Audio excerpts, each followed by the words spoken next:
Patience. My cake and eat it too. I just gotta make a reservation. But it's hot. Things everywhere. I see Satan. I'm up in my spot a lot. Really, really running out of patience. Timing, timing, timing. All about timing, timing, timing. Fighting. In the world, I'm lying. In my face, I'm lying. I'm lying. In the arse, so icy. No iced tea.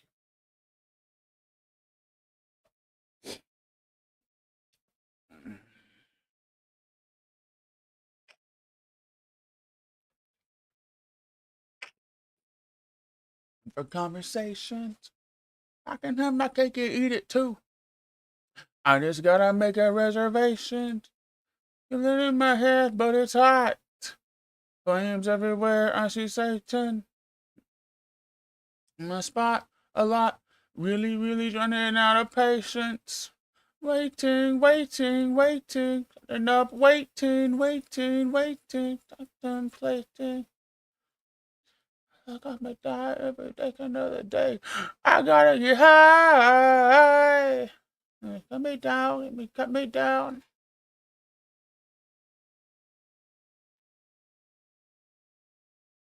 Side of mine goes dim tonight. Alright, I guess no answers.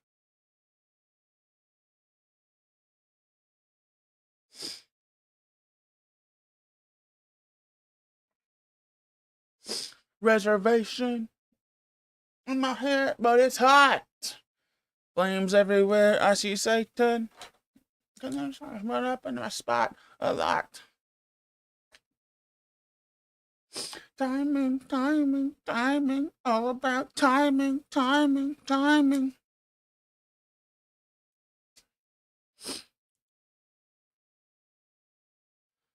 You save that one for later. Titanic, yes.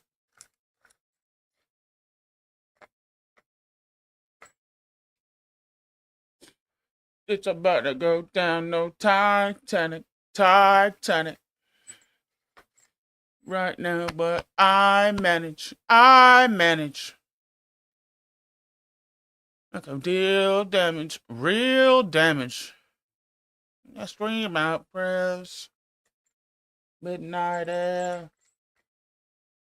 You're feeling better? Love you too. I am feeling a little bit better.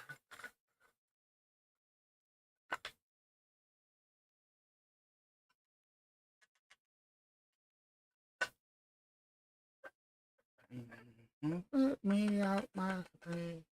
I can make it precipitate rain. I am fucked up. I am down. I can't. Here we go again. About to go down, no Titanic, Titanic. Right now, but I manage.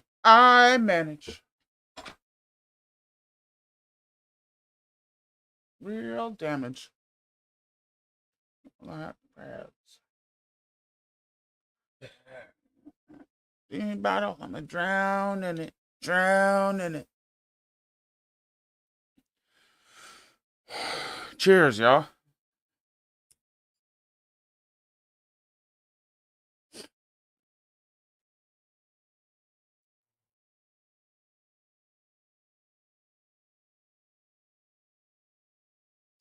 I am fucked up. I am. Go again. About to go down, no Titanic, Titanic. But I manage.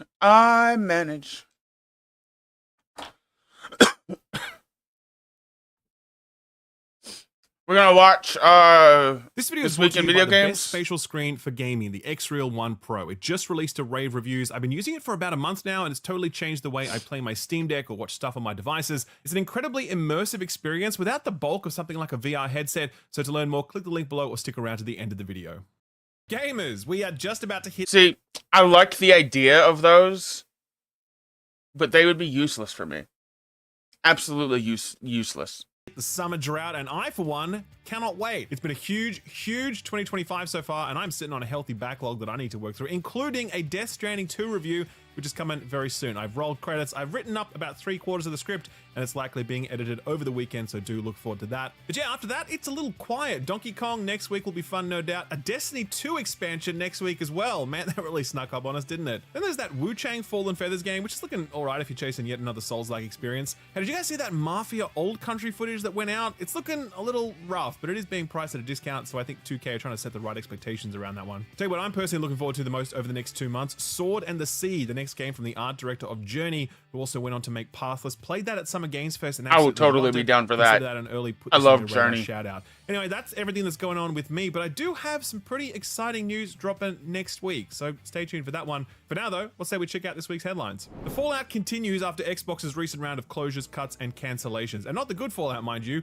Though Jordan Middler of VGC did bomb into the FPS podcast to report that there are multiple Fallout projects currently in the works. So that's some good news, I guess. The rest of the news, though, all bad. All very, very bad, and we're getting a much clearer picture of just how bad it is now that the dust has settled. We do know that Microsoft has sacked over 9,000 people across their business, with a fairly large proportion of those cuts in just 2025, I think. The initiative who were working on Perfect Dark were completely shuttered, and that project was cancelled. Rare's long-in-development Everwild was also cancelled, and the people working on that project also let go. ZeniMax Online's Project Blackbird was the other big casualty. It had around 300 people working on it recently, and it's unclear exactly how many were let go, but it was clearly a substantial proportion. Outside of that, Turn 10, makers of Forza Motorsport, were also hit extremely hard, losing 50% of their team and throwing the future of the Motorsport series into doubt, with some reports suggesting that it'll be scrapped entirely so that all the effort can go into Forza Horizon. Raven, makers of Call of Duty games, were also disproportionately impacted, with many other studios losing a number of staff as well. Since then, Xbox leadership have been eerily silent, but that void has been filled by the details of even more project cancellations. The big one was at Romero Games. Romero? So you know that John Romero, one of the co-creators of Doom, and his wife Brenda Romero were leading a studio to make a new shooter. What we didn't know, and what still has not been technically confirmed due to legal reasons, is that Xbox were publishing that game, and they were paying the salaries of around 100 developers working on it. In a Twitter post, Romero announced, quote, "Last night we learned that our publisher has cancelled funding for our game, along with several other unannounced projects at other studios. We hit every milestone on time, every time, consistently received high praise, and easily passed all our internal gates. We are incredibly proud of the work being done and the talented team behind it, the best work we've done," end quote. The post did say that the studio were evaluating next steps, but the Journal then reported the studio was being closed. They also reported that one source at Romero Games said that the studio had met with Xbox leadership just a day prior to this. Fucking hell! Leadership didn't mention anything about the impending layoffs. It all seemed like business as usual. Romero Games then issued a follow-up statement clarifying that while the game is indeed cancelled, the studio is not closed, and they're currently working on finding a new publisher for the game, and they have actually been contacted by several interested parties. Let's hope that Xbox don't prove a roadblock in those discussions, since corporations can sometimes be rather greedy. Would you cancel a game from one of the most influential people in the entire industry? Yes, he doesn't have the clout that he does 20 years ago, but it's fucking John Romero! The maker of Doom! I don't understand. Xbox needs to get their shit together. The people at the top of Xbox do not know what the fuck they're doing. And I'm not even talking about specifically Xbox. I more mean Microsoft as a whole. They need to stop with this fucking AI bullshit and just give them the money to make the games that they want to make. I'm so over this. With IP, even when they have absolutely no plans to use it for themselves. So that's a confirmed cancellation, but there's another cancellation that we're still waiting to hear on. A long while ago, Avalanche Games announced a game called Contraband. You might remember that trailer as the one that had the Steely Dan song playing in the background. Anyway, we haven't heard anything about that game since, not a single word. Curiously, the day these Xbox cuts were announced, the trailer for Contraband on the Xbox YouTube channel was made private. You can still find it online re-uploaded to other YouTube channels, but it's no longer on the official Xbox channel. Neither Xbox nor Avalanche have made any public comment on the trailer delisting, but they certainly haven't diffused the speculation that the game is cancelled. We have sought comment from Xbox on the matter and will report back if they respond. The Seattle Times attributes this recent round of layoffs to Microsoft's investment in AI, saying that they want to spend $80 billion in the next 12 months to build AI infrastructure. Specific to Xbox though, some are suggesting that there's more than just AI investment to consider. One such person is Raf Colantonio, one of the co-founders of Arcane, responsible for both Dishonored Yeah, I remember and that. Prey. Game Pass. He tweeted out, quote, "Why is no one talking about the elephant in the room? Cough, cough, Game Pass," end quote. He went on to further explain his feelings on the matter, quote, "I think Game Pass is an unsustainable model that's been increasingly damaging the industry for a decade, subsidized by Microsoft's..." The only good part about Game Pass is from if you want to play like a variety of games. And even then, that can't last forever.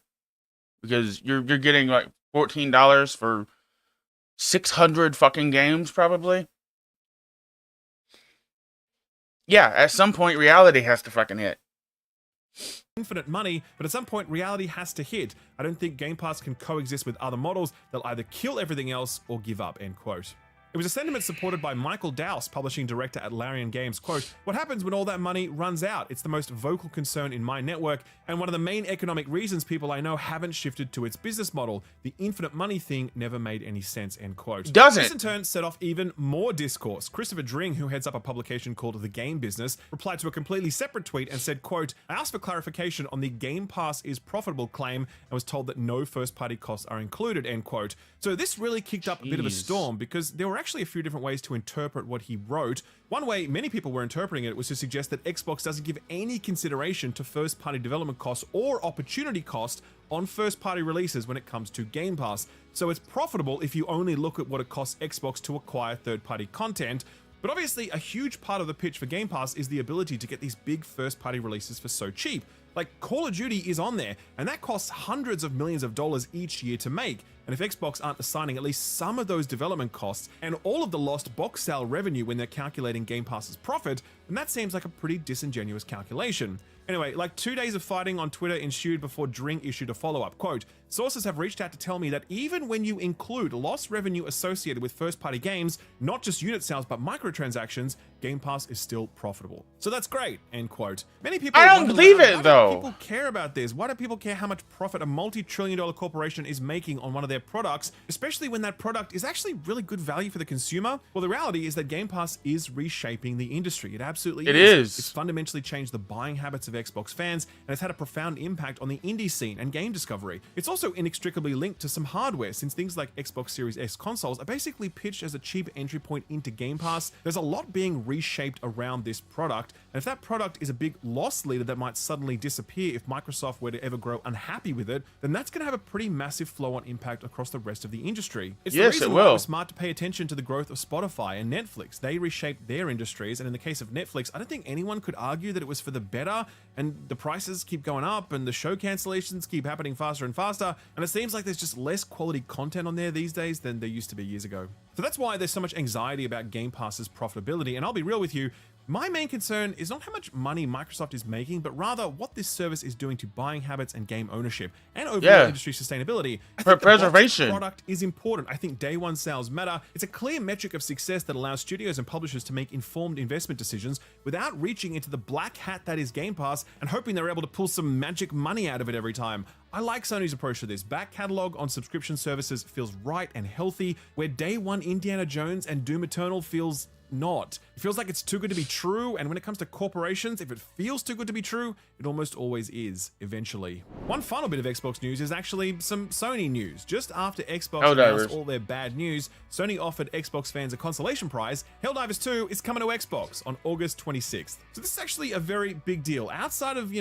Bungie stuff, obviously, this is the first new release Sony published game making its way to an Xbox console, and before you say MLB The Show, actually, that's technically published by MLB themselves, even though Sony owns the studio that makes that game. So this is actually a big turning point. For over 2 decades, these two companies have been at war with one another, and exclusives have been the primary ammunition. Obviously, Xbox waved the white flag in the exclusives war last year, and that's why we've seen so many Xbox titles arrive on PlayStation, with many more to come. Still waiting on Starfield. But Sony had showed no signs of softening in their stance.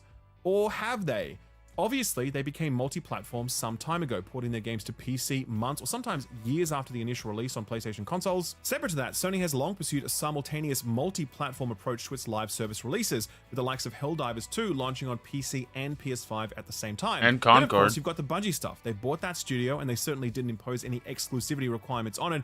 Destiny is still on Xbox. Marathon will ship day 1 on Xbox, if it ever ships at all. Then we've also got Lego Horizon, which actually shipped on the Nintendo Switch last year. A lot of people missed that one since that game certainly didn't make too much of a splash. So Sony have been softening their stance, but this news hits different. This is not one we were expecting, and frankly, I do think it signals a shift, but not for the reasons that many are suggesting. I don't think this is just explainable by the fact that Helldivers 2 is a live service game and that Sony want to maximize live service revenue. I think there's a bit more to it than that. I come back to the reveal of the ROG Xbox Ally. That thing is a PC, and it will let you play PlayStation games on it because you can play PC ports of first-party PlayStation games. I look at the recent update to the Xbox PC client, the one that lets you add Steam games to your game library and boot them up right there from that app. Most importantly, I look at Sarah Bond's recent announcement of next-gen Xbox hardware, where she says Not Xbox being a won't be console. limited to a specific Exactly. storefront. Windows 11. Windows 11, not Xbox, will be the #1 destination for gaming.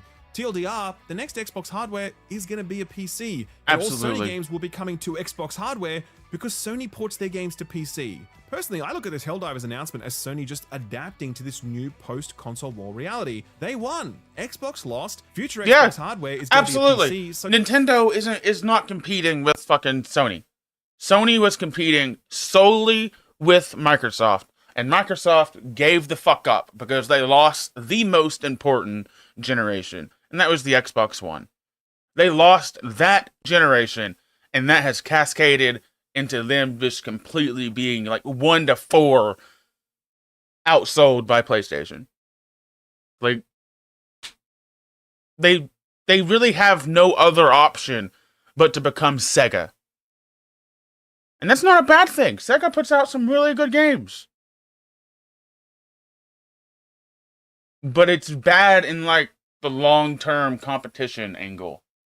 Like, exceptionally bad, honestly. So Sony may as well begin the work of expanding its footprint across the Xbox ecosystem so they can sign more people onto the PSN and build the value of their franchises with a new audience before that audience inevitably migrates over to either PC or PlayStation hardware. I would not be at all surprised if we saw a few more first-party Sony games make their way to Xbox this generation, and not just the live service ones, mind you. Definitely not day 1, but like, why not bring God of War to Xbox at this point? You think people are going to rush out to buy an Xbox to play that?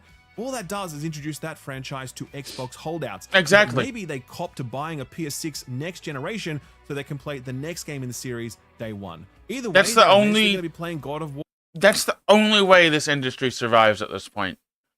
Exclusives are dead. Like, well and truly fucking dead.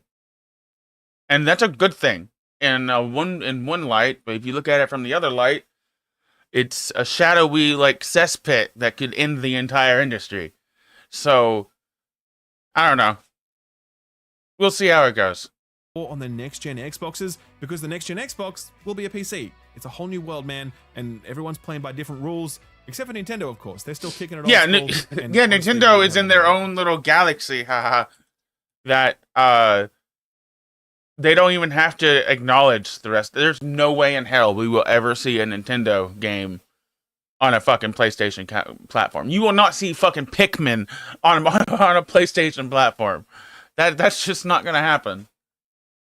Turning to some EA news now, and they're shortly getting ready to start turning the hype crank on their upcoming Battlefield game, which is due to drop sometime between now and March next year. Sadly though, the behind-the-scenes chatter is not looking great. This report actually comes courtesy of Ars Technica, who covered a lot of ground and did a great job while doing it, so be sure to check out their full write-up. It is very lengthy and very in-depth, well worth a read.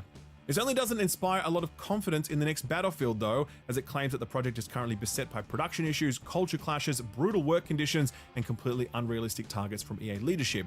Where to begin with this one? Jesus. Well, the starting point is probably Battlefield 2042. That very famously did not go well, prompting EA to completely restructure the franchise's development model and senior leadership. Vince Zampella, one of the fathers of Call of Duty and Titanfall and Apex Legends, was appointed as a senior leader on the franchise, joined by one Byron Bede, who had previously been general manager for Call of Duty and Destiny back in the day. They were joined by Marcus Leto, one of the people responsible for the creation of Halo, so it was a bit of a star-studded cast, but as all too often the case with these sorts of stories, prior success is not an indicator of future performance. Marcus Leto was to lead a newly formed studio called Ridgeline Games, who were responsible for the next Battlefield single-player component, but that never came together, leading EA to shutter the studio in February of last year. The work of the campaign was then farmed out to 3 separate studios who had to basically begin the process from scratch, and you simply cannot build a single-player campaign for a game like Battlefield inside of 2 years. So the current state of the single-player campaign is in serious doubt if EA still intends to ship Battlefield this fiscal year. The rest of the project, which includes Battle Royale and more traditional Battlefield game modes, is further along than the single-player component, but Ars Technica are reporting that multiple sources suggest that the game is being waved through stage gates while missing critical features, forcing certain teams to play catch-up while throwing the whole project into disarray. One source said, quote, "I did not see robust budget, staff plan, feature list, risk planning, etc. as we left Gate 3. In the way EA usually works, these things would all be expected at this stage," end quote. There were even claims that certain people are being excluded from the production process for raising concerns around all this stuff, as management seemed desperate to ram the game through the same way they did for Battlefield 2042, and we all know how that launched. This has understandably, allegedly resulted in some pretty tough conditions for the staff, leading some of them to exhaustion or burnout. One source said, quote, "There's I would hesitate to count, but a large number compared to other projects I've been on who have taken mental exhaustion leave here. Some as short as 2 weeks to a month, some as long as 8 months and 9, end quote. With EA still barreling toward a release date this fiscal year and the game reportedly being behind schedule,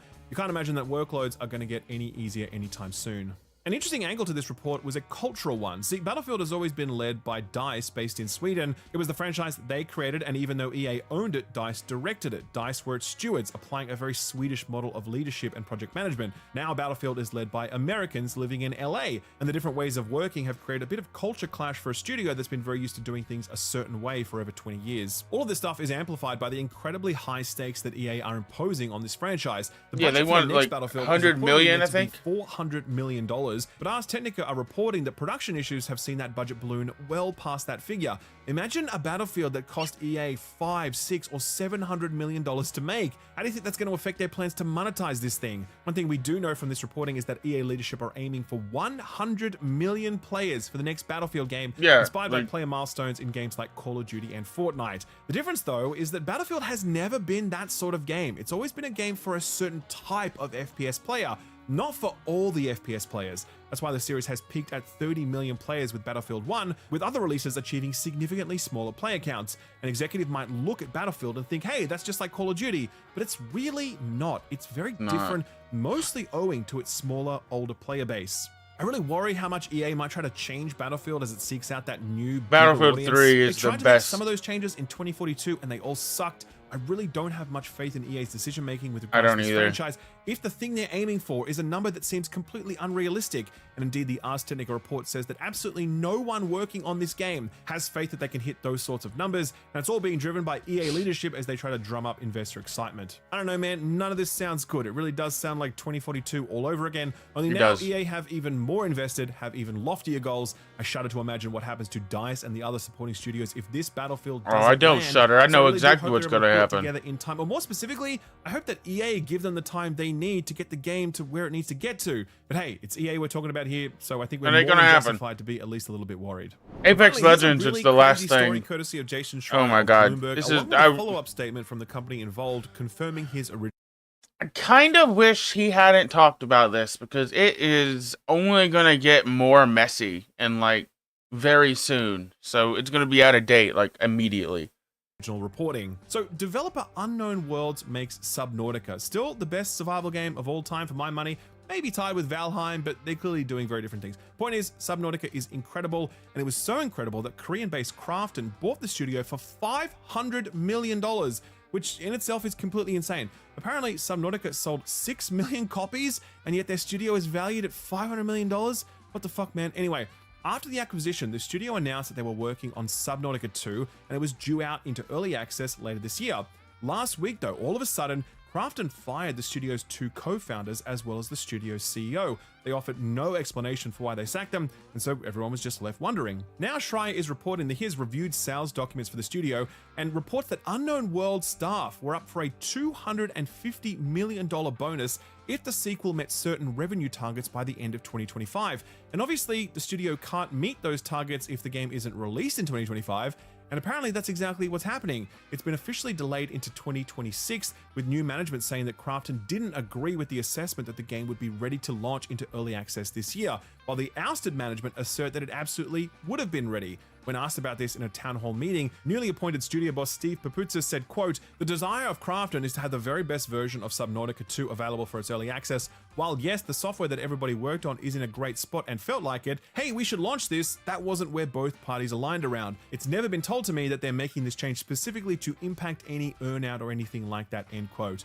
Fast forward to just this morning, and Krafton issued an official statement on the matter, but they essentially alleged that the founders were really checked out. Quote, "We allocated approximately 90% of the up to $250 million earnout compensation to the 3 former executives, with the expectation that they would demonstrate leadership and active involvement in the development of Subnautica 2. However, regrettably, the former leadership abandoned their responsibilities entrusted to them. Subnautica 2 was originally planned for an early access launch in early 2024, but the timeline has since been significantly delayed. Krafton made multiple requests to Charlie and Max to resume their roles as game director and technical director, but both declined to do so. In particular, following the failure of Moonbreaker, Krafton asked Charlie to devote himself to the development of Subnautica 2. However, instead of participating in the game development, he chose to focus on a personal film project, end quote. Man, imagine fumbling a $250 million bag because you were off making a home movie. I'm joking, of course. The truth is, we can't take Krafton's statement at face value. They literally have 250 million reasons to lie. I'm not saying they are lying. I'm just saying that we should wait. This is why I don't know if he's going to talk about it. He still has time. But they also came back with the 3 guys are now suing them. And all of that is just going to get more messy. So I probably am still going to play Subnautica 2 because I fucking love Subnautica 1. But this entire thing just sucks from both sides currently. To hear the other side of the story too, as well as the perspective of staff, because they're very likely going to be able to confirm whether or not Krafton's allegations are true. I do suspect we'll hear lots more about this story very soon, so do stay tuned.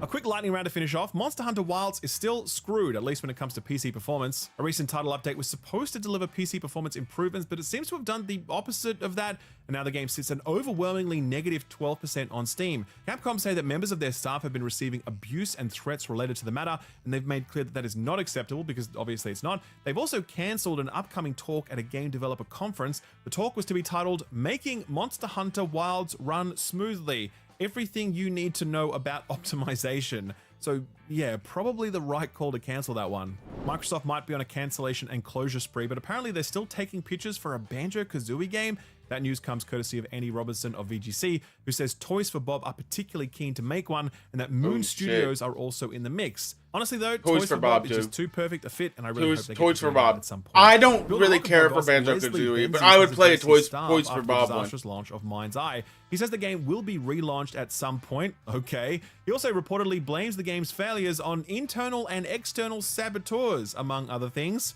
What the fuck, man? His comments echo those of the former studio boss, who suggested that external forces were paying people to trash the game.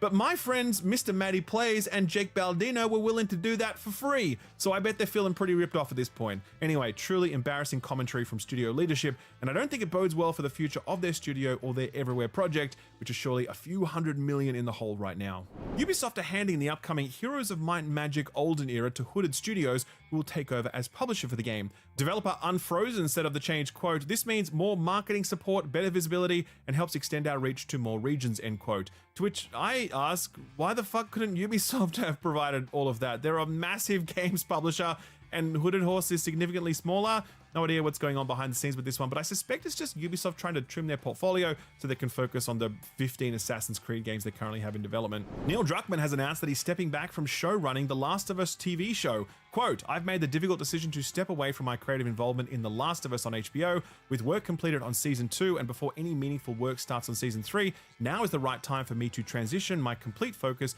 to Naughty Dog and its future projects, including writing and directing our exciting new game, Intergalactic: The Heretic Prophet, along with my responsibilities as studio head and head of creative, end quote. Season 2 of the show was, unsurprisingly, much more divisive than the first, with the season 2 finale seeing a 55% drop in viewership versus season 1. Season 3 is going to be Abby's story, and I can't imagine that audiences are going to be too enthused by that prospect. But hey, having gone through the Last of Us 2 review cycle, the very last thing I ever want to talk about ever again is The Last of Us 2. Is The Last of Us Part 2. And speaking of bruising review cycles, Anthem. Yes, believe it or not, there were people who unironically believed that reviewers were too harsh on that one. EA long ago announced that development on the game would cease when the whole Anthem 2.0 pitch was denied by EA management. This week, EA announced that service of the game would be brought down on January 12th next year, and the game would no longer be playable at that point. Yet another example of why the Stop Killing Games initiative is so important. And yes, they have passed 1 million signatures, but they still need more in order to account for invalid submissions. So if you live in the EU and you haven't yet signed it, I will leave a link to it below the like button. So what got announced or delayed this week? Well, a bit of a small assorted mix of stuff given the short week in the US. But probably the biggest and most exciting thing to be announced wasn't actually a video game, it was an anime. Cyberpunk Edgerunners 2. Yes, the series that goes some way to absolve Netflix of its crimes of ruining media consumption and value as we know it is getting a follow-up series. And if you haven't seen the first season of this, then don't watch the trailer because it instantly spoils everything. Announced during Anime Expo this past weekend in LA, Edgerunners 2 is going to be a standalone series with 10 episodes, and Studio Trigger, the animation house behind the first one, is returning for the second. No date yet, but I'm counting the days regardless. Next up, some big mobile news and some terrible news for Resident Evil fans, I suspect. A new Resident Evil spin-off game was announced last week, but don't get your hopes up too high because it's going to be, quote, a real-time strategy experience optimized for mobile platforms, end quote, being developed by a Korean developer, Joy City, and published by Aniflex, but further details are going to be shared on July 10th. Will it be Plants vs. Zombies with a Resident Evil skin? God, I hope so. That would actually be sick. I would totally play that, not gonna lie. Not really hyped for the upcoming Destiny expansion. Well, maybe the mobile version will float your boat. Destiny Rising now has an official release date, August 28th this year. This is the long in development NetEase adaptation of Destiny that features a brand new era of lore, has first and third person modes, prefab characters instead of custom ones, and believe it or not, it's doing a bunch of stuff the mainline game hasn't dared to do, with a big caveat that this is a gacha game, so that exotic engram RNG is gonna go places we never dared to dream of before. Regrettably, this is actually pretty good. I had a good time with the preview build of this one a while back, but it is a free-to-play gacha game, and that comes with all of the bullshit you expect with the free-to-play gacha game. So if you're all bad with money or FOMO or gambling, then you should absolutely steer clear of this one and all games like it. Speaking of free-to-play games, the team behind Once Human announced that they're going to be releasing console versions of that game on PS5 and Xbox, but don't expect them until next year. On the other hand, Where Winds Meet, the historical open-world Chinese martial arts action RPG, was announced as a PlayStation 5 console exclusive this past week and is, quote, not available on other consoles until at least 6 months after release, end quote. There's a general release date of 2025 for the Western version. This one is already out in China as a PC and mobile game, but from what we can tell, it's not gacha. Instead, it's doing the whole cosmetic shop thing, which is definitely a preference. The devs are holding one last closed beta test later in July, so it's probably not too far behind. Just one delay announcement this week, and it's for Ratatan, the new game from former Patapon developers that looks great in trailers, but it turns out some of the feedback they got from the Steam demo was less than ideal, even beyond the comments they got from people disappointed that this wasn't a one-to-one continuation of Patapon. So they have pushed this one back from its original release date of July 25th. No new release date announced yet. A couple of cancellations to talk about this week as well. Last week it was announced that Dying Light 2 developer Techland had scrapped 2 projects. This was highlighted by a Polish publication, Pulse Biznesu, which I'm definitely mispronouncing, and they were reporting on Techland's reported loss of 130 million zloty due to cancellations. We do know they were working on an open-world fantasy RPG a few years back with a few former CD Projekt Red folks on board, so that was likely one of the projects cancelled, but we're not sure what the other one could be at this point. Techland is of course working on Dying Light the Beast, which started off as a DLC pack for Dying Light 2, but has since pivoted into being its own standalone experience for whatever reason. I played this one while I was at Summer Game Fest. I had a good time with it, though it did feel very, Dying Light 2, which is to be expected, I suppose. Very interested to see how the final product will differentiate itself from Dying Light 2. I guess we'll find out when it comes out. Yeah, it's Crane in it, so it's already better. Last week. Oh yeah, that's right. Absolutely nothing. Hence the tumbleweed gif that we're reusing. Actually, funny story, the one game that was supposed to come out last week, that Harvest Moon remaster bundle, it got delayed. It didn't even come out. So yeah, let's just move right along and ask, what's coming out this week? Let's start with the System Shock 2 25th anniversary remaster on all consoles. The PC version for this came out a few weeks ago, but the console editions had to be delayed at the last minute. Now they're launching on July 10th. PC version got a pretty good rap on the review front, currently sitting at a strong 82 on OpenCritic, with critics saying that this is basically the definitive way to play this game. Not sure that a controller will be the definitive way to play this game, but hey, wouldn't knock it till I try it. There's a new FPS also launching on July 10th, and though it looks a lot like Borderlands, it's a hell of a lot easier on the ears, let me tell you. This one is called Mycopunk, and it's a new sci-fi co-op shooter from Devolver Digital and developers Pigeons at Play. It's got a similar emphasis on customizable guns, but it's got a mission-based structure where you drop in, exterminate a bunch of alien mushroom things, and then get out of there. Really like the look of this one, to be honest with you. It's launching into Steam Early Access at first, with a full launch 6 months later, at least at this stage. 6 months is just about the period of time it's been since we last had an EA American football game, so you might be pleased to hear that EA Sports College Football 26 is also out on July 10th. You might remember that College Football 25 last year saw the series come back after an 11-year hiatus, and it instantly became the best-selling sports game in US history. So what's different this year? Absolutely no idea. Couldn't tell you, but I'd wager probably not much. PS5 and Xbox Series only for this one. Moving right along now to the last one for Thursday, Patapon 1+2 Replay is coming out on PC. All those people complaining to the Ratatan team for making something new, this is the game you want right here. These were, of course, the rhythm-based action strategy games that were developed at Sony's Japan studio when they still focused on making bangers that were exclusive to the PSP. Bandai Namco has now picked up the rights to remaster and re-release these for PC, Switch, and PlayStation 5. Jumping over to next week, and Tuesday the 15th of July, we've got Eric's Home: The Stolen Dream coming to PC, PS5, and Xbox Series consoles. This is that top-down real-time strategy game set in early 1900s Scandinavia. You play as a woman searching for her lost brother in what feels like a mix of Plague Tale and Commandos. That's a great combo right there. Another notable thing about this one, it looks really nice, certainly better than you'd expect from a game in this genre, and it has a really big emphasis on cinematic style storytelling to drive its narrative. Been on my personal radar for quite some time now, definitely worth checking this one out if it at all interests you. Also out on the 15th, the PS5 and Xbox Series versions of Ready or Not, the first-person tactics shooter that's been out on PC for about a year and a half now. This one has had a bit of noise around it in the past few weeks, since the console versions reportedly toned down some of the game's more gritty and adult content so the game could pass classification, and those changes made their way onto PC, resulting in a huge influx of negative reviews on Steam. Funnily enough, its player count on Steam has actually risen since those negative reviews started rolling in, but it's almost certainly the Steam sale we have to thank for that. Developer Void Interactive have come out to detail the changes that were made, and they say it's just a handful of visual changes, but fans are definitely not satisfied with that response, so the negative reception continues. We'll no doubt hear more from Void as they try to get their player base back on side. On Wednesday the 16th of July, we've got a couple more games rising from the dead. The first one is Neverwinter Nights 2 Enhanced Edition for all platforms. This is the latest remaster project from Aspyr, who have gradually been doing the work and changing their reputation from the company that does the bad ports to the company that does the pretty good ports. What better way to put their skills to the test than with one of the most beloved CRPGs of the 2000s from Obsidian, with names like Josh Sawyer and Chris Avallone attached. This version, of course, includes all the expansions that were released for the game, as well as quality of life improvements that affect the camera, UI, and add controller support for those console versions. And finally, on the same day, we have a new expansion for Destiny 2 titled The Edge of Fate, which really does feel like an all-too-apt title for both the Destiny franchise and Bungie as a whole right now. Having paid close attention to every major Destiny expansion ever released, I can confidently say that there has never been less buzz for an expansion than this one, and reports suggest that pre-orders for this are actually 50% down versus pre-orders for the final shape, which, yeah, I can totally believe that. This expansion feels like it's more about systems overhaul than lots of new content. There is some new stuff, don't get me wrong, but it does feel significantly pared back compared to what we received in the final shape. Never mind the absolute feast of content that we got with the likes of Forsaken and Taken King. Destiny does feel like it's in a bit of a holding pattern for the moment, and my hope is that Sony double down on it, because I still think this franchise has a big future ahead of it, but only if Sony are willing to fan the flames.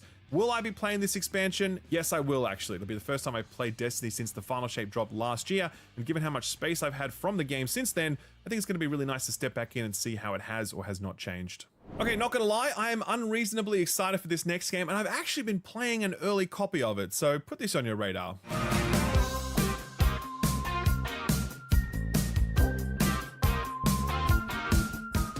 This is Kaizen, A Factory Story, and it's a new automation game from a bunch of folks who used to make up a developer called Zachtronics. If you love this genre, then Zachtronics is a name that you should be very familiar with. They develop very good, highly technical engineering-style puzzle games like Space Chem, Infinifactory, Shenzhen IO, Exopunks, and I didn't know this, apparently they inspired Minecraft with a game called Infiniminer. One day though, they were like, that's it, we're done, and founder Zach Bartz went to go and teach computer science for a few years, but then he was like, nope, don't like that, and now the team is back under a new moniker called Coincidence with this game, where you run a production facility in 1980s Japan. It's a great setting. This time period was a huge boom for consumerism and general nerd shit, and you'll be designing and optimizing production lines to build a bunch of cool shit like Gundams. Hell yeah. This one's out July 14th on Steam, and there's a free demo out right now if you're not sure how much this might click with you. If you do want to learn more about it, we've left a link to it over on our Steam curator page, which also has links to all of the other put this on your radar stuff we've recently covered. I'll leave a link to all of that below the like button. Sort of free stuff time now, and on the Epic Games Store, there's still time to grab Figment, which goes away on July 11th. There's also Backpack Hero, which snuck in there after we locked last week's episode down. That was a really nice roguelike, which completely revolves around keeping your Resident Evil style backpack organized to defeat your enemies. Definitely give it a look, very clever. Once those two are gone, you'll be able to grab Figment 2 Creed Valley, just in case you really dug the first one. And joining it is a game called Sky Racket, which is a modern retro throwback game that's kind of like a hybrid between a shoot 'em up and an Arkanoid-style brick-breaking game where you bounce the bullets back to the enemy. Some very positive reviews for that one over on Steam. It's got co-op to boot. In case you haven't visited a major video game website lately, you might have missed that it's Prime Day right now, which goes for about a week because there's no rules in society anymore. As part of that, Amazon are adding a few free games to their previously smaller July lineup. There are some good ones here too. You've got a GOG code for Star Wars Jedi Knight Dark Forces 2, which is basically the best lightsaber game for quite some time back in the day. And then you've also got Epic Game Store codes for Football Manager 2024, Amnesia: The Dark Descent, and Marvel's Midnight Suns, which was either really cringy or the best Marvel story ever, depending on who you ask. But regardless of what you think about the story, it was still a really fantastic strategy game, definitely worth checking out, especially given the price tag, which is, you know, basically free. Our feel-good story for the week is of the more spiritual variety. Recently, the Catholic Church elected a new pope, Pope Leo XIV. He's younger than your average pope at a sprightly 69 years old. Nice. Man, will I go to hell for that joke? Please forgive me, Father. He's also from Chicago. Here he is wearing a White Sox hat. Right now, the White Sox are coming last in the league, so I guess God really doesn't pick sides after all. Recently, a delegation of young Catholics from the Diocese of Copenhagen got an audience with the Pope. One young man who goes by the online handle Reptile Cake had an idea. He's a Pokemon fan, you see, and a card collector at that. He has a Poplio card, and he decided to ask the Pope to sign it because Poplio sounds like Pope Leo. And you know what? He's right. Great call, my man. Various Christian denominations have declared Pokemon evil and satanic in the past, but I guess Catholics are cool with it because the Pope was more than happy to sign the card. When asked if he plans to get the card graded, Reptile Cake replied, quote, "Nope, I never intend to get rid of the card. It's my personal artifact and I will cherish it in sleeve and one-touch UV slab. I will not risk the card being damaged or lost in transit," end quote. I am really sensing the setup for the next Indiana Jones game right here, so Machine Games, I hope you're paying attention. All right, that is the show for the week, so thank you for sticking right through the end. The YouTube algorithm loves it some watch time, and you just gave it a healthy serve. You know what else it likes? Likes, the like button, it's right there, so why not give it a quick press and be sure to subscribe and ding that notification bell. Don't forget, we're also over on Spotify, so be sure to follow us there too. I'm off to finish that Death Stranding 2 review now, so wish me luck, and then I'm going to sit on the couch and play some Steam Deck with my X-Real 1 Pro glasses. What are those, you ask? Well, stick around, stay a while, and listen.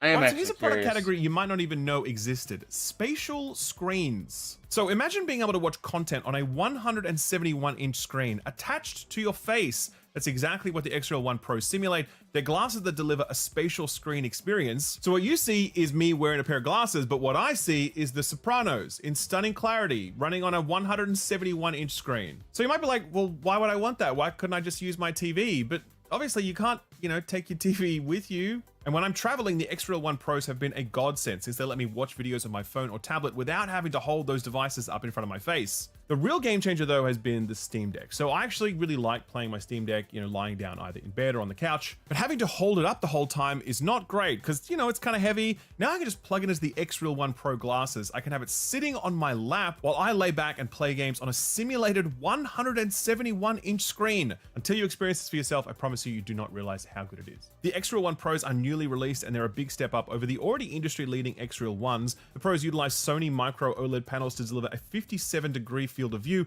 700 nits of brightness, great glare reduction, and sleeker, thinner optics than ever before. Their X1 spatial computing chip allows you to either float an image so that it stays in your field of view or anchor it in place. Plus, the optional X-Real Eye add-on allows for 6 degrees of freedom, meaning you can get up and walk away from an image that you've anchored in place, and when you come back, it'll be right where you left it. They have inbuilt speakers which are powered by Bose and provide excellent sound quality and volume, and the adjustable arms and nose pads mean you're going to be able to find a really comfortable fit. Whether it's consuming movies or TV shows on your devices, using it as a virtual monitor as you work, or as a way to deliver immersive and comfortable experiences when playing portable consoles, the X-Real 1 Pro really delivers. Don't take my word for it though, go and check out some reviews for this. Honestly, just do a quick Google, you will find tons of reviews, non-sponsored, from people who just love this thing. Like, it's really got a fantastic rap from tech reviewers, and it's really well deserved. As I said, I've been using it for the past month, absolutely loved it. It's changed the way I've consumed content and played my Steam Deck, and I have no plans to stop using it anytime soon. So if you want to grab one, then click the link through to their website or check the likes of Amazon or a local retailer to grab a pair right now. A big thanks to X-Real for sponsoring the video, and a big thanks to you for watching it.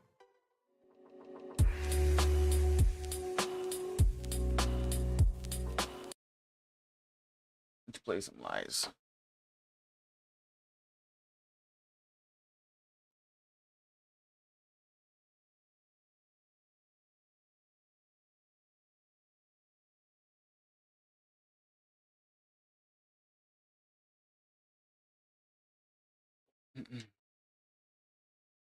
Cheers, yo.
feeling righteous. I know that the truth is hard to digest. 5 or 6 pills in my right hand. Codeine runneth over the nightstand. Medicine to fix all of the damage. My anxiety the size of a planet.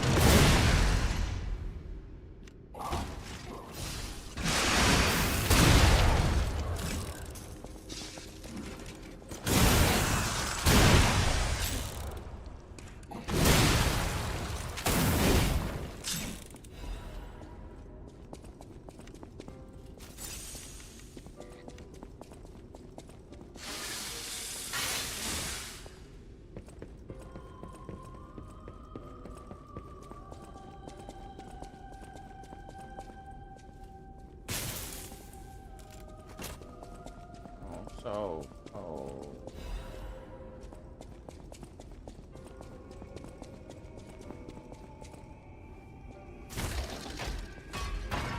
Into the righteous. If it's hard to digest. 5 or 6 pills in my right hand. It's over on my nightstand. Medicine to fix all of the damage. My anxiety the size of a planet.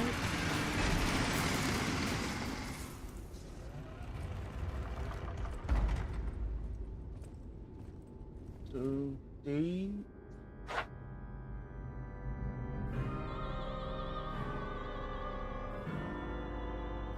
I will see my demons can be.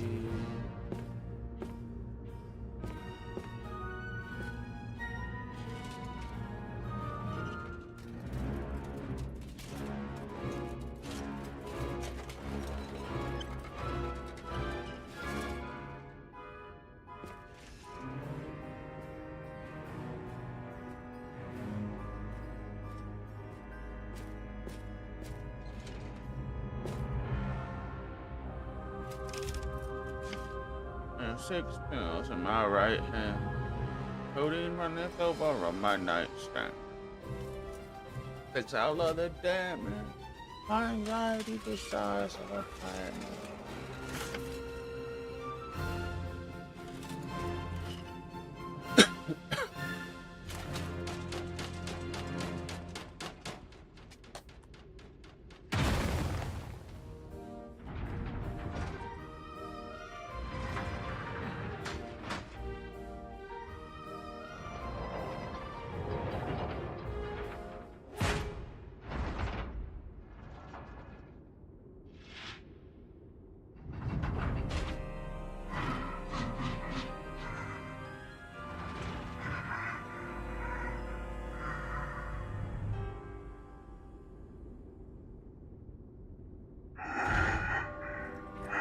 You sure kept me waiting.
Romeo.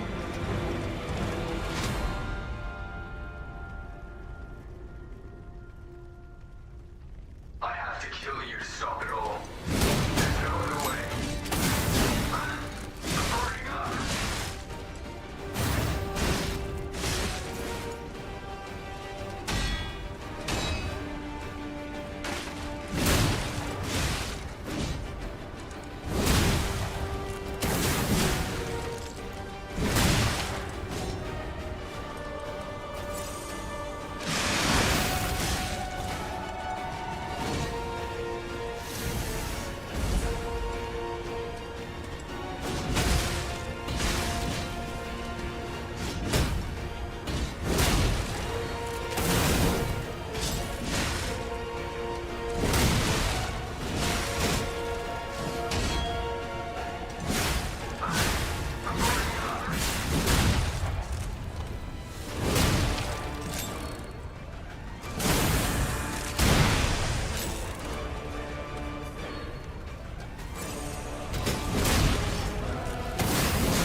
Thank you, Carla.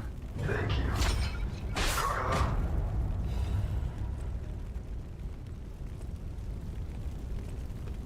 Incredible! You defeated the king!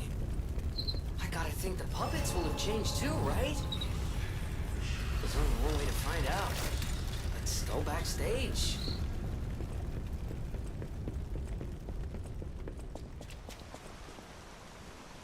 I'm glad you're safe. I was so scared I would lose. It's worth. I'm so proud now that it's tough. As a man of if it will help. That one puppet, unlike a, but it's still a.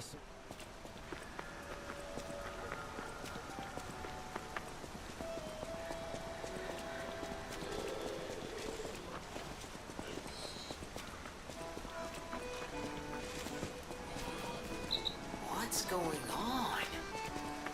All these puppets look utterly down. Their king dead, they seem lost. Then again, maybe they're warning him?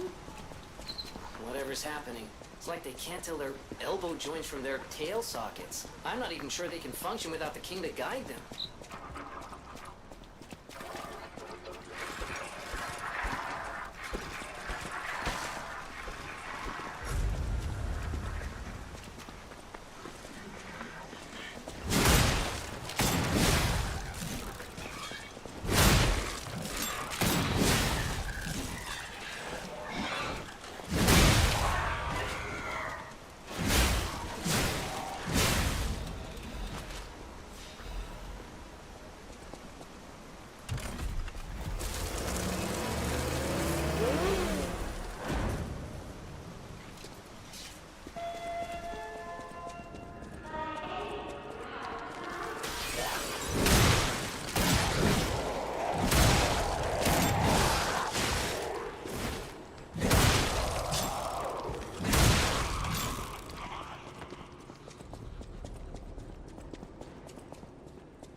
Okay.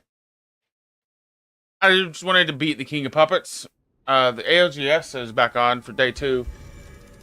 So we're going to do some of that.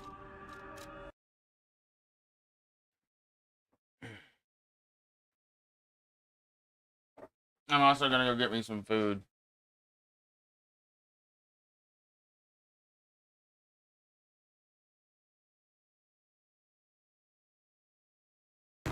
I was just getting started. Why stop now? I was just getting started.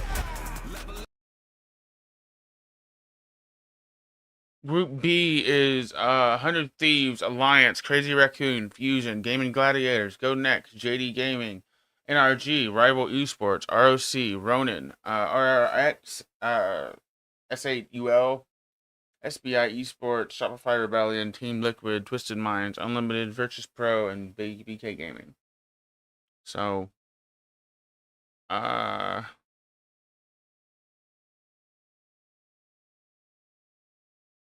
think mine is Crazy Raccoon, NRG, and I think it's Team Liquid. I think it's that. I'm gonna go get me some food. I'll be right back.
Fuck, this plate is hot.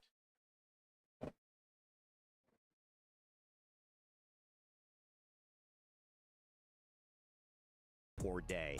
And it was really close as well, sniped down. It wasn't just like, you know, they didn't show up at all. I mean, it was about 5 points that separated 2 or 3 teams that could have swapped complete places with them at the end. So yeah, and I mean, I honestly think that this is one of those situations that comes down to experience. You had Algatia, who was near the bottom of that, and in that final game, you kind of just trusted that they've been here before, that they're going to know how they need to play this final game. And a lot of these teams, you know, they've never experienced that day one we can get eliminated type of fear, especially an event of this magnitude.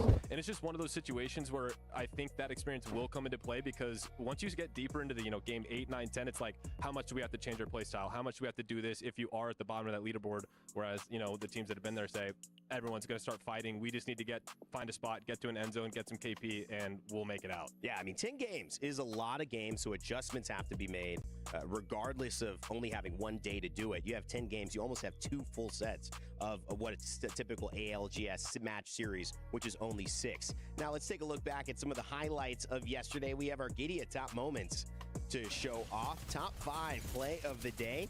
Falcons, Imperial Hal on the Watson, by the way, which we keep kind of highlighting. Back in the meta, swings and takes the win in front of the home crowd. Big stuff from Falcons there. All gamers as well had a nice little moment with Zapto. Lauren, he's playing so well. I mean, all gamers, all really a serious threat in this tournament. And this is just a perfect example of just how difficult this lobby was, because you've got them here in these top plays and weren't able to make it into the top 7 because of, once again, Team Falcons here in play number 3. Wildly consistent. They were a conversation we had at the top of the show. Are they going to take a little bit longer to warm up like we saw in the open, or are they going to come out strong? And they dominated throughout the entire series. You have a great point there. I mean, the fact that they won the first game kind of had the narrative shift away from them after 10. It just goes to show consistency is the name of the game. It's a marathon, not a sprint here. Mouse had a nice. We need to take a second to appreciate this Wraith clip. Yeah, a little moment there.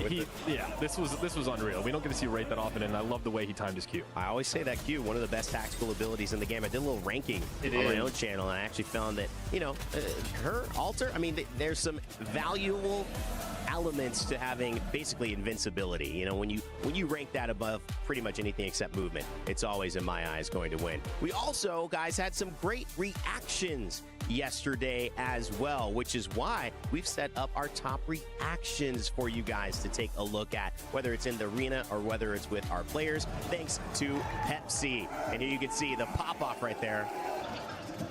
I love the engagement with the crowd there. PS5 top reactions, excuse me there. And of course, look at that. Hierarchy just saying, what is going on? A little strafing flame. All of our pros having a moment here. Gotta love the duplex fight. We were saying that before, you know, if we had some TSM fans here, they would be doing dupe all day. Yeah, and I think you're still seeing fans here.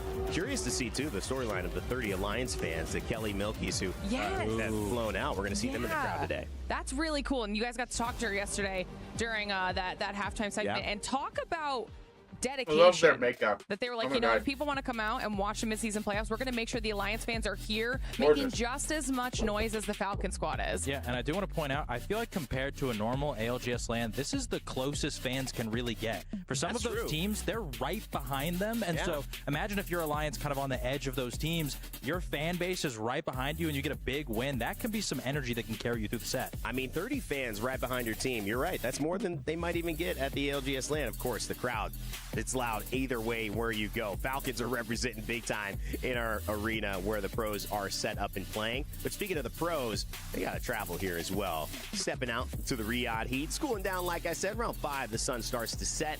It makes it a little easier to walk out casually, but t-shirts aplenty as the pros start to make their way toward the Esports Boulevard. Group B have waited, watched, and now it's time for them to play. Let's take a look at our Group B teams.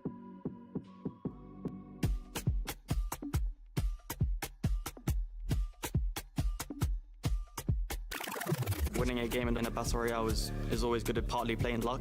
It's going to be Navi who send it on to face the Maggie Ball. There's a problem, but surely this just opens the door for Go Next to move in. Winning at the top level in the regional finals shows that we can actually win, and we're here to win it all. He gets taken out! Rock, now move in for the dog! I think being labeled as a dark horse team is deserved because all three of us haven't really been at the top at Apex through the win in regional finals and NA. And I think we've proven to show that we can stand at the top. And if we could translate that into EWC, I think we have a good chance of winning it all. APAC ノースで MVP に選ばれましたが、今回私たちは EWC でチャンピオンを取って日本で初めての世界大会優勝チームになることを。As a team, we're extremely motivated to win. We've been consistent throughout the whole year. Now we're back in a tournament that we have won before, so winning again. Hopefully luck is on our side. I like Alliance. Who always struggled in finals have this game in their hands, and it's now their chance. LG are down as Alliance will do it!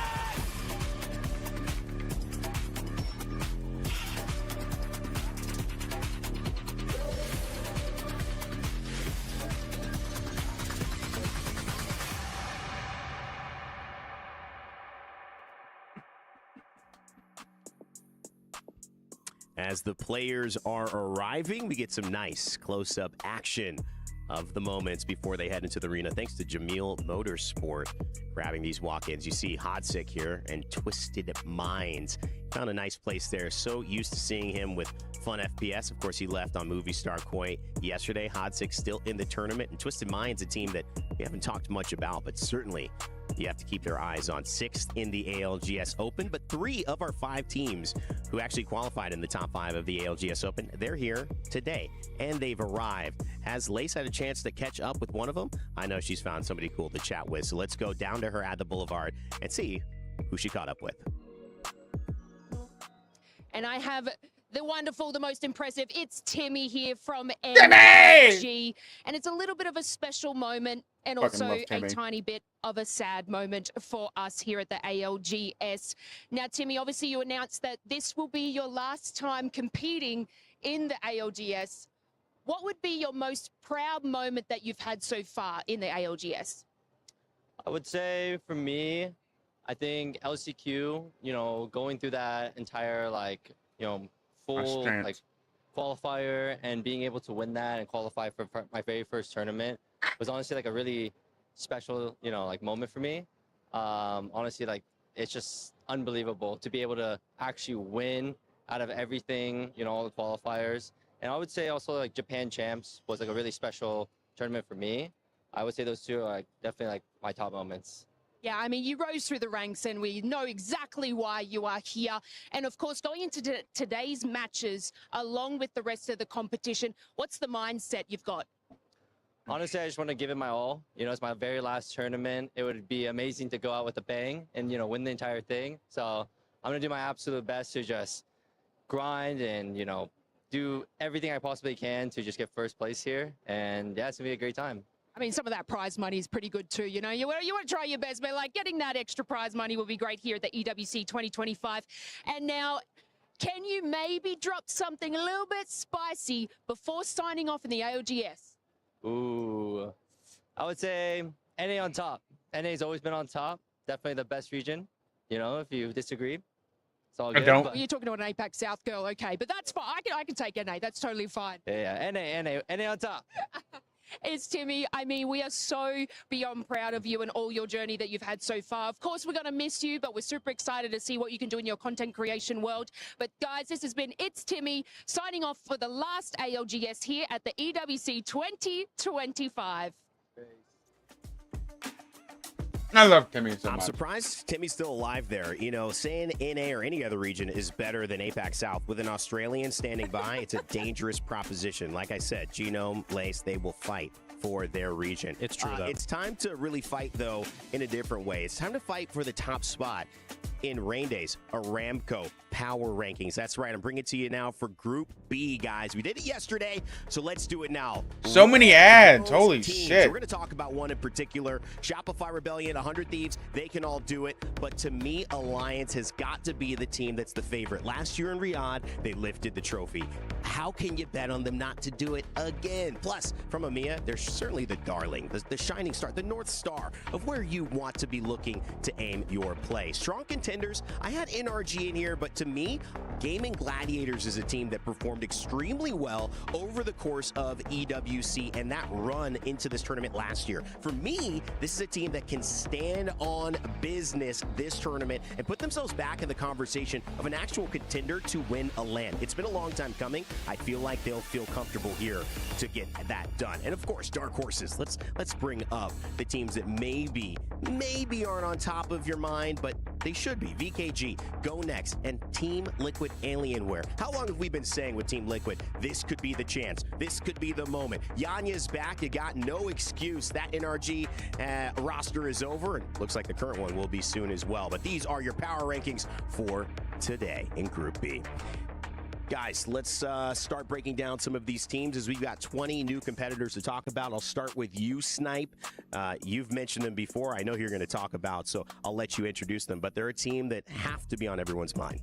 Yeah, so I actually had the pleasure of playing with this team at the last Open event when it was with Vaxlon and Deeds, and Vaxlon took over as IGL, and even after the event, he said that that's something that he didn't even realize as difficult as it was, and after I exited, they chose to pick up Saucer, the previous IGL from the Cloud9 roster, and I think Vaxlon realizing what it takes to be a proper IGL here, it helped give his teammate the confidence in Saucer, who is not a true IGL. He had to do a lot of micromanaging with Naughty on the previous team, and I think that took away from his focus of exactly what he's trying to accomplish as an IGL. So having Vax be able to give the information, Deeds can slay. We've seen how disgusting that team has been. They won the playoffs, or won the Pro League finals, and then they have averaged over 60 points in scrims leading up to this. They've been the second best average overall, and just taking that pressure away from them has allowed them to flourish into the team they are now, and it's really exciting because I've always talked about this as, you know, there's true IGLs, there's the Sweet Dreams, there's the Zeros, there's the Howls and what he did, there's the Hawkuses, and then there's the IGLs that,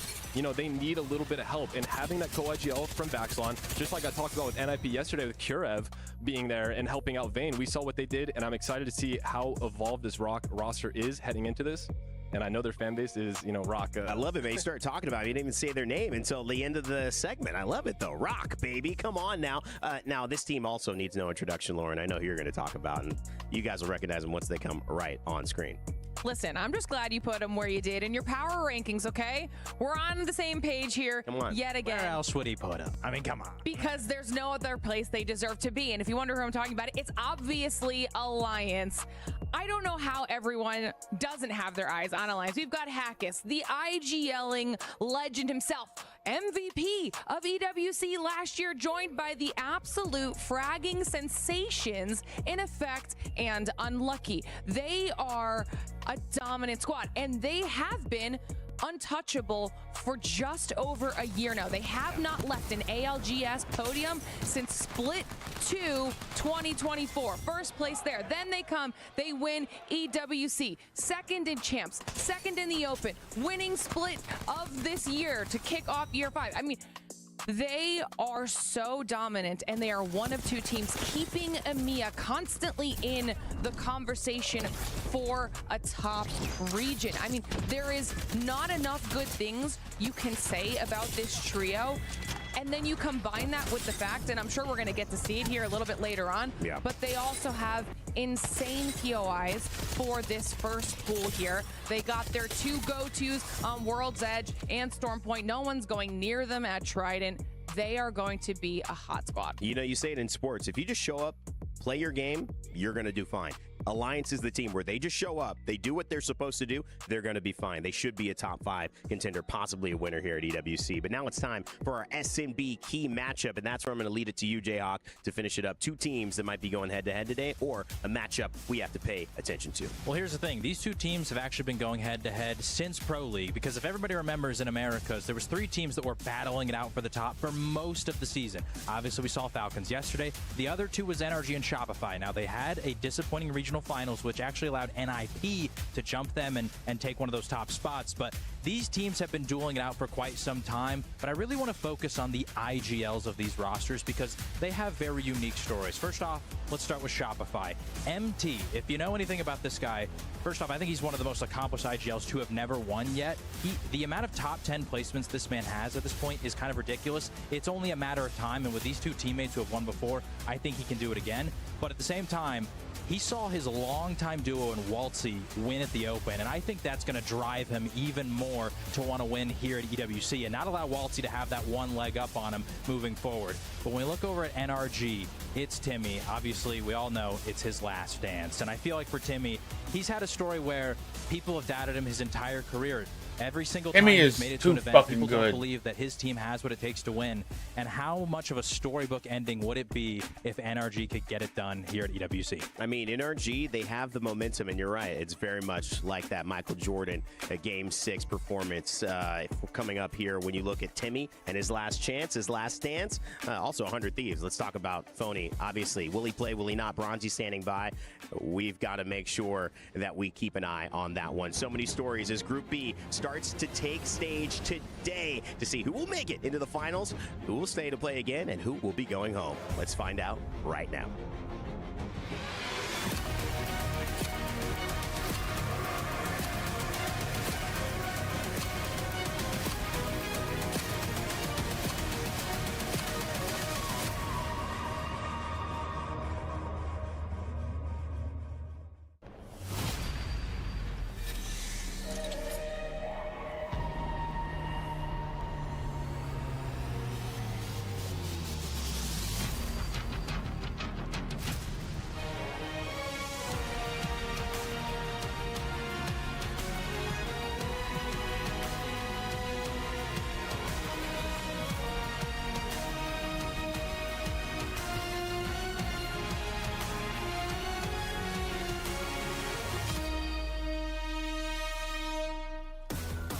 As the smoke clears after our first day of battle, 3 teams have already been sent packing, and the tension in the air just got a bit thicker. My name is Barney Banks, and I am your host, and welcome to Day 2 of the ALGS mid-season playoffs at the Esports World Cup. Today's teams sat back and watched from the sidelines yesterday, which begs the question, how did that affect them? Did it sow seeds of doubt into their minds, or did it fuel their fire to step out onto this stage and perform? Only time will tell. All I know is that on this stage, nothing is granted, but everything is earned. And so with that being said, ladies and gentlemen, let's welcome our teams onto the main stage, kicking things off with NRG! Woo! It is Guild, Sykes, and it's Timmy! I love NRG. Virtus Pro! They are Lou, Zach Mazer, and Slayer! I like their hair. JD Gaming! They are Johnny R, YC, and XD!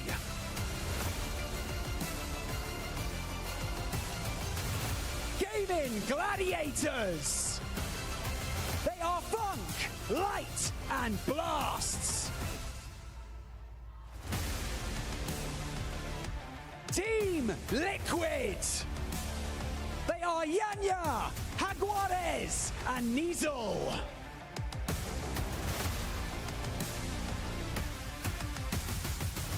Rival Esports! They are Aflo, Fatafif, and Gotka! You have 2 more days after today of this. They are Jen Burton! And also, this is gonna sound really fucked up, but it's not normally this produced. It's normally much less. And as soon as I say 2 words, you'll understand why it looks like it does. Saudi Arabia. That's where they're playing right now. They are Razy, Rohai, and Nanane.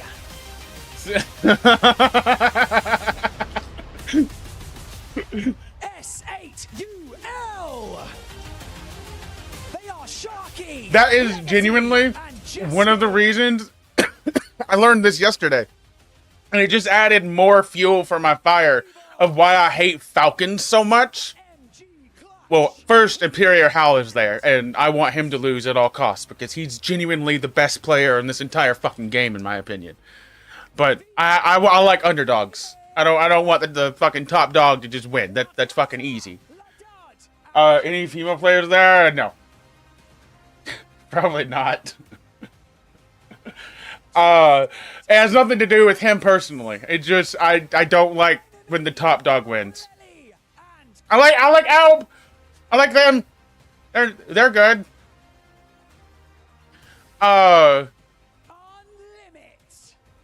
But well, fuck. What was I gonna say? The Falcons are owned by where they're playing, so they're like in their home turf right now, and I don't know. That just makes it even worse. I don't want you to win your own tournament, dude. That. I have seen like several women in the audience, and I've also noticed there's a lot of white clothing, like not like this, but like somewhere over on the side. There's an entire like I don't even know what it is. I don't know what to Google to find out, but it's like a long white dress, and it's only dudes wearing it. I'm very confused, and I want to know why, but I don't know what the fuck to Google. ROC Esports. They are Deeds. But why? Is what I want to know. I know that's what they wear. I've seen it in other places, but I don't know what it's called to like further research it. That's just like a tunic. It's actually good for hot, for heat. Fair enough. Stumble, and you will have to fight for survival through the last chance qualifier. And fall, well then that means So let's kick off. This right here opens up into a giant grinder. Or maybe it's not this, but yesterday they showed a fucking giant grinder where they destroyed the losing team's like piece. And like imagine Charlie McDennis. Imagine that, but in this. Still working things out. Wasn't like we gonna win 100%, but we all had the feeling that we would do good. I think is what it's called. Whenever they just like stomp the fucking. They did that, but in that. I wonder if I can find it. Game 12 obviously was really shattering. We had to win. It was actually really weird. After game 12, I was really upset. I really wanted to win. But it was kind of upset and angry. But I think that also, like, that anger gave us more energy as well. They wrap in behind. The spray coming in from effect is devastating as he takes down 2 members. That's 2 members of Blacklist as Alliance look to close this thing out. In the last game, when it was top 3 left and I saw 2 teams on the other side fighting each other, I said, congrats boy, we won. And my Tiger said, just shut up and shoot. LG down as Alliance will do it! The doubters, the haters are silenced! When the opportunity came their way, boy did they seize it! When we finished out, it was just a crazy moment. The feeling of winning is undescribable. So many emotions at once. It just doesn't feel real when it happened. Coming back to EWC, second year in a row, it feels like I really have to defend our title. We showed that we can win, we showed that we can do better in finals. It felt kind of good that we didn't have any comments about us being a group stage team. I always thought people were stupid that said that. Literally before that, I had a top 5, top 9, like top 8. We have been performing very well now the last lands. Coming from They're going to Japan next time, I think we're all really driven, which I think is a much better host for this shit. We've been top 3 like the past 4 lands. We're extremely motivated. The entire team obviously wants to win.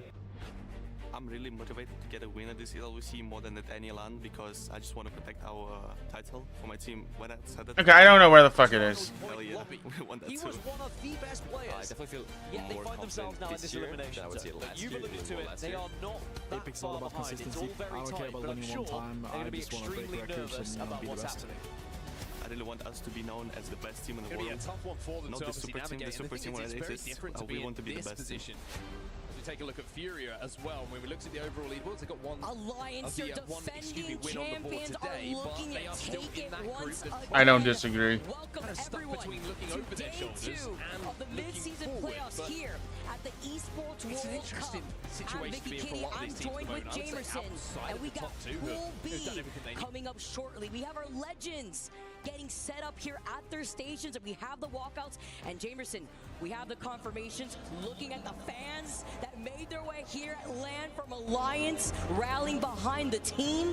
But we also got to see the walkouts. Phony making his way towards the stand after having surgery just yesterday for appendicitis. It really came down to the What? wire. We were confused up until the hour before the show started whether or not Bronzy would be filling in, but no, Phony is here. He's going to try his best to compete for as long as he can, but That's a tough 4 motherfucker. hours later, getting into game is still Granted, they are competing for like $2 million.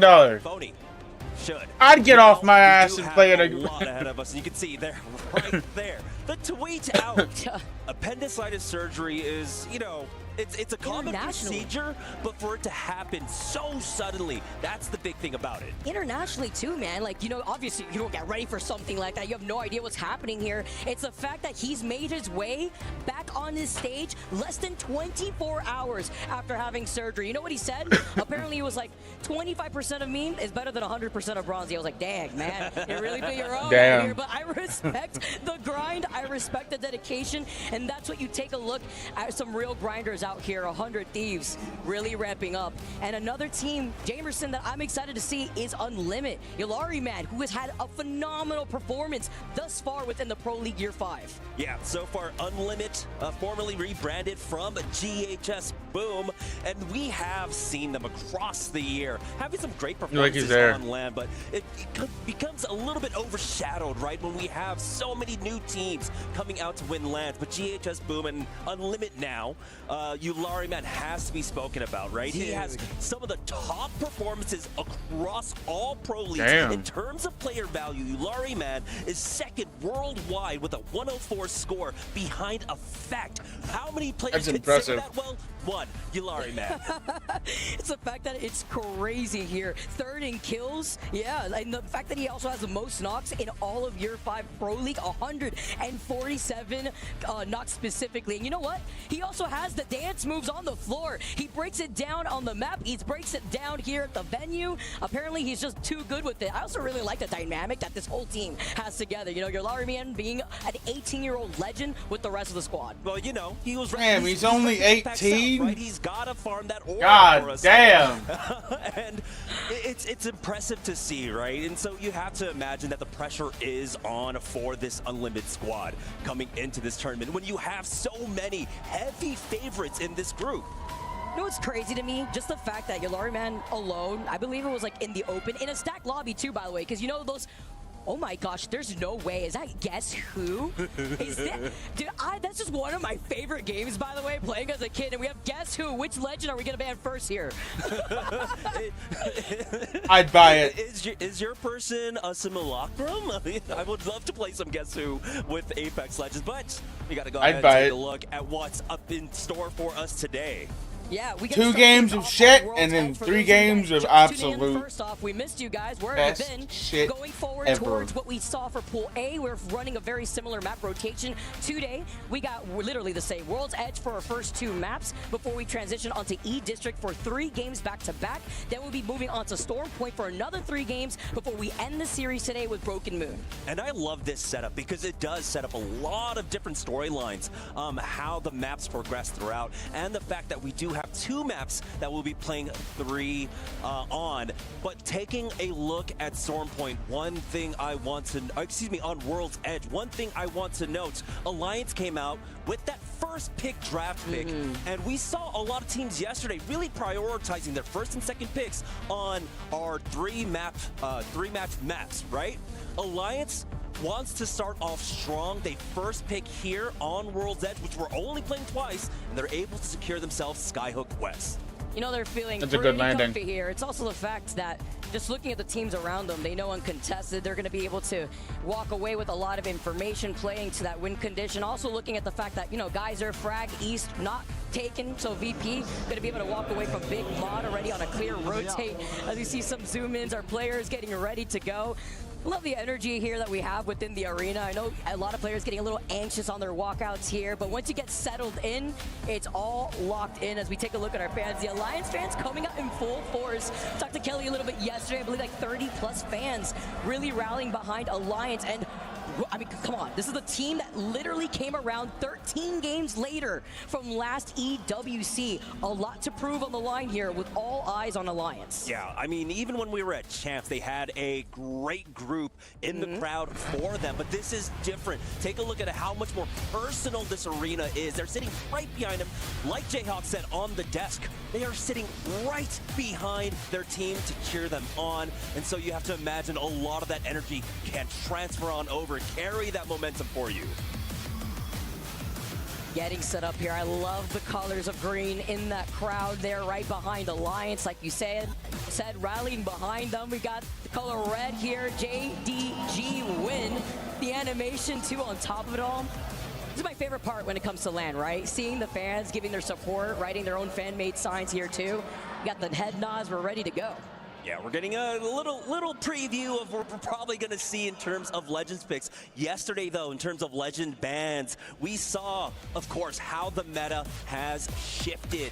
With that Watson ban coming out so early on in game number 1, Alter in game number 2, Ashe, Catalyst, and the list goes on and on. But in terms of the Legend ban, one thing I really do want to note is that Crypto was able to survive, and we've seen teams utilize it extremely well. And of course, one team we do have to mention when we talk about crypto teams is going to be Alliance. The fact that they're going to be able to run their crypto Fuse war until, well, I believe we had Fuse at game number 6 getting banned out. So they have a lot of opportunities to utilize that core composition to pick up a lot of points. Yeah, it's interesting too, because with the same map rotation, obviously we saw World's Edge first yesterday too. I believe it was Watson that was the first legend to go, and it's looking pretty close, but it's not the Watson that's the most picked legend here in this lobby. By a 1 pick difference, it's actually Alter. Yeah, and that was the kind of difference that we saw leading up to scrims, right? There was a slight differential between the two of them, and I can't quite remember who it was, but it was between the two of them getting swapped out who was going to be first banned. So no surprises here whatsoever, but the Watson is still extremely prevalent. We've seen how strong Watson can also be here on World's Edge, making a lot of unplayable places playable. But as we get a look at our first pull, it's going towards Skyhook. Now there's NRG a as well. Fuck yes. Countdown, but you have to expect it's a Skyhook zone, and I know we said it in the past a million times before. If it's Skyhook, you need to get into one of those buildings. Absolutely. I mean, and with the Watsons too, that's why you see so many cryptos, right? A lot of these players already expecting the Watson to come out for this first game on World's Edge. Crypto being a direct counter. Would it be shamed if all these fences just go to waste with one EMP to try to take some space here, with more teams now already making their rotate after getting the scan on the survey? Yeah, the nice thing is here for Alliance is that they do have the ring console. They're hitting it right now, and they're gonna know that they need to start getting into position. RRX are flying in. We've got Shopify Rebellion making their way from survey camp as well, but Alliance are still working on the trials right now. And so they're not going to have the same kind of priority to take whatever building they want. They are regrouped around the market side, as RRX have fully taken the diner on the southeast side. The nice thing as well for a lot of these teams is that they'll have the crypto available to them. They'll be able to hit the man scans, and they'll know where teams are rotating in from and how much pressure that they might face. I wouldn't be surprised if Alliance just hold that trial side, because you know that the edge of that zone, oh yeah, they're going to be on the high ground here. Great position here already, because there's also that Evil Harvester that's to the north side of the marketplace that you were mentioning, and another Evil Harvester on the outskirts on the other side of the tracks once you go from the north side of Lava Fisher. So this is a good rotate spot too for Alliance, because they'll know if that next zone pulls over to the south side, they'll try to go to the least contested route over to the south side, closer to that Lava Fisher rotate. Yeah, Shopify Rebellion take place center zone of Skyhook on top of that main tower. really strong position extremely early on. Okay. You do have to be careful with the altars in play. You can see Unlimited trying to go for that spleef. Will not be able to abduct anyone off of Shopify Rebellion, but here comes another one. Oh! Yes! We love kidnaps! The whole time. So Naoki Let's go! is able to secure them that kill. Dude, they heard the crypto. We're already choosing violence.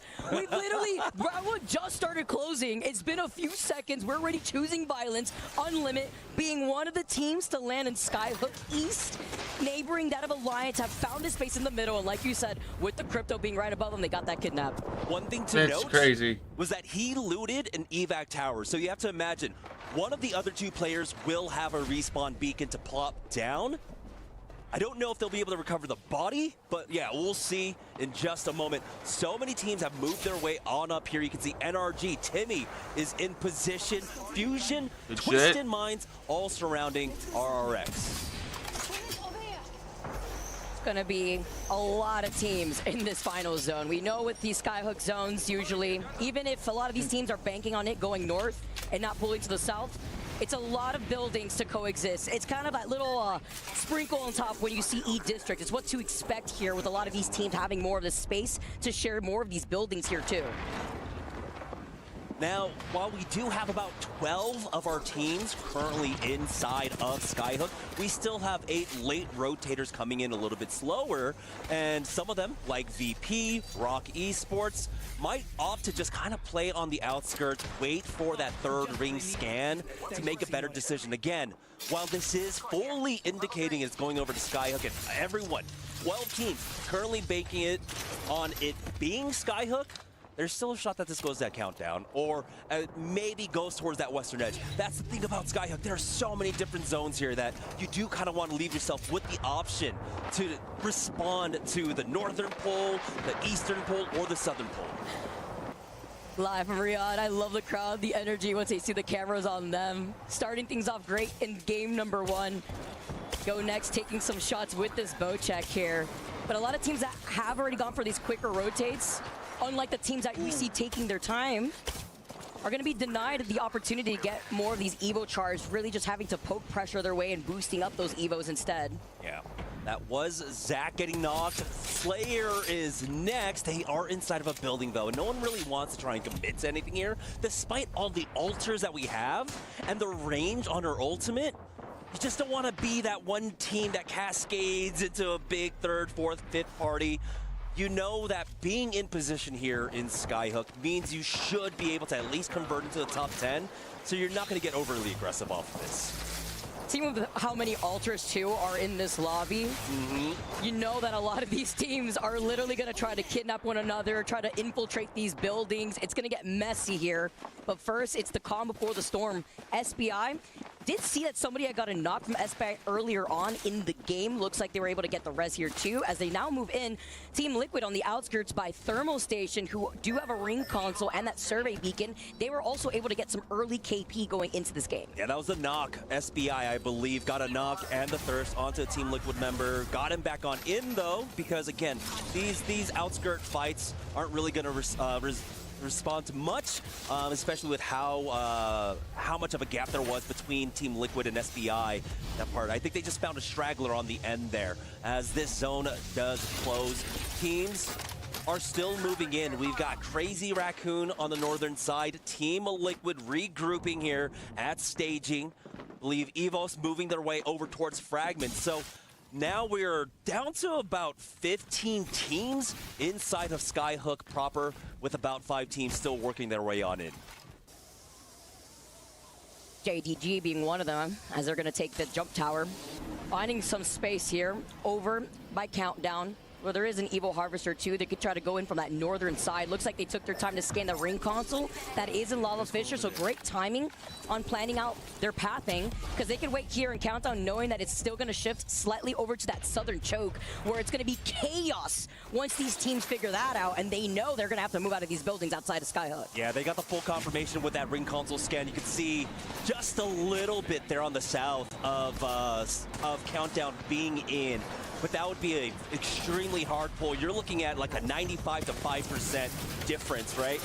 Or maybe even less for it to pull on over to countdown. And so that's why they go for that evac tower. They go on in. They hit the man scan as well to know which buildings were open. So that's what we're working with here. Perfect information on your rotate. And timing. They did that really back to back. Not only did we see that with the ring console, but like you mentioned, the survey beacon right there too, just to make sure they could find some of these free buildings. Don't want to Hail Mary that when you jump on top of a team that's already taken the high ground of another building on Skyhook. We all know how that ends up, as Crazy Raccoon being one of the teams, considering the zone is pulling all the way over to that north side, away from the southeast side of their POI, having to take their time to rotate here. They've called in the evac tower, and you can see the pings coming down.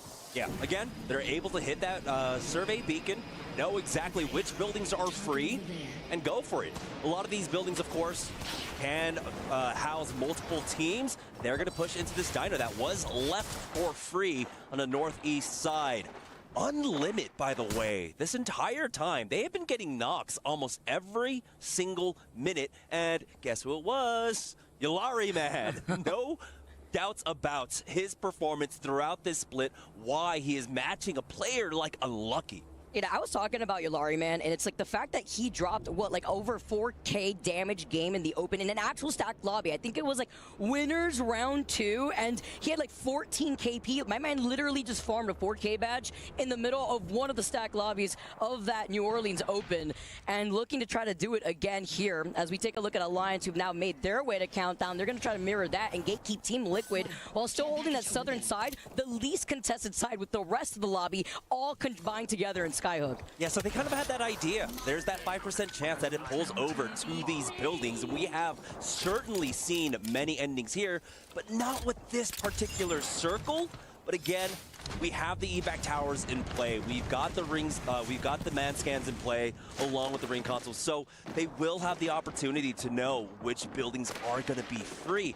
Unfortunately for them, though, not much is being done in the way of whittling down of numbers. We're getting knocks here, of course, with the weapon meta that we have right now with the 30-30s and the G7 scouts in play. A lot of these teams are getting some cheeky knocks through windows, but it's not amounting to much. We have gotten, of course, everyone back into the lobby. So I'm trying to remember who Unlimit were able to get. I think it was a Shopify Rebellion player, right? Crypto. MT.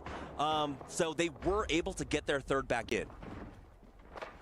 We saw Aurelili get the care pack, by the way, and good call up from Alliance, who had made their way over to that south side when we saw that they were trying to gatekeep Team Liquid. The reason why they moved over to that north side of Countdown is that Hawkeyes is so good at making these calls, because I've watched him in his own streams and how he approaches scrims. It's crazy. They're sitting on top of the Mythic bin, knowing that it was going to spawn on that north side of Countdown, denying that looting opportunity from Team Liquid, that are now feeling pressure, forced to wrap around the edge of zone, just so that way they could find some safety on where they're going to be moving on next. Because Jamerson, this zone is going to be shifting over to the mouth side of the Vault Tunnel Cave. Yeah, they have a lot of options here, right? As soon as this ring finishes closing, they can just try and take an evac tower to go towards that vault tunnel and rotate into the southeast side of Skyhook, or they can do the Alliance special where they're running and gunning through all these teams and whittle out all the teams on the western edge. But that one's going to be a little bit difficult. We'll see what Hawkeyes decides once they get that scan,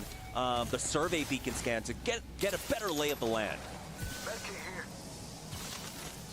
Calm before the storm. That's what happens when you have Skyhook zones like this. Always starting things off slowly. You could expect, what, maybe 17, 18 teams probably over by like end of ring 4 or so before everyone's forced to move away. Definitely once a lot of these teams see the next zone, if these teams have not been able to scan these circle beacons since they went in for an early rotate, they already know the chaos that's happening. That's why you have teams like 100 Thieves, VP, VK Gaming calling it out, being in one of these buildings in that next zone. It's going to be so chaotic here. You still see some of these raw knocks, but no one's ever going to push on this because, especially with the amount of altars and cryptos that you have in this lobby, too risky to give up that position. Just might as well just trade to boost up your own Evo. Yeah, currently inside of Skyhook, we have 9 teams that are not inside the next zone. Oh, ew. Where it's going to be pulling, and about 8 that are. We do have a small engagement here. Team Liquid tried to make the rotate in from that Skyhook hill and got absolutely obliterated. S8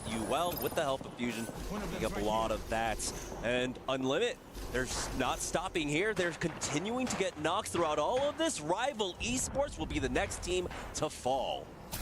Man, that was a good example on the pressure, the aura that Alliance had, mirroring Team Liquid on the middle of their rotate when they had obtained the Mythic Min. And instead of trying to take that fight and risking it, Team Liquid wanted to play safe, and they went for a very risky rotate, which put them in the position that we just saw right now, going right back to the lobby. Now, my big question here is, Alliance, they are opting to try and go for that Vault Tunnel instead.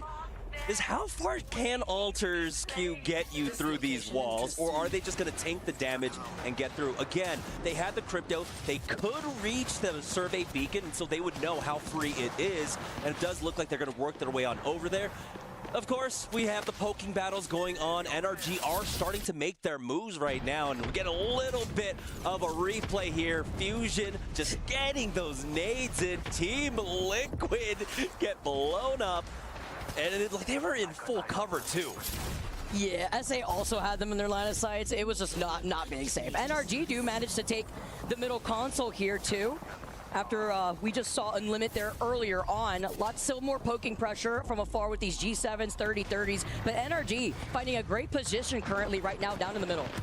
Yeah, a lot of our teams now utilizing as much as they can to get on in. Unlucky ends up getting knocked there as they try to approach from that south side. They should be able to get back with that ult, or at least get the res. You can see RRX, BK, Twisted Minds, no one's really trying to chase after this one. So Alliance will be safe to play on the blue bins on the outside of this building, which puts them just outside of the next zone. Don't you love the free resets that Alter could provide, even with the changes out here? I mean, it's absolutely insane.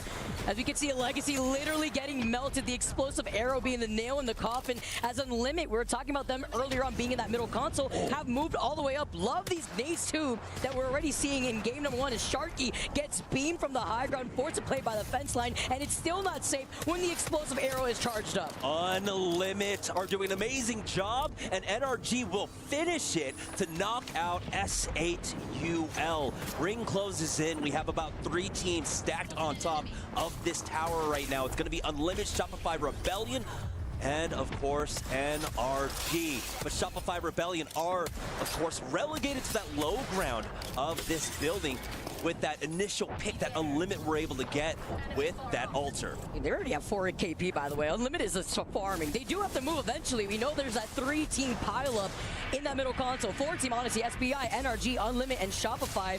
Crypto EMP. XD taking a good amount of that damage, though, is going to be able to pop this bat just fine before trying to fly their way into this next building, trying to break down the walls here too, but then having to be careful. They're still in the line of sight of the teams looking at them neighboring that building. Yeah, this is always the difficulty when you're trying to siege a building inside of Skyhook. You're going to have so many teams still alive that every second spent outside is an extremely difficult and risky proposition. So for now, things are going to settle down. It looks like we're left with 16 teams. Currently, we have about 10 teams outside of this zone. But for teams like Go Next, Rock, Shopify Rebellion, their building is actually slightly in, and so they will be able to continue to play it. But Unlimit, NRG, SBI, Crazy Raccoon, Gaming Gladiators, and Evos need to find a way in. It's going to be so hard when they're getting gate kept by 100 Thieves, too. They hear all the chaos happening next door with Shopify and Go Next. Rock could try to wrap around and maybe try to 3P this, but no matter what, the teams that are coming in from that east side of the zone are going to be kind of out in the open unless they can find that corner of safety inside these buildings. The Ash Portal, just a TP on the high ground. Not contested here. They had the information with the Crypto Drone to let them know that this is free. Yeah, very great rotation coming out from Unlimit. That's going to leave NRG and SBI essentially. Well, I NRG out. Fuck. Out that fight to take them out. they'll be forced to hoof it, but they will have a decent amount of coverage to work with. You can see the fence line helping them out, but on the cross, never mind, a full team is outside. That's crazy Raccoons to knock them out. Unlimited in some trouble here too. While they're playing off the high ground, they were trying to take that fight over on that second floor right below them. Getting another knock here. The EMPs are too much. Alarm Man taking too much pressure from afar out in the open. There's not really cover to play off of. And the altar portals here too, just jumping up and down through these floors. Henchmen trying to fully commit. Yeah, they try to time it with the nade there. Won't be able to secure all the kills, but go next, hold the line for the time being, and now they will chase after them. Backslon has to reload, and he is taken out. Crazy Raccoon gone as well. We're now down to 11 squads. Well, smart to play off of the Watson gen right there, just as some makeshift cover, but unfortunate timing on having to reload right there. Better yet, as Shopify are playing off that low ground, go next, getting that KP, but they're getting beamed with a 30-30. A team looking at them from the rooftop. Could be either Alliance Fusion or Twisted Minds. VK Gaming also part of that pile up too. As you can see, Fusion in this other floor, they're looking at them from the open door. And look at this Watson fences too. Picasso painting right here. It's beautiful. As you can see, they're going to hold not only this building, but the pings too in forms of communication to make sure they have a gen ready to go. So for Fusion, they have to deal with Alliance, VK Gaming, Twisted Minds on this one. And the zone will force them out relatively early. Teams like VP and JD can wait out those teams in that building to drop down as the movement's being made. VK Gaming pushing out. Fusion trying to make his way on out. Alliance making their move to go for an out-of-bounds play for just a slight reprieve. Anything to waste some time here because they know it's going to be chaotic right at their feet as Twisted Minds. Hourly, who got that care package earlier, having that red helmet.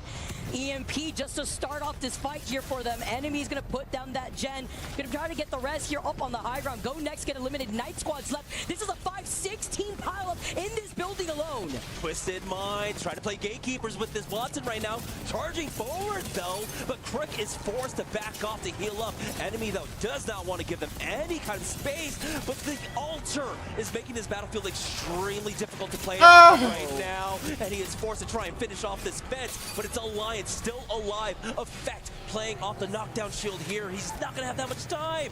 He's just trying his best to survive for as long as possible. They have hit top 5. Meanwhile, 100 Thieves is seeing everything go down on the other side of that fence line. They're trying to go oh my down God. in the middle of the street. 3 squads left. VP, this is nuts. On top from the west side, looking at Shopify Rebellion. VP as 100 Thieves are trying to get nah. on their side. It's Shopify who are looking at VP. Everyone's so incredibly 100 Thieves has the best chance right now. The knockdown for some cover, but we're nowhere to go. VP get eliminated, and 100 Thieves. Yeah, 100 Thieves got this. Trying to wrap around fence. Verholt holds the angle, gets the yeah, 100 Thieves got it.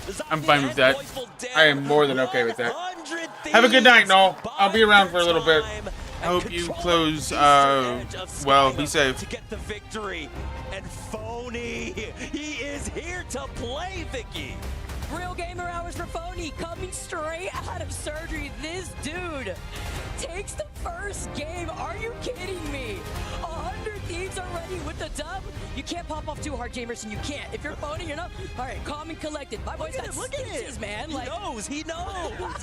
You know, I can't pop my stitches right now. He's not popping off. It's so hard to do. Like, you have to keep yourself calm and collected. Like, imagine how the comms are. Obviously, as the IGL, he can't be loud. He needs some help from his team too. So having to keep himself calm and collected in some intense situations like that, it requires a lot of concentration. By the way he did it.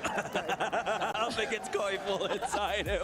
This is some sweet medicine from Phony at the end, but 100 Thieves taking 13 kill points in that game. They get the plus 12. A 25-point game number 1 is amazing for any team.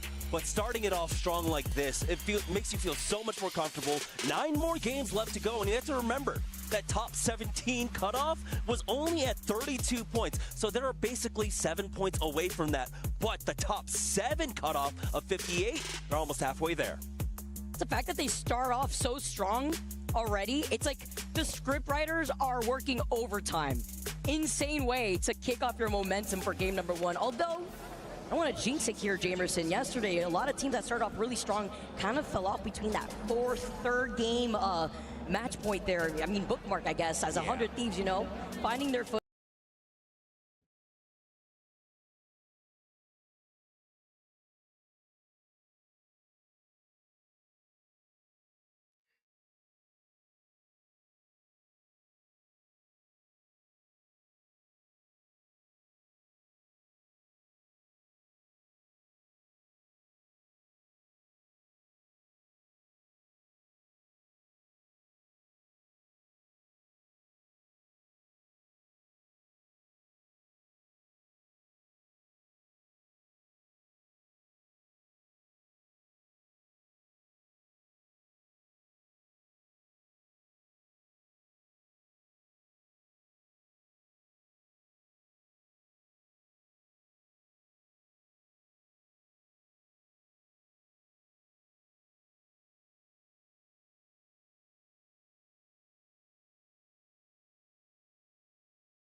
Sometimes life's a mess.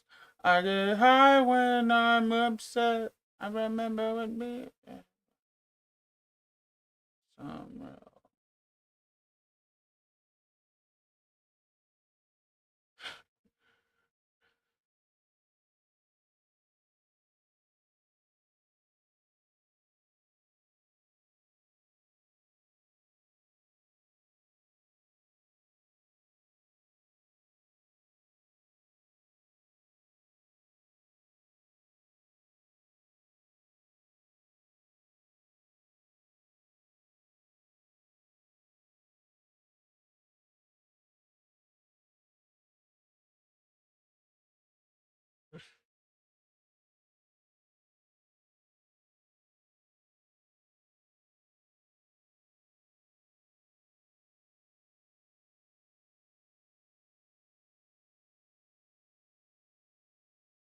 Can you set me free? Sometimes life's a mess. I get high when I'm upset. I remember when me and love didn't click. Searching for something real, then I found it. Sometimes life's a mess. Yeah, I get high when I'm upset. I remember when me and love didn't click. Then I found it.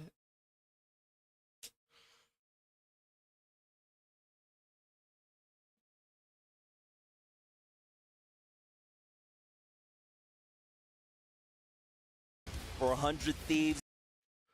Actually, we can finish the song and then I'll play it.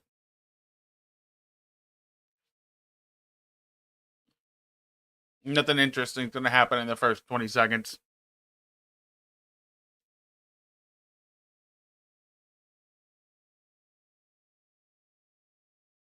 I found you. Put the light in your eyes if I'm allowed. Hold you down, but don't keep you alone.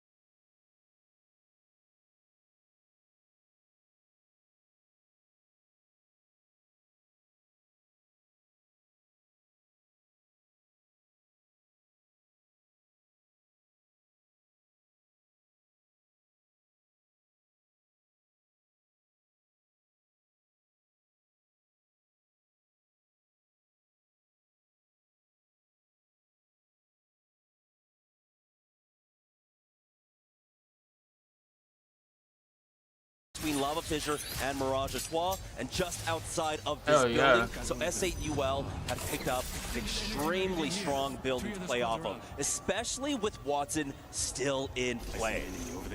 And we have other teams moving in as well. S8UL, we had already mentioned. Fusion, now making their way on over to Mirage Etoile. We've got RRX, who of course do drop at Lava Fissure, are not going to play that priority, going to play more of that building towards the center of a Lava Fissure on the right-hand side. NRG making their way on in, and as well, Team Liquid taking their time over at Tree, because they just don't have the priority on this one.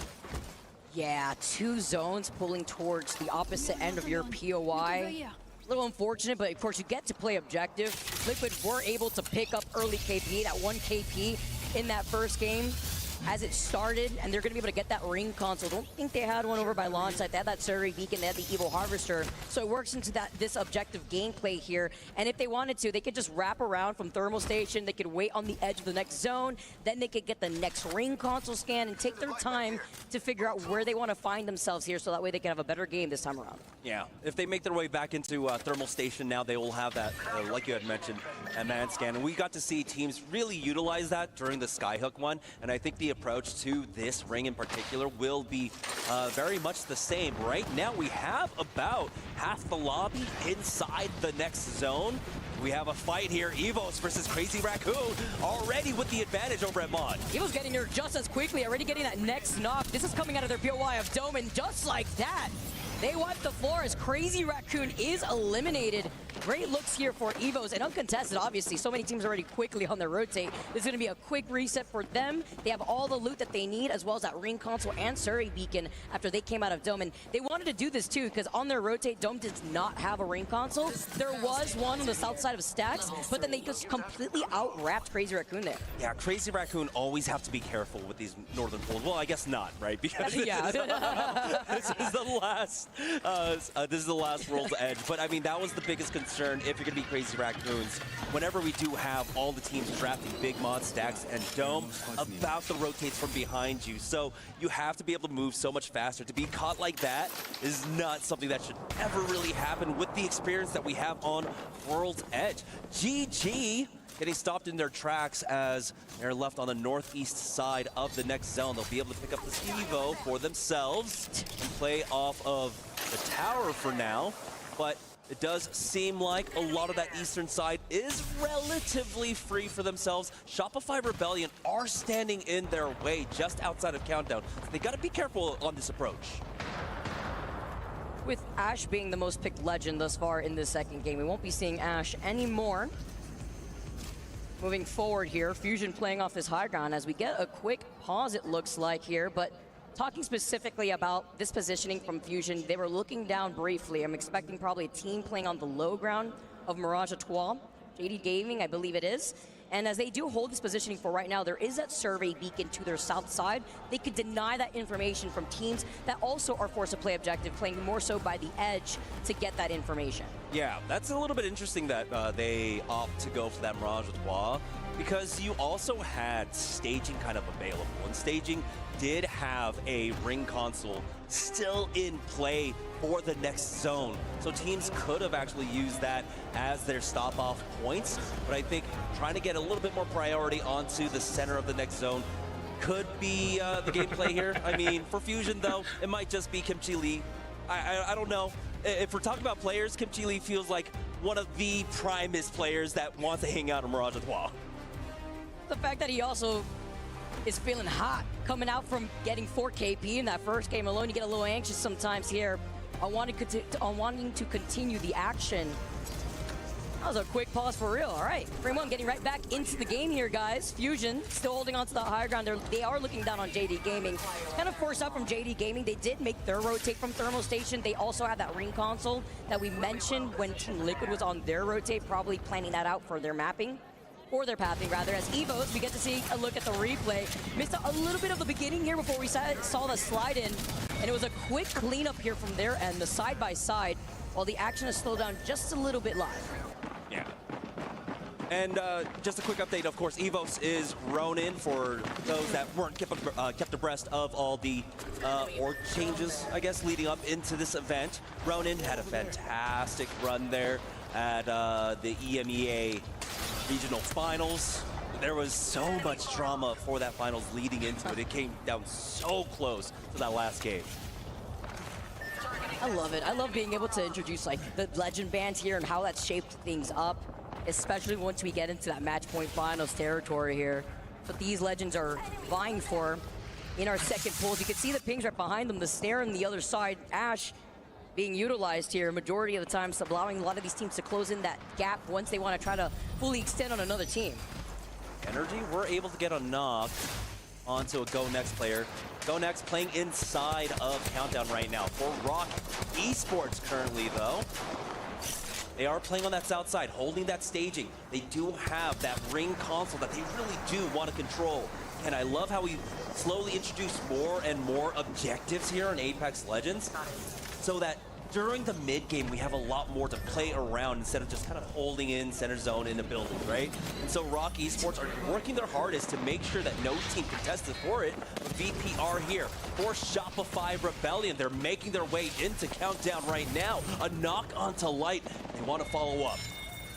I'm gonna do this quickly too. Onto Blast. Gaming Gladiators now is forced to scramble. Looks like maybe a solo left as Go Next, neighboring that of Shopify, dropping down to get some loot. Of course, with no Alter in this lobby, you can't remotely grab that loot. That's what's so good about Alter in a skyhook zone like that, right? So you're not starved of loot. Not gonna be the case here, at least for Shopify, as they're gonna be able to get right back onto high ground here. They know that this is clear. You can see the crypto drone in the mini-map, just getting a nice overhead scan to make sure that there's nobody creeping up behind them. And unfortunately for GG, they're playing the Sparrow, not the crypto, like the majority of the lobby is. So he's not gonna have the same access to just fly in with the drone, get all that, and get out. And he's also running into Alliance there. For Rival Esports, though, they have slowly worked their way up the train tracks. This one is not going over towards Lava Fissure. It's a pull back into Landslide. So for all the teams that banked on it going over to Lava Fissure, they are going to have some of the most difficult rotates in. NRG can gatekeep teams like S8UL, RRX. Yeah, NRG's in a very good spot. Because NRG will also have the backing of Go Next that's in the building to their north. So we have a spread of like 3 teams really keeping those teams out from the western side. It's so hard to rotate too from that Lava Fissure side because it's out in the open, right? You have some rocks, you have those like 3 bins there too. But once you have to get right through the under part of the tracks and you're forced to play off that low ground there, you kind of could use the hill to get out of the line of sight of other teams. It's hard. You're gonna have multiple different angles that you're gonna have to cover for yourself. And depending on the legend compositions that you're rocking, yeah, we have that one catalyst, I believe, here in this lobby. You have the Ash here too to get out of trouble in case you only have one member of your team left, and it happens to be the Ash in that case. But it's difficult depending on what that composition is. Maybe the Newcastle that we see VKG that likes to rock. Yeah, 100 Thieves right now fighting it out with VP. We saw them help take them out in third place. They want to find a little bit more here. Slayer caught behind this bin. He's on that Watson, but 100 Thieves now caught up in the EMP, slowed down just a bit. Verholz throws down that mobile cover for themselves as VP are able to reestablish themselves, reset in this fight. The syringe down for Slayer. Zach gets that bat off in time, but Slayer takes enough damage as Jen Burton wants to chase after it. Nice and steady here before they slide in. Zach trying to provide the cover fire, but point blank, they get the trade here. Luke being able to get that knock onto Jen. Phony now wrapping around the crates before sliding in with the Devo. That's all he needs. Nice jump with the double jump on the Sparrow, but it's a suppressed fire just so that way they can get the rest. That's the difference in the composition that we just saw right there with Jen now being able to get the reset on the med kit. 100 Thieves not slowing down, adding on another 3 KP to the 25 points they got in game number 1. Extremely strong win for them. Slow, methodical fight coming out from 100 Thieves. They're looking now to try and make this back-to-back, and they, honestly, with the position that they were able to win with that team fight up against VP, clearing out that south side, they have a huge opportunity. Now they have easy access into Landslide, will have a lot of cover to play off of as they make their way on in, and then have time to respond to that next ring pull. They're feeling themselves. I mean, 3 KP already on the board. After coming out of that dub, coming in from that south side, after taking their time, they got in that ring console too, over by staging like you mentioned here. As Fusion still taking their time still on the top of Mirage Etoile. You could see the pings from afar because the crypto drone is scanning ahead just to help plan out their pathing. But it's gonna be a big pileup over by that south side with a lot of teams maybe not wanting to overcommit over from the western side of that next circle pool. NRG are looking to gatekeep, and so is Go Next. And VK Gaming, with the composition that we mentioned, the Catalyst, the Newcastle, the Sparrow, they're settling in up on that high ground closer to that Mythic bin, and hits nade galore here, raining nades from every direction. Not hitting anything, maybe hitting some ghosts here. Rival Esports up on the high ground are gonna keep holding this position. They're trying to turn the screws onto SBI, forcing out that Ash portal. There's a knock onto Mike with the help from Twisted Minds, on the verge of getting knocked out here. We got Unlimited versus Alliance right now. Unlucky, down to 1 HP. It's Naoki in a 1v1, but does he have enough HP to stay alive? No, Hawkins is able to finish him off. Alliance stay alive for now, and the third party is not coming. It's just one member of Shopify Rebellion looking to see what's going on here, guys. I'm a little nervous, that triple take from afar here. He still was able to survive getting out of their line of sight. It was Poipo who looked like he was able to get a care package, or maybe the Mythic Fin that had spawned close by them. Or no, it was a care package rather, because he's got the red helmet. He's got that triple take too. Makes your eyes water. In effect, is going to be able to reset here, get the loot that they need with the rest of Alliance, and they'll be able to walk in from that north side.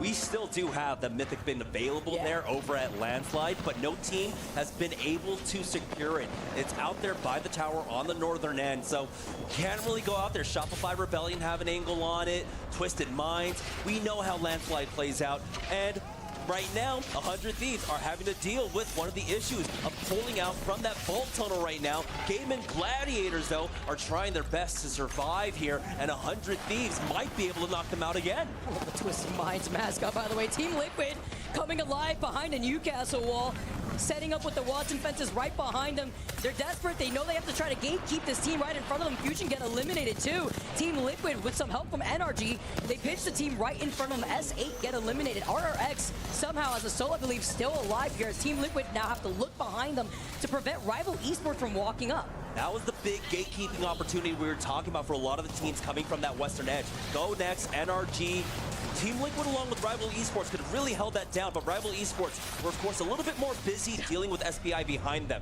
But you can see now Team Liquid starting to make their way forward. It's NRG on the other side of this fight, and this is going to be a consequential one. They got him. I was going to say, RX with that one solo that was still left jumped over Team Liquid's heads while they were trying to avoid getting pinched by NRG, and Team Liquid then were able to get that KP in their pocket with 13 spots left now. SPI Esports looking to gatekeep NRG over to the north side, having a stare down versus Team Liquid. Yeah, NRG, no, this is our only fight that we have to worry about. Go Next are taking it to Shopify right now. Game and Gladiators, they've been sieged by 100 Thieves. Let's listen in to hear they handle this fight. Knock up. How long does it go right here? I'm with you, man. I mean, I can't do anything, bro. I can TP us in 2%. Okay, okay. Live? No knock for you. We're living. Kill toggle, take it. Is it on the platform at least? Yeah, it is, it is inside. Let's go, let's go. Go to the other side. Close back to me. Trying. I'm gonna get out. I can't. I don't know if you can res, bro. I'm not gonna lie. Come last. I'm in this corner. I can't go anywhere else. No knock. I'll come over in a second. No knock. No gen. Do you have gen? Okay. No, not me. Oh, I don't have. No. It's fine. Bandit. I can fend. It's fine. I can't crawl right now. With him. I am at max. Have heals? I only have 2 ranges. Fucking. It's all good. They cannot push us. They won't push us. No one can push us, bro. We're like in chilling here. And 100 Thieves, they're not able to finish the job quite yet, but that does leave GG down as a duo.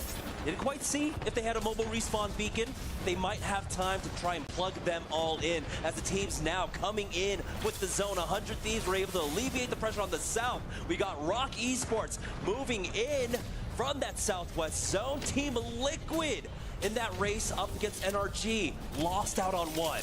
I look like a chameleon right now. Getting all this information in front of us. Gaming Gladiators as that duo get eliminated. Shopify meets them back in the lobby. We saw this triple side-by-side with Team Liquid playing off that low ground, but it's SPI who are trying to gatekeep them originally, who are still holding on to that high ground. Team Liquid forced to play this out as a duo. They try to fully extend, though, sliding it together. Hawadis trying to clutch it out, though, taking way too much damage as this Newcastle gets the nice hits with the P20s. Oh, he was so close, but they give him a haircut just enough to finish off Team Liquid. I still like Liquid going for that. 100 Thieves will get eliminated. Alliance take them out. They have cleared out the eastern edge of this zone.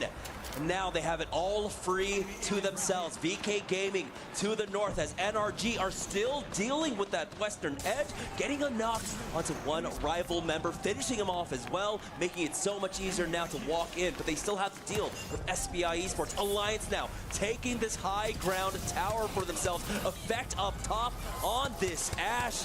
Now we'll see if he can start getting some pressure on to what was that? Twisted Minds. Baxlon, though, pushing forward with Rock. It's SBI Esports trying their best to survive. Rival Esports are trying to at least see if they can get that res going with that Moby being right in front of them, and they do. They do get the respawn here. 5 squads left. Rock Esports get eliminated here. VK Gaming on the outskirts of Rival Esports, while NRG are taking their time to rotate. They're trying to take a good amount of space with the Crypto Drone being able to scan ahead. They hear a fight going on, though, between Alliance and Twisted Minds. Enemy just trying to see if they can get the reset, but with a blue Evo Shield and a red Evo Shield on the other side of Alliance. I believe it's Effect that are right here. Yes, he throws out that Thermite. He's not going to put himself out in the open because NRG are waiting to pounce if they have the opportunity. Yeah, we do have the drone out now for Hawkins, but he doesn't need it. Effect will finish off Twisted Mind, and now Alliance with 13 kill points, full control over the map.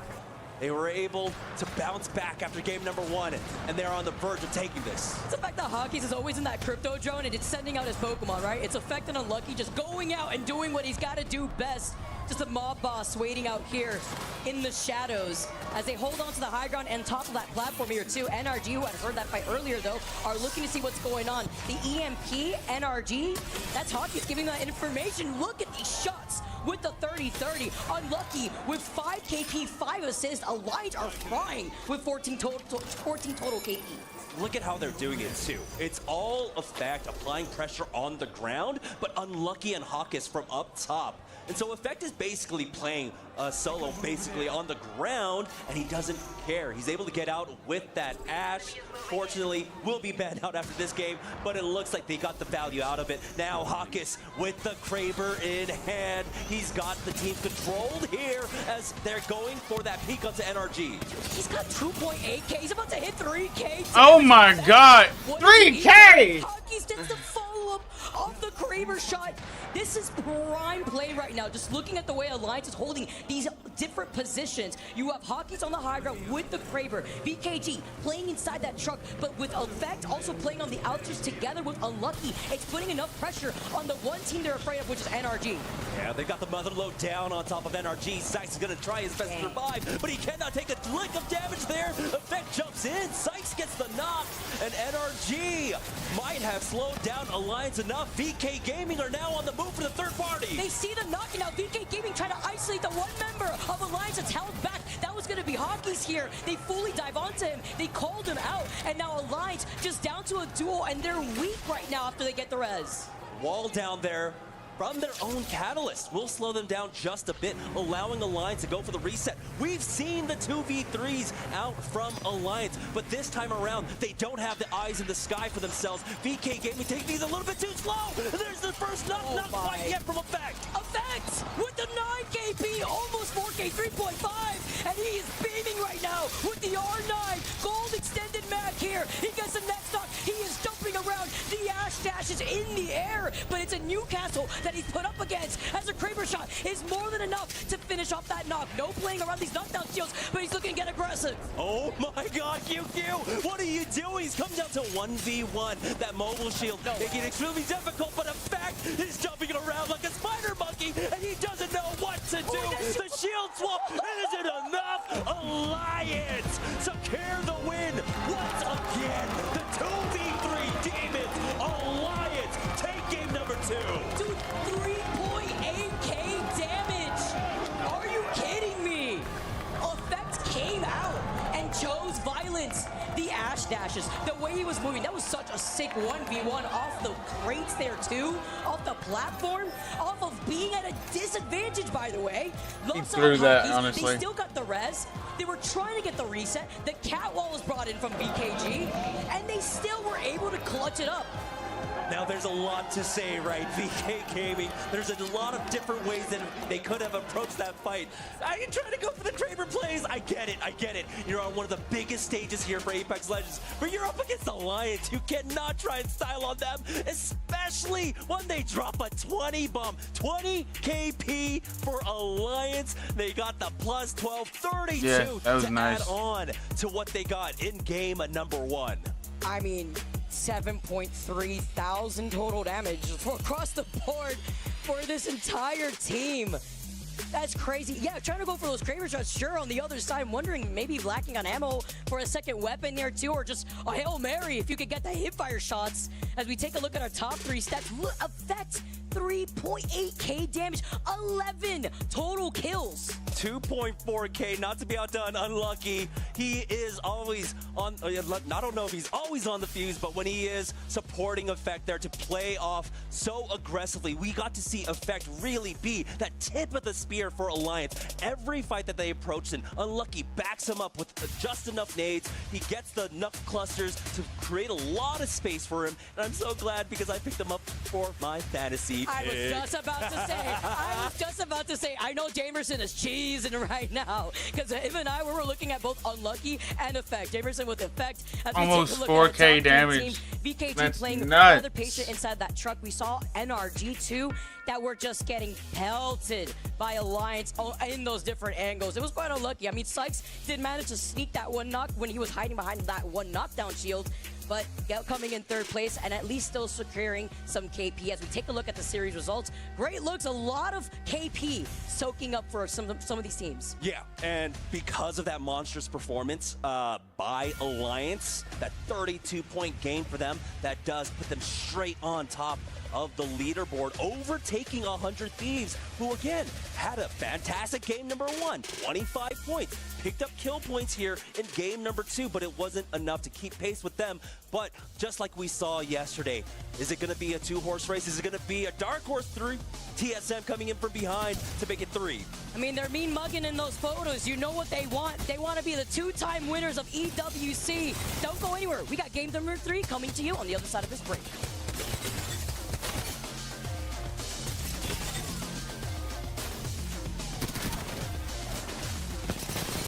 Shit, you know that for you, my friend.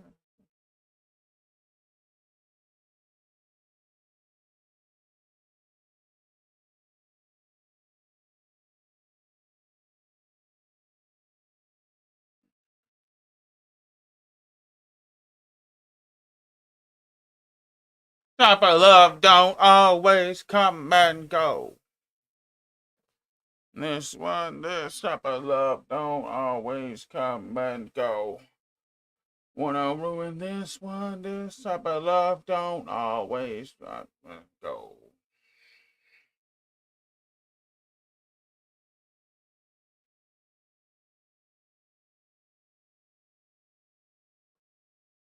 Cheers.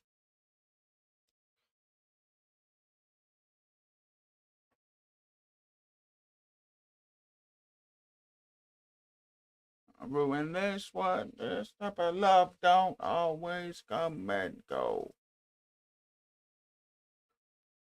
I tell you how you make me whole. Ain't that you with straight?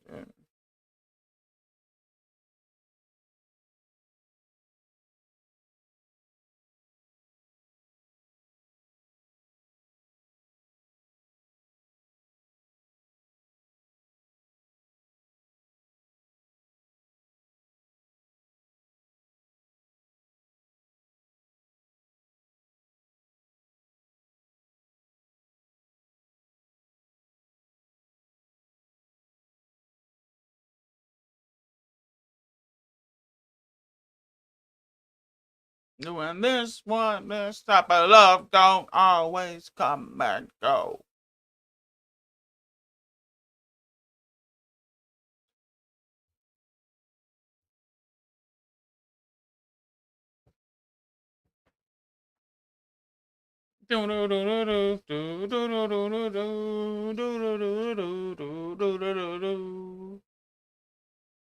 Maybe this one will be shiny too, because I already have a shiny normal one.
Oh, the little plushie.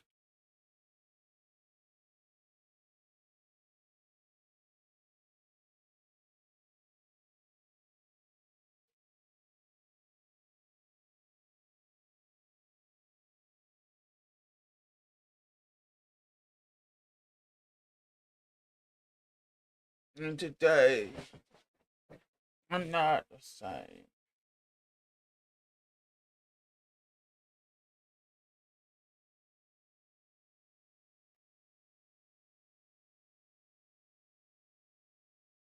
And I think what I mean better day.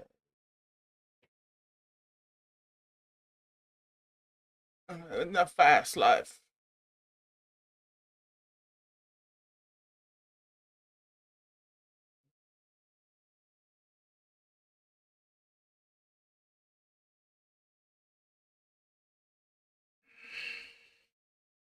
E-District's up next, and I'm so fucking down.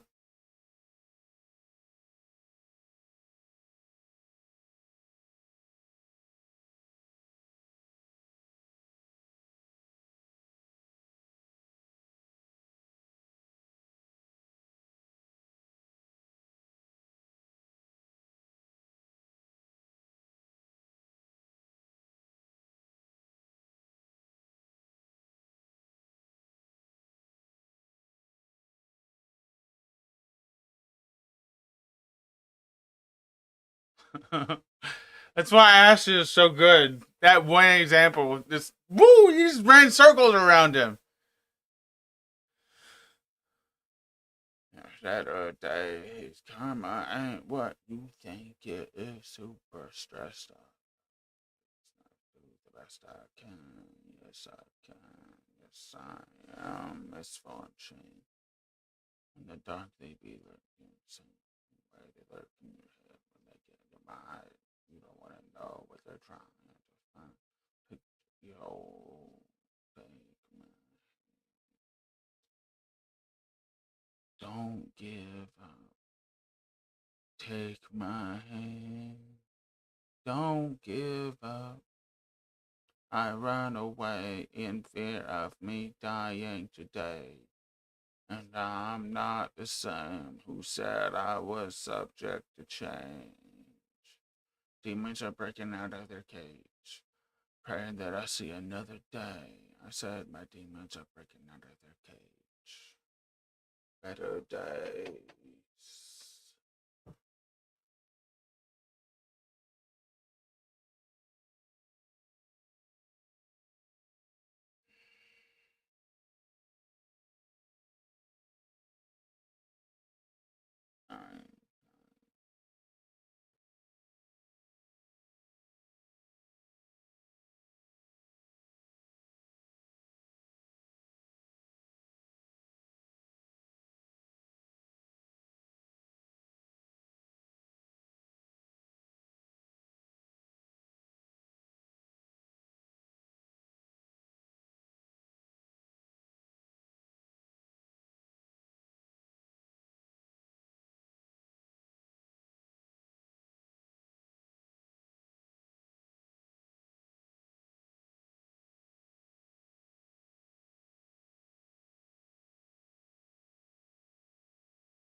You think I need that? I can nothing. Another. Let's take me.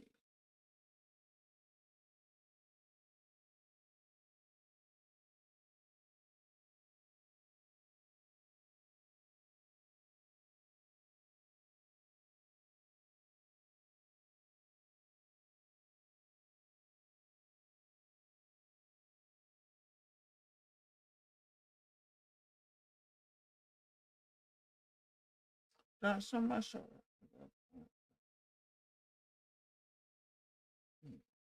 Dog's killing me softly there in here. Times I don't. Hold up.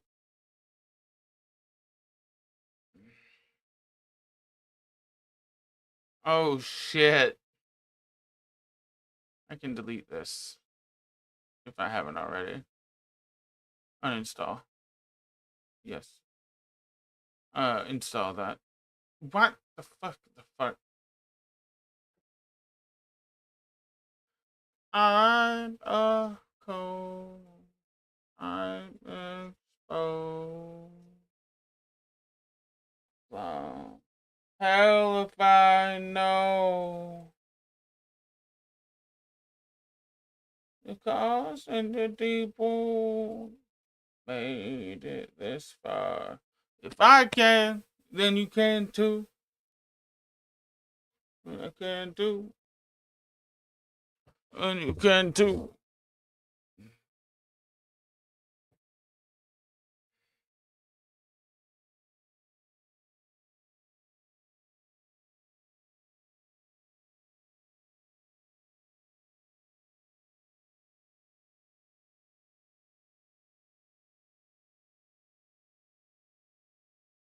Too.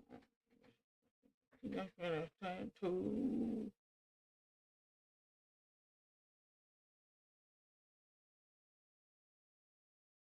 I'm a pro. I'm exposed. I'm the law. Hell if I know. Because in the deep wound, I made it this far. If I can, then you can too. Put in my hand, what I'm gonna do.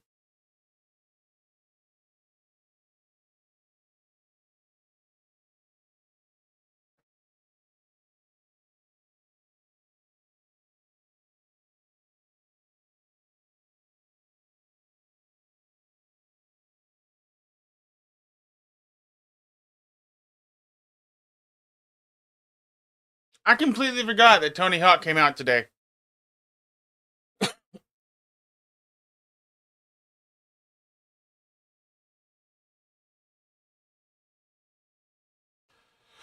I'm exposed. I'm exposed.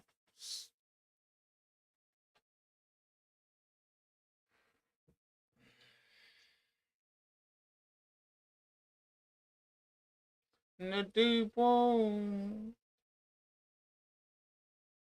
If I can, then you can too.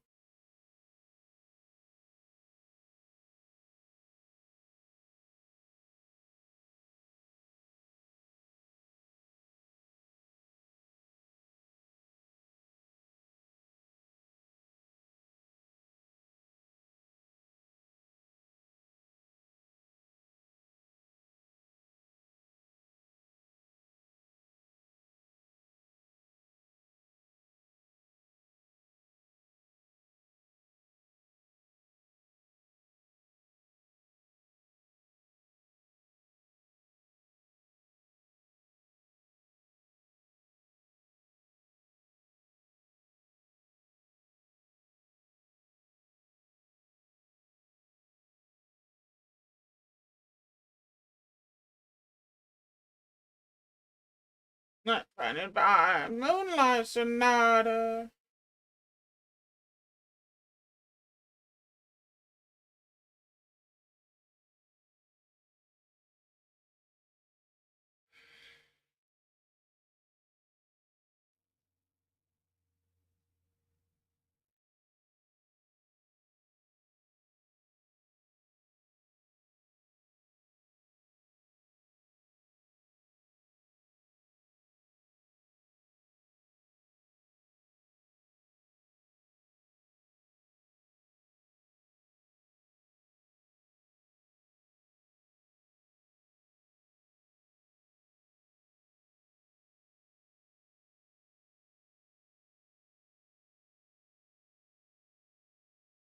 What?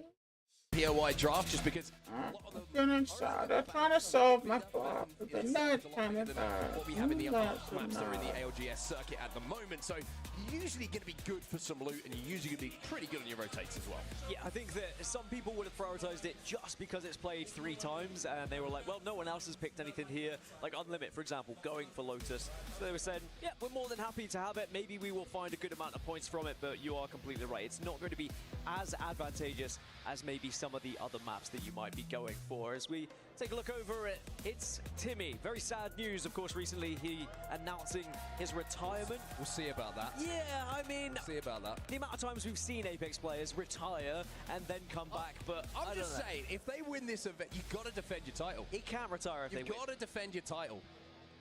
I agree with you. I think he was hinting at it because when Lace interviewed him on the walk-in, he said, you know, my favorite event was Japan. I'm just saying, champs in Japan, if they win it here, I'm sure everyone at home is with me with this. Dan, you're smiling as well. Of course. I would love to see him not retire. I love spreading rumors. Especially when there's no base whatsoever behind them. Well, here we go then. We're into match number 3, everybody. E-District is where we find ourselves. Well, will we see those teams that have prioritized the POI draft for these 3 matches in a row? Can they actually get some points? Can they reap those rewards that they set? Or are we going to see Alliance dominate yet again? Already 39. You spent too much time with Blaze. 39 points already on the board. Yeah, 39 points already, an incredible amount. Remember, the points total is going to be important here because when we think about POI draft going into the finals, at the moment, 117 is the total. And I'm sure there are some fans of other games that will be happy about that total, but that is what's going to be set from yesterday. If you can beat that and win your group, you would then get #1 in the POI draft.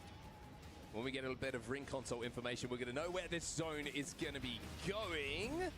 Maybe up towards a little bit of Galleria, maybe a little bit of Alliance. Potentially. Heights is an option as well. You see that zone just pulling off the edge of the map as well. So when we do get that information, it's going to give us a little bit of a clearer picture. Good luck reading it off the first zone, because that looked pretty tough to read. Very tough to read off the first, but yeah, you saw it correctly. It is going to be moving onto that eastern side, and that's what I was mentioning about Heights as well. When Virtus Pro, they selected it, they are hoping for one of those zones to come their way, because they should be a surefire team to get to one of those final circles if it does pull all the way over. But of course, you are hoping and you are praying. Now, we are seeing a few teams starting to move quite early. 100 Thieves, for example, are moving pretty fast. Gaming Gladiators have got all the information they wanted as well, both from the ring console and the survey beacon, thanks to Watson and Sparrow. So going to have an Evo Cache pretty close to them, so we'll be able to pick that one up. The little Harvester will be on blue, I believe, very, very soon. So GG have had a bit of an up and down, I would say. Not only Pro League, but qualification process, a lot of hype, understandably. Okay, E-District, my beloved. Second place back in Sapporo. Almost won the whole thing alongside Slayer and Sweet on that Luminosity Gaming roster. But moves over to Amir. Joins this roster who, of course, dropped Lufka as well, who really did make a name for himself as one of the best Newcastle players in the world on this lineup. A huge amount of success back in Germany, which feels like some time ago now. And of course things have changed, but still an opportunity for them to show that it was the right move and that they're going to be able to perform here in Riyadh. This is going to get interesting on the north here. 100 Thieves have decided to try and push underneath Virtus Pro, but Alliance are going to be in the same area as well, and I think they're all going to be okay with the positions they've taken. And really, all of them are just going to separate, take buildings, but they're all playing the similar area here, the kind of northeast area up towards Heights. So great news for Virtus Pro that everyone else kind of thinks, yes, this is going towards Heights as well. Something to highlight as well, just when we're talking about compositions and legends, you're going to see a lot of Watson in this game, but probably not much after this game, as we do a little bit of quick maps to confirm if that is going to be the next legend that is going to be banned. But Watson here on E-District, probably, I would say, not just one of the strongest characters, full stop, at the moment, as we actually see an EMP going in. It looks like Alliance want to have a little peek at 100 Thieves. I said it was going to be interesting. I thought they'd be happy with the buildings they had, but Alliance clearly want to take 100 Thieves out of this spot. Well, they did.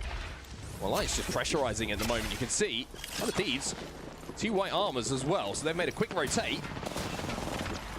Hackers, as you say, lets the dogs off the lead. Trying to push in here. Purple Bolt double Mozams. and the accelerator and effect full of confidence. It's usually a recipe for success. In this circumstance, though, 100 Thieves do manage to hold. Great hold. As scary as that was for them. Really impressive hold, especially for Phony, who was in the corner. You are so vulnerable there if they are able to peek. But 100 Thieves made sure they had those angles to reduce the opposition angle so they couldn't get in and peek easily. And even though Effect did get aggressive, it's because he knew he had the backup of going through that pool if things went wrong. So Alliance will back out. They won't take that fight, but they really wanted to take advantage of their armor situation. Yeah, I think they also want to take advantage of the fact that they have a huge amount of points on the board already, right? So you're more than willing to take a little bit more of a risk in an early game situation, knowing that you've already got some points in the bank. Team Liquid have just taken down one member of Unlimit.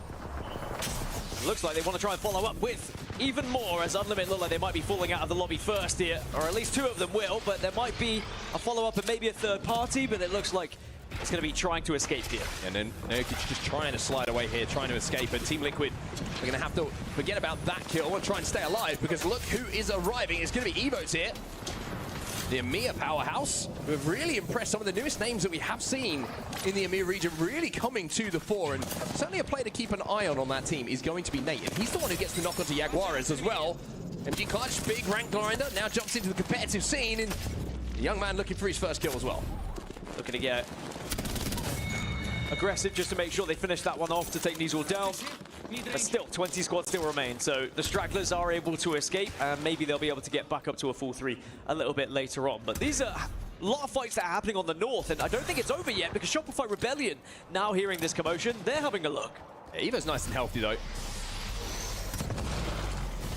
MG Clutch is backing down, and I think they're just trying to create a little bit of space between themselves and Shopify Rebellion here, so that Shopify have to think twice about crossing towards them. I think Shopify probably thought, their third-party opportunity isn't as juicy as we originally thought. NRG, though, just had Timmy knocked. I do wonder how Shopify Rebellion are going to play over there as well, because Liquid and Unlimit are both going to be playing a similar area on the north, but now JD Gaming are going to get aggressive here. Oh, they are indeed. Sykes is going to have his shields ripped apart. He stays on his feet for now, but he's going to be absolutely swarmed, and Sykes trying to do what he can to stay alive. Maybe just trying to buy a little bit of time here for Gil to get out, but now a third party arrives, or at least some shots from distance do. It's going to be RRX and Crazy who's going to be that player, as NRG won't be able to escape, and NRG will be eliminated. First team to go down.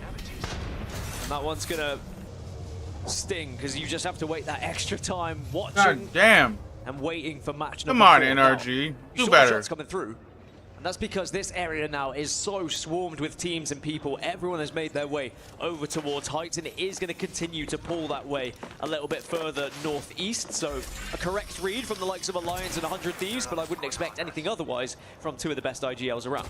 Crazy Raccoon on the southern side of the zone at the moment, just trying to creep their way in. They've got JD Gaming in front of them, and they have to work their way towards where this next zone's going to be going. But they will be safe. They don't have to do too much for now. Shopify Rebellion up on height. You can see them right now. A little bit of a slow start for them, even though game number 2 was much improved. And they're kind of between two members of Team Liquid who have split at the moment, trying to think about getting up to a full complement of 3 again. They have just got ring console information as well, have Shopify Rebellion, so that was kind of why they were playing out here. They realized they had the entirety of the north, apart from the solo stragglers they maybe had seen going for the res, but Unlimit have gone back up to a full 3. As you said, Liquid just a 2, so clearly something went wrong. Maybe actually Shopify Rebellion found one of them. Yeah, I think they might have hit the server beacon as well, which is going to give them that information. 2 members of Shopify Rebellion moving towards Electro Dam, where they might realize there's one solo. And one player from Shopify Rebellion just clearing their backs and thinking, hey, we've got enough space between us now and that second player from Team Liquid to probably just try and collapse onto the Unlimit's about to full send onto that one guy. I've read this really, really cleverly. And we're not going to watch very it. aggressive onto some of these teams that are struggling a little bit. As we can look back at how JDG took down NRG, you can see why they were being aggressive as well. They saw there was a little bit of vulnerability there, and they made sure they capitalized on some kills that were presented to them. There was a lot of teams in the area that kind of helped out with a little bit of damage here or there. The CR back on this southern side have worked their way past JD Gaming and are now controlling this little choke. Elsewhere, Team Liquid, who we mentioned, has split on the map. Well, they might be about to be down to 2 players once again, because Neazul is caught between 3 members of Unlimit here. They're going to be very easily able to deal with him, and he will have to go back to the respawn screen and probably watch from the lobby, because I'm not sure they're going to be able to get that banner. Yeah, there is a crafter next to Galleria, but outside, I mean, maybe you can get the back in, but it's just so difficult at this stage of the game because there's going to be so many teams coming through. And especially Shopify Rebellion, they're going to be on the hunt, remember, because I feel like that's part of their game plan here, is to try and find some extra kills on edge for teams that are trying to respawn and get back into the game because they're going to be naturally quite weak. But one of those teams hovering around Galleria is going to be Evos as well. Remember earlier, we saw them join in on that fight that forced the likes of Liquid and Unlimit out. Well, Liquid have found another crafter, by the way, on their way through Energy Bank, so they might be able to get back up to 3, but they have Unlimit on their backs, who are going to be hunting them down, and if a respawn goes down, you imagine they will push that very, very quickly. Back towards center zone, though, and S8UL are in a great spot underneath here. Newcastle wall down, Gen down, intercept some pylon, and some nice, beautiful buzzing fences. We're in a pretty good spot. Very difficult to push that one. Yeah, they'll be fine for quite some time. Instead, it's those who are forcing their way into the ring at the moment that are really I'm struggling. surprised Boxing's not banned. Somewhat comfortable here as well. They have a portal to play with just to try and reposition and find another safe haven. Oh god, the eyes. There's a little bit of conflict happening on the western side. Shopify Rebellion and Evos currently are facing up against one another.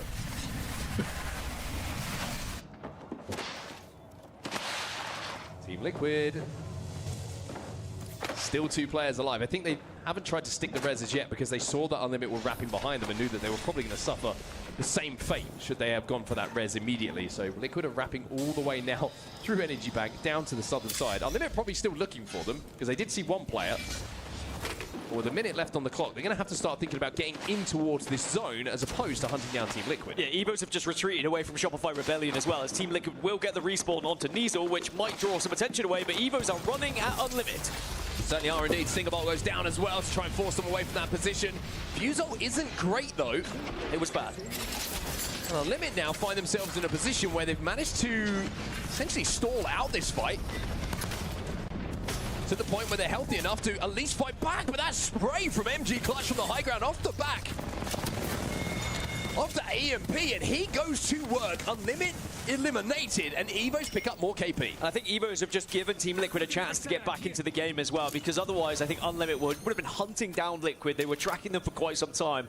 And now Liquid back up to 3. And actually, a couple of members from Liquid are having a little peek over towards this to see if there's any stragglers. But I think they'll soon realize they need to focus on getting into the zone. Shopify Rebellion have done exactly that. They've moved from the northwest and they have traversed into the zone. So it's only going to be Evos and Liquid outside of the circle right now. This is interesting now because Liquid are ahead. Think about what's just happened, right? Evos have just used so many ultimates. We saw MG Clutch popping a couple of ult excels to try and get his ultimate back, but they expended everything in that fight. And if Liquid have got a couple of ults available and they don't, Liquid could hold them out in this situation. Twisted Minds, though, inside the zone, trying to hold out the likes of Go Next and potentially Team Liquid in a few moments' time. Elsewhere, you can see the SBI having a little bit of a struggle with Zainu, has managed to take down 2 for SR. Yeah, Shopify Rebellion just forced their way into zone and bullied SBI out of the building. Like, genuinely said, here's the eviction notice, get out, this is ours now.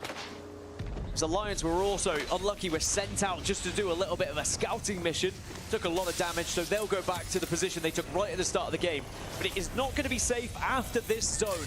It is going to transition a little bit further south, but still going towards the east, and then south again, which actually is going away from Heights, which is going to be great news for the likes of S8UL, who we checked in with earlier. They are pretty much bang center of the zone. Yeah, bang center zone in a really easily defendable spot as well. You saw they had cover from everywhere. Only 2 areas that they could be attacked from, and they've got the Newcastle wall, they've got the Watson. It's so difficult to siege that particular area they're playing. Speaking of sieges, it's going to be Go Next versus Twisted Minds. And inside this building, we are seeing an exchange of fire as enemy will pick up the first knock onto Kinda. Yeah, Twisted Minds have the advantage here, but as we've already seen, a 2 versus 3 is still very winnable. As long as you play it correctly and you play it together, there is going to be a crack on both sides, but Twisted Minds still going for aggression here. They certainly are indeed. Abralele, though, is down to 1 HP. Annam, he's the last one alive, can't get it done, and we Go Next who are eliminated. Everybody from Twisted Mind stays on their feet in that fight as well, which means they should be able to reset pretty comfortably. There's 17 teams left, and here is one of them. It's going to be Team Liquid. They hear what's happening, they get involved, but enemy's taking Yanya down. Yanya gets absolutely destroyed, but it will be Twisted Minds, who unfortunately cannot hold off the follow-up barrage that comes from Jaguares and Neazor. For a second there, that looked a bit shaky, but I think just the armor disadvantage and the HPs not being reset the way the Twisted Minds would have been wanted to, just like they could get away with that one. Team Liquid finding the red helmet was absolutely huge for that fight as well. Gave them so much confidence to be able to push in. And I think it was just the amount of damage they were able to do and the lack of healing that was able to have been done previously as well. They were pretty weak going into that fight against Liquid, but Liquid have to move fast because the zone is coming in and this kill feed is going to light up a little bit because there are about 8 teams who are not within this next zone. Yeah, all of them at the moment are on that northern side. And Alliance are one of those teams. Let's jump into the comms with Alliance. Can we close? Johnny, close. We'll get close, we'll get close. Yeah, we'll close, come on, she's on red. Right above. Okay. On here. I'm dead, I'm dead. Oh, wrong. You knocked? Yeah, that's dead. He dropped down by there. I'm trying to put him alive. Yeah, I'm dead. I'm dead. Okay. You get shot in back. Getting hit. Getting hit. They're still looking. Lucas rising below you. Go, go, go. No, nice shot. No, I'm in. guys, we gotta listen to the. We need to gender. As soon as they nade this gun. Not the greatest of moments there for Alliance, certainly not what we saw for them in the previous game, but hey, you can't get it right every single time. A tough rotate for them from that northern side. We just saw about 4 teams drop as well, 100 Thieves being one of those. So winners from match 1 and from match 2, both taken out in a very similar time, and now Virtus.pro get to play peekaboo from above. And Evos get eliminated, so that's going to be extra kills across the board. It was actually VKG, I think, finished off those kills in the end, but it is going to give away their position to Virtus.pro. Now remember, Virtus.pro dropped over towards Heights, but now they have to start making their own rotation and try and find their way south. Yeah, a little bit of space on that northern side, but for not long are they going to be able to sit there. Shopify Rebellion now pushing on that position. We talked about that fortified spot that S8UL have held down for quite some time. The sprays and the suppression is starting to hurt S8UL here, but they're holding on for now. But now the swing's going to come in, and this is why Zyno is such a special talent. Picks his moment perfectly. S8UL are evicted. That red armor getting past to Shopify Rebellion after I assume they took down Team Liquid whilst we were amidst the Alliance POV just earlier. RRX will go down as well, so now it's just 9 squads remaining, and there's a few teams trying to make their way to center zone at the moment. Actually, 3 teams just took a portal at the same time. VKG, Fusion, and Crazy Raccoon all in that center zone. VP trying to kind of tiptoe their way forward. They're pointed to the edge of this zone, but as you can see in the top left, they now have 45 seconds to decide what that next move is going to be. But this is how busy the center of where this game will be ending is. The shops are full, and VKG have set up a little food stand of their own just on the outside. So many fences as well, and that is not all of Fusion's fences, by the way. There are fences from every single team in this area, all combined, and it looks like they've set up a fort to share, really, at this point. These 3 teams will not be worrying about one another right now. It will be focusing outward. It will be stopping teams from being able to push in. Look at the lack of attachments here for Fusion as well, so they've done a really good job. You imagine 2 players have been rezzed in the game to get into that position. On the northern side though, GG, JD and VP all have to move very soon, and VK are holding them out now relentlessly. Shots coming in from the 30-30 to try and pick up KP. VP cannot make it in. They will be the next team to go. Yeah, that's a shame from a zone that was really handy and close to them, but you can see VK just trying to get eyes on these teams that are pushing in. Fences. There are so many points available here. The fences are just stopping them moving anywhere. GG can't make it forward. They will be eliminated next as we go down to 7. Fusion now trying to make their move. Trying to see if there's an opportunity for some KP, but having recognized the reset to come in, they now retreat back to their little hidey hole. Worth noting, Fusion and VKG are running the Newcastle. Could be very important here in this final circle as rival esports go down. But we do have 4 crypto still alive as well. Might be able to deal with some of these fences that are being a nuisance. One thing that's really interesting to highlight here for everybody, on the eastern side of the zone, ROC control all of it. Shopify Rebellion on the western side of the zone control all of it. JD Gaming on the north, all that space, but in the center, these 3 teams we're focusing on are so shoulder to shoulder that it's allowing those 3 other teams on the perimeter to have so much freedom. And look where the zone is finishing. It is finishing bang center, closest to VK, Fusion, and Crazy Raccoon. But of course, they all do have to slightly move out. But they do not have to be the first to move. They can wait and force the likes of SR, JD, or ROC to actually make the move first. Shopify Rebellion having to make their move forward now. They're trying to fence across and almost trap Fusion into this position.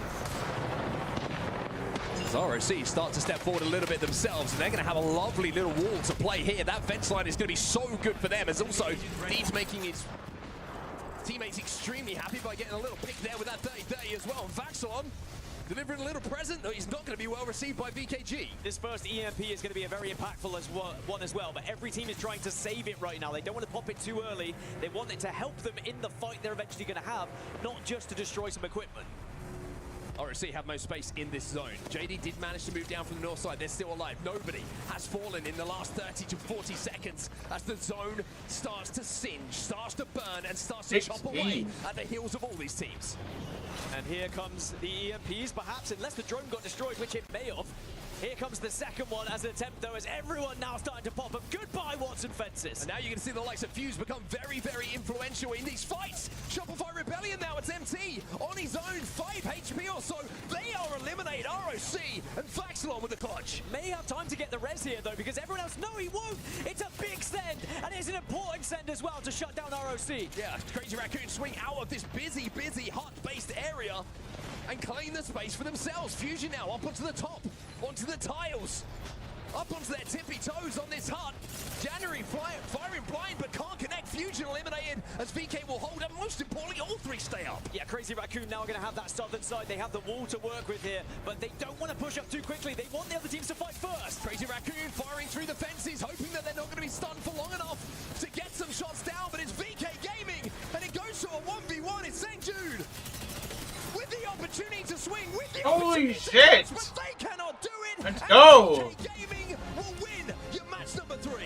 VK Gaming did so well to dominate space very early on. As soon as they got that portal in, they Watsoned up. They Newcastle walled instantly to make sure they created as much space as possible, but they kept their backs to a wall. They didn't take any silly fights. They didn't take any risks to begin with, but it was also them who were fencing up after that initial EMP. They made sure they were going to make life a living hell for any team that wanted to arrive.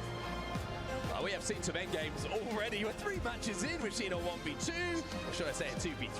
We'll give Unlucky a little bit of credit in that one. It wasn't all effect. And then we've just seen a straight 1v1, a throwback 1v1, playing around the knockdown shields as the zone evaporates in front of us. As VK Gaming will clutch 11 KP alongside the 12 placement points. That's 23 points on the board for them. Yeah, that is a brilliant game and really gives them that opportunity to put themselves in a conversation of getting to those match point finals. I mean, only after 3, sure, it's not a guarantee by all means, but at least you are up there and you know you are hanging with the biggest and best teams. Because remember, top 7 qualify for match point finals. The rest, they go to a last chance qualifier, except the bottom 3 who get eliminated today. And here's some of the stats you can see. One thing that's going to be a very nice feeling is, remember that VK Gaming were on the receiving end of what happened in that previous game. In that final moment, the effect play that we did see. This time they clutch it. This time they make it work. So a second followed by a first here for VK Gaming. A fantastic little run that they're on. And if you are tired of Watson Fences after that game, because there was a lot of them, we won't be seeing any more for the rest of this series, unless there's a reset. But Watson will be banned from this one, and it means going into match 4, you're going to have to find someone else to hit those ring consoles for you.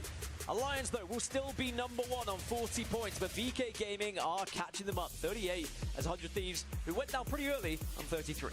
Yeah, very close between everyone. Nobody kind of getting away with it at the moment. Nobody getting ahead in the score. Kind of noticeably, it's been an exchange of wins. 3 different winners across 3 different games. And I gotta say, that was a very, very enjoyable endgame there. The way that just the geometry set up when you had that small kind of collection of huts and shops in the middle, and then the perimeter, which was just covered by those walls. Fantastic to watch here, and we have to expect more fantastic action here in Riyadh in very, very soon. We'll see you in a few moments. We'll be back.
championships are not given, they are earned.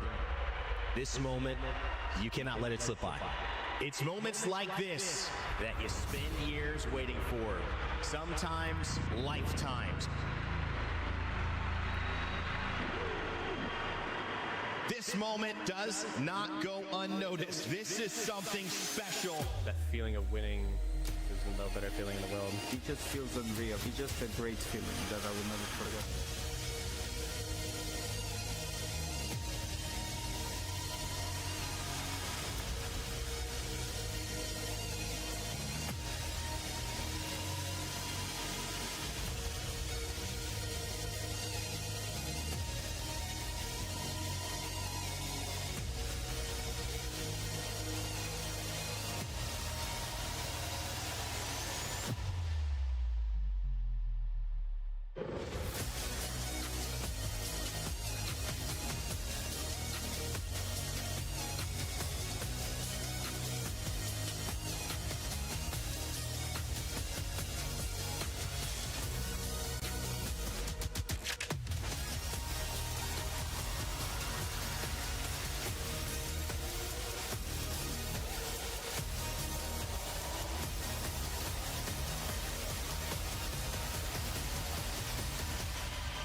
World Cup continues here in Riyadh. A little shot of the boulevard. If you're here on site, that's where you walk in, and to your right. Yeah, don't care.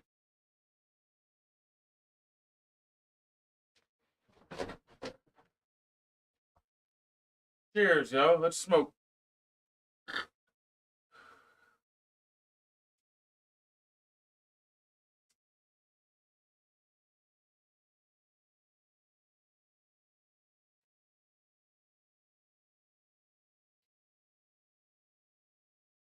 They hate it when they play both sides.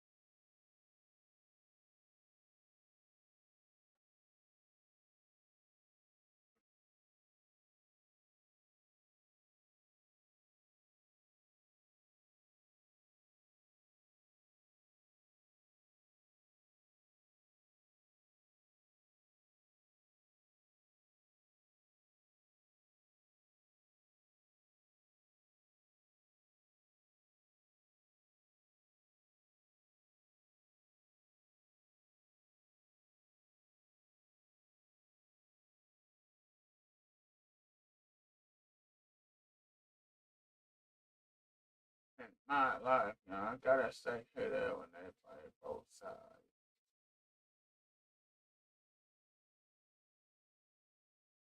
Say hi. Too close, too close.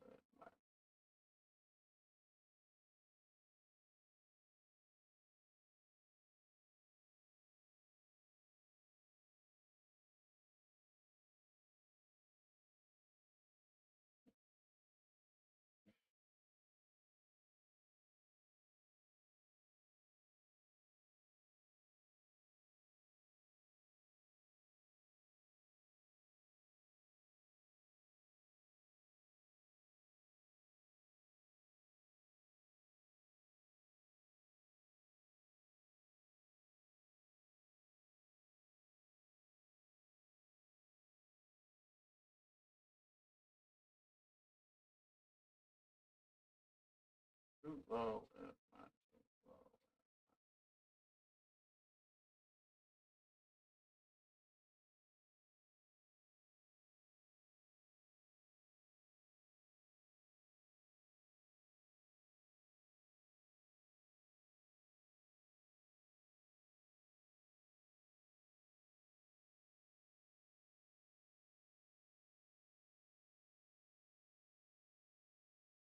Energies in ninth.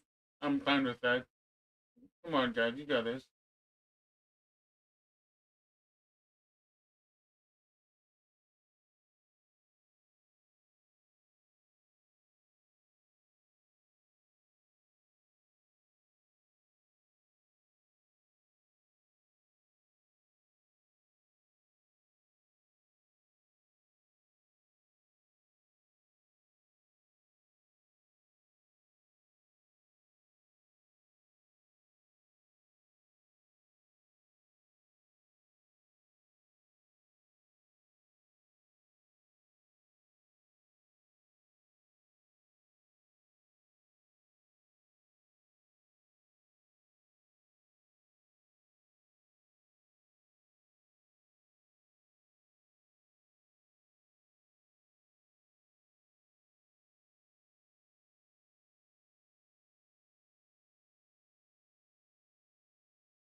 Cheers.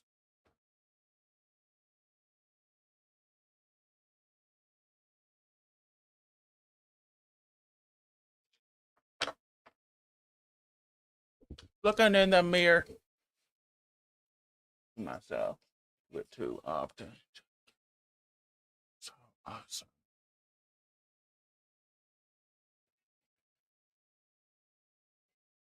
Only red wine, fire.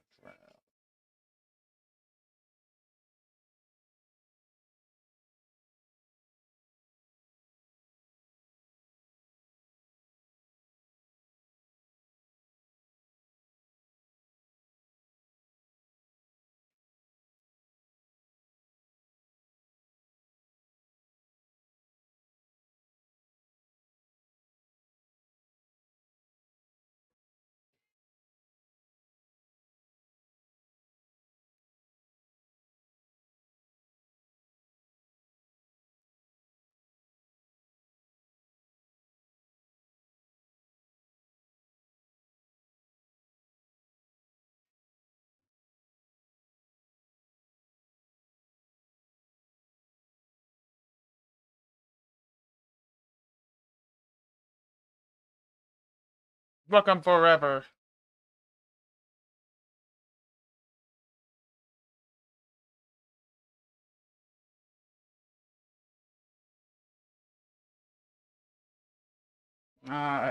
Upside down.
Oof, NRG has a long way to go.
I like that song.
of them. SAUL disengaging from that at the moment. Shopify trying to push back and force them into the zone. You can see that on the left-hand side of your map overhead right now. SAUL just rotating away from Shopify, but Shopify almost shadowing them, just commanding so much space. It's like trying to break down a defense at the moment for SAUL. They do pull away, and they should be good enough to continue their rotators. It looks like Shopify might look for that ring console instead. Obviously on the north, Liquid have left the solo of Unlimit, and they've gone zone, and the solo will be able to go out towards Lotus, get that crafter, and hopefully get the team back up to its full composition, and then maybe see if Unlimit can do anything in this game. The zone is going to shift away from Lotus, though. It is going to go a little bit further south, pretty much direct center of the circle that we had seen previously, which is pretty much what in the back of the truck committed to anyway when it looks like making their movements early on in this game. Well, SAUL drop the evac in the bed of the truck and then take it to the skies. Long way for them to go towards zone. The team that's going to be closest to them upon landing is going to be ROC. Fusion just been eliminated, by the way. Quietly, SBI will be the ones who are credited with those kills. As NRG now find themselves EMP'd. And we saw how that went for 100 Thieves a few moments ago. Yeah, is this actually going to be a fight that breaks out? One that might break out, though, is ROC against SAUL. ROC are above them. They saw SAUL land, and they certainly are taking a peek towards it, but they're probably reluctant to make this push at the moment because they have that high ground. It's not really worth them trying to push themselves into a building that is going to be heavily fortified by Catalyst spikes right now. Both teams are going to be safe as well. What the fuck is that? Have to engage. Two teams who are looking to engage, though, are on our screen, and Go Next are kind of forced to because Kinda has been taken care of as Effect picks up yet another kill for himself. Edgewood oh my god. will come down Effect so just fast. Absolutely pissed on him. Well, Adam does at least do enough damage just to force absolutely Effect away, pissed on him. Real question is, where's the rest of the squad? Do you even need the rest of the squad when Effect is playing in this way? But it looks like maybe Go Next can survive and get back up if you can escape out of the back here. I don't know if Effect got a little bit of help in that or if it was just the purest R9 shots that you've ever seen. But you can now understand what it feels like for players in this lobby when you have a 1v1 with Effect. It's very difficult to win, and win it they don't. Go Next will be eliminated. Effect just 1v3'd them, essentially. He got all 3 of those kills. SAUL now are down to just 2, but Team Liquid also at 2 here, so this is a 2v2. The Neos all come blasting through the door with the Rampage singing a tune here. Takes down Sharky. They're looking for the finish here, just trying to bash down this castle wall, and we'll be able to get the finish. But again, Liquid taking themselves having to get Yanya back into this game for not I don't understand that. so far in this series. This could really benefit the likes of Unlimit, who are going to be nearby, as our Shopify Rebellion, both hearing this fight happening, probably considering maybe looking over towards it as well, but Team Liquid are going to get the respawn. That also could draw a lot of attention here to nearby teams. One of those teams, Shopify Rebellion, look at them, sharks in the water, sniffing them out. Team Liquid will be able to get Jaguars back on his feet, and they still have a castle wall to kind of dally behind, so Yanya make a little bit of damage. SAUL will be eliminated in the meantime. The final player wasn't able to get away. Jesco will be taken down, but Liquid having a hold here against an angry-looking Shopify Rebellion. Yeah, as expected, Shopify Rebellion heard all this happening and did step up, but Team Liquid are going to retreat probably quite wisely. They are going to retreat over towards Unlimit, though, and I think it's only a duo of Unlimit, so perhaps Team Liquid have retreated the correct way here. They might actually pick up some KP because of it. Yeah, interesting as well. ROC, I think they sent a Wraith Portal in to see if they could get in a position to potentially third party. Yanya gets put on his back, but at least the trade will come in here for the rest of Team Liquid. They get the finish. He just walked right past him. To be here, but it looks like with the amount of commotion that's going around with the fights that have taken place in the last few minutes, they're not willing to stick this res. They just want to try and get out and survive because they know they're Shopify close. Yeah, Shopify, as soon as they saw that EMP and they heard that damage, they started to push. And I tell you what, that has evened things up a little bit here, and this is going to be very difficult for Shopify Rebellion to continue to push up, especially that nade's taking down Kofi. Yeah, that's just disgusting from Neazul. Again, the Rampage this time. A lot of talk about the devotion, but he's got the Rampage in the sling, and he is making that thing work. Shopify going to go for an immediate res here. Should be able to get it off as well, because Team Liquid have had to take the time to get back to 3 themselves. But Liquid now, they pop the Tempest. I think it might have just expired as this fight's about to break out. What a position that was, though, from Zainu. Just taking the bold position, getting an angle, and getting a crack, which just gives them a chance here in this fight, because he's been able to escape whilst they were shielding. And it's not a straight 3v3. There is still a member of Unlimit in this area that could add to this. Good to see my favorite player cam in all of Apex Legends. MT always looks like he is literally in the game. Like everything is so much more real to him than it is to anyone else, with the look on his face, with the grimace of determination every single time that you'd go to his player cam. But for now, both teams are back to 3 and have disengaged for now. ROC and NRG were also having a look at each other from distance, but no real engagement happening because I think NRG are happy within their building at the moment. And Timmy's been able to find, and they will use the Dark Veil just to cover. Crazy Raccoon say, actually, maybe you're within our territory here. Yeah, that mobile shield is big. They're going to have to get a really good castle wall down here. Unlimit have been eliminated. In the meantime, the final player, Zubi, has been taken down by Kofi. So Shopify Rebellion just keep their head on a swivel. As Alliance also have a little bit of a poke here in the kill feed. And I think they took down a couple of members of Evo's, if I'm not mistaken. Shopify Rebellion still in this fight, by the way. Deeds is going to be able to pick up one, though. Yeah, ROC were able to look over Shopify Rebellion as they were going away from Liquid. Liquid are now going to come back into this fight. It's been a tug of war between these two teams, but Shopify Rebellion are still alive here. However, ROC have got a position where they can watch over both of them. Worry for all of these teams, though. Zone's going to start closing pretty soon, and they've got quite the way to go to Zone. Team Liquid are closest to it. Shopify Rebellion are furthest away.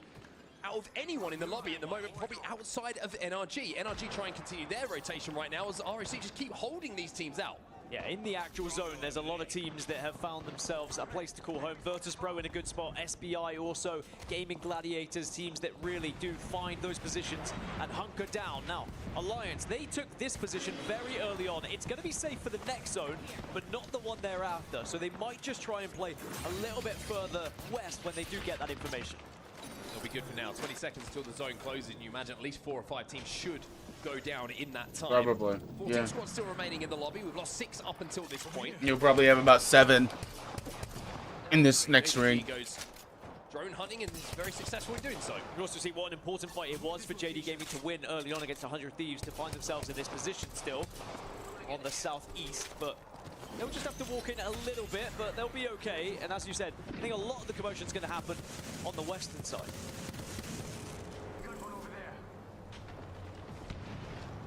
Thanks. Players now on purple shields alongside the gold here for Alliance, so the Evo level up is done for them. Outside of obviously finding themselves a little red helmet that might drop their way. Sangjun, one of those players who certainly does have that little bit of equipment. They're getting swung right now. You can see it might actually be a player trying to escape. It's Vaxelon who just swung past him. Other load will come in. Sangjun smartly backs up towards his teammates here to just make sure they're nice and tight as a team. Not allowing anyone to pick them off as everybody starts to arrive. Look at this rotate from ROC, by the way. If these bats all pop off, they're all going to be pretty healthy. Well, they're not safe. They're going to have to take this fight. Big damage coming in from Sorcerer, though, with this Havoc has given the opportunity at least to step forward, but for how long can they survive here? Not very long at all, sadly, for ROC. All the bats did pop off, but there was just too many teams in that area, all looking in their direction as Crazy Raccoon will have to drop down. NRG also still find themselves in a safe position at the moment, but they are worried about the portals that are right in front of them. Was it a kidnap or was it a mistake? Zach Mazer will go down. As NRG now have to make their way towards zone. Let's jump into the comms with NRG. We're in right here. We're in right here underneath the stairs. That'll be really good when we turn back. We're gonna have Sam. You're gonna have Sam. somewhere. Yep. Portal up here. You will have Sam. You will have Sam. I'm at 58. Yeah, I'm at 58. All right, I'm 2-1. I have 1 cell, 2 bats. Here. I'm 3-2. I'm gonna try to play up. Okay. I have catwall, by the way. How's that green box look to me? It's not in zone. They're gonna play right here. I mean, I could catwall 2 under the stairs. Listen, I think this is good. Okay, I know it's only 75 on the wall though. I need to shoot. Just walk it in. You'll be fine. Yeah, I'm gonna catwall us when we walk in. No. I think you should save it so we can fight this team right here. I have to take this. I need to take it. I think you should wait. Yep. Try to hold it. This team's playing Caustic too. Okay. I'll try and hold it. If you need, just do throw a Q and walk it in. The Newcastle Q. I don't want to though because I want to save my slam. I want to cure first and then save it for Newcastle. Wait, he just took portal. Wait, what the fuck? He took it up top. Wait, is there no one in here? No. Yes, there is. They're healing. Okay. They might take it up. Almost first round, I hit a 32. You just slide to me. Just slide to me. They both go dead. We're good. Put it wall down. Yeah, we're good. All right, I'm saving. We're not it. Bad fuck, man. fine. It's good. Good enough, it's good enough. Are we in here? Yeah, we are barely. I might have to cow wall later, bro. Yeah. Okay, we're okay. They're maybe fighting. I can Q right here if I need. Okay, I'll just start Q. Put him on me. Yeah, he's gonna die. I'm doing it, yeah, no, Newcastle. So NRG find a spot to play here, but is the Newcastle wall good enough? Is it deep enough in zone for them to use as cover, or are they going to have to extend and take the fight to Twisted Minds? Crazy Raccoon got in the meantime. We saw Liquid lost as well. VKG also went, but it's NRG who clean Twisted Minds and will create so much space. Good aggression there from Timmy and NRG just to make sure that they do take that space, because yes, I think you're right. The wall was a little bit iffy. If they allow that team to live, they might have just been able to be picked up. JD Gaming will be eliminated in 7 as Effect does take a lot of damage here, but of course, Unlucky's always there with his back. Well, Lucky now needs Hackers to have his back as well, because 2 players from Alliance have to pop batteries, have to pop medkits, have to get healthy. Now Hackers uses his opportunity to pop into the drone. I wonder if he's going to look to end EMP NRG. That is difficult to say, Dan. All the meanwhile, Alliance have picked up 15 kills, by the way. Whilst we were amidst that NRG listening, Alliance have been absolutely going off. They're up to 58 points. 3 kills have been found by Unlucky, 1 by Hackers, so you can do the math. 11 for Effect. That is disgusting. That is absolutely vile. It is almost crossing the bounds of legality, what we are seeing from Effect so far. VP, though, in a fight themselves. Slayer sees his IGL go down and now sees his 2 teammates go down alongside him. It's going to be Verse Pro eliminated. GG will win that fight, but with the zone closing in, do they leave their teammate? Do they have the space and the time to get this res? Gonna go for a portal, it looks like.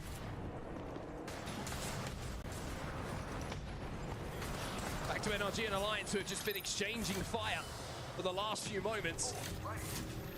Both teams are safe. It's SBI and GG. They're going to have to move first here. That Q really, really good. The wall wasn't great. You saw the Q this time coming in from site. Superb. Shopify Rebellion do not make it to top 4. But we said, is there going to be a moment for NRG? Could this be their game? They're into NRG, the final let's circle. go. Only 3 other teams to worry about. GG and SBI are going to have to take a fight on the eastern side. Come on, which means Timmy. NRG, their main concern is Make gonna it be happen, Alliance above baby. them, but they might be able to avoid this fight and look over towards the east. NRG looking for Sky nades here. If they can hit a big banger here, that would be massive. Guild gets a knock on the GG though. Funk will go down thanks to that devotion. Effect takes some damage. 11 kills to his name to repeat once again. And it's another not being finished this time by Alliance. NRG trying to hold strong here as SBI and GG will go down. It's NRG versus Alliance. Oh no, To see who Alliance. comes out on top here. Hackis, he'll swing down from the high ground. Effect will pick up another. Effect will pick Second up, place ain't if bad. I'm not mistaken, all 3 once again. Effect is just really good. I don't mind Alliance as well. Energy and Alliance are the 2 I like. As they look to assert their dominance here in Group B.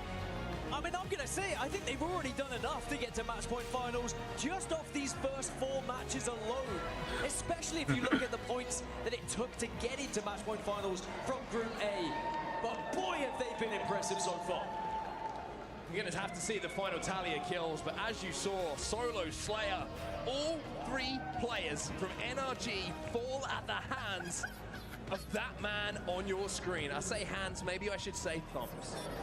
And I know the desk was joking about Apex Fantasy and people who had picked Effect, but they are definitely rubbing their hands together. And so is he, because what a moment it must be. It just gives you so much confidence to go into the rest of these games and just takes any pressure off as well. 34 points. Kills. That's nuts. And if you look at the position they found themselves in right.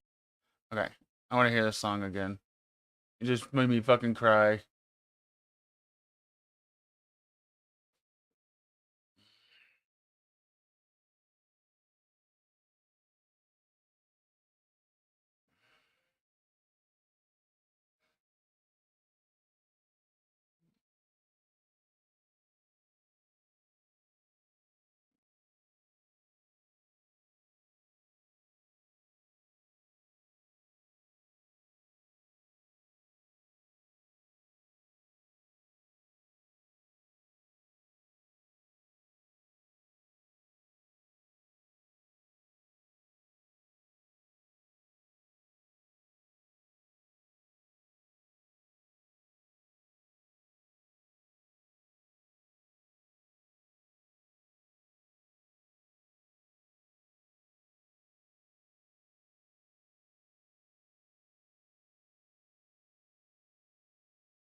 I'm not gone, my friend.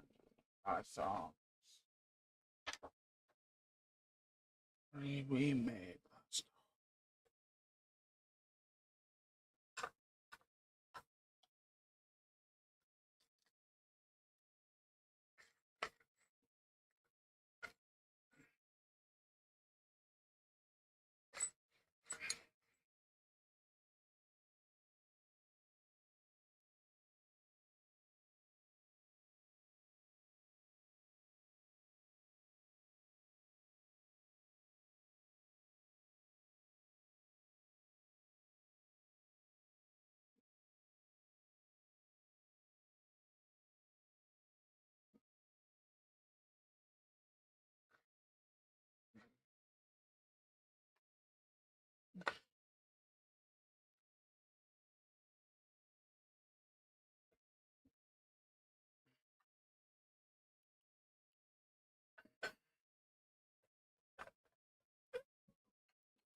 Time saying, waiting. Try to take these spots, cut them off here too. They hear the fighting going down. They can try to play off the high ground here too. But you know the team that lands by draft point, RRX, could also easily make their way for the fourth party. But first off, Dematic was able to get that first knock. Kinda losing out on that shield, just trying to find a crevice as the Caustic to reset here. January is going to be able to look down at this that fat ass can't go nowhere. as both these teams are just trying to heal up. Caustic is huge. Position to be in for Go Next, because DK Gaming, when they make these rotates, are really good about paring down the map as they go along. But this time around, they're positioning a little bit further out. They are a little bit split up, as you had mentioned. RX have moved in. For Go Next, though, they're able to get the res and just stabilize inside of their building. At this point, it might be just too many teams in presence to try and go overly aggressive to whittle down the teams here on the south side of Energy Bank. That building is the don't pull up zone here. When I first started dropping on each district, trying to get their early fighting in. Great for early rotates if there was another fight over by draft point here, but it's a congested spot nonetheless. Both these teams respecting one another, coexisting alongside one another here too, because with the introduction of the Rampart, this also allows you to hold more of these corners, keep up the pressure since we're seeing a lot of these 30-30s, G7s to boost up these Evo shields, and of course, the fuse, like you mentioned too, the knuckle clusters coming in clutch as RRX are just gonna look behind them to make sure no one's gonna be rotating here on their 6, but SBI Esports, considering that Draft Point has a ring console and a survey beacon, they're going to start slowly approaching there too, while Alliance still gets these knocks. Yeah, I think this was the beginning of Game and Gladiators getting a knock onto one member of Twisted Minds. Then Alliance on the rotate in, we're able to find one more. But Twisted Minds aren't out of it quite yet. Their third has been able to survive, and of course, it's going to be Alb on that Wraith. We'll see if they can get him back into this game. It's going to be fairly easy proposition, as so many teams have already made their way inside of E-Bank. For Alliance, even though they come from Galleria, they do like to kind of negative rotate a lot of times, take slower rotates to get into zone when it pulls so close to them, because they do like to get these early KP, and we're seeing the fruits of it on the scoreboard right now. 75 points for Alliance. They don't really have to worry, and we're halfway through the series, right? Out of 10 here in game number 5, Hockey's putting down that Moby right down below because Alliance are in some trouble here. They lost out on effect earlier on. Hockey's gets out of drone. Maybe they could have destroyed it, actually. It looked like that seems to be the case. He dropped down right here. It's Game and Gladiators that now turn around this fight here with some help with the Sheila having that Rampart composition. Game and Gladiators, I mean, we're not in that territory where you really do have to worry about your positioning, but they are currently in 7th place. So those were some necessary kills, both on Twisted Minds and on Alliance, for them to try and keep ahead of the rest of the pack behind them. They want Alliance is safe right now. Finals without having to play on day number 3. Yeah, let's not forget, there's like three different stakes actually here in this lobby. Top 7 makes it to match point finals Sunday. 8th place all the way down to 17th 18th, though, qualify for tomorrow's games for the last chance qualifiers, while, again, we'll be having to say goodbye to the teams that find themselves from 18th to 20th.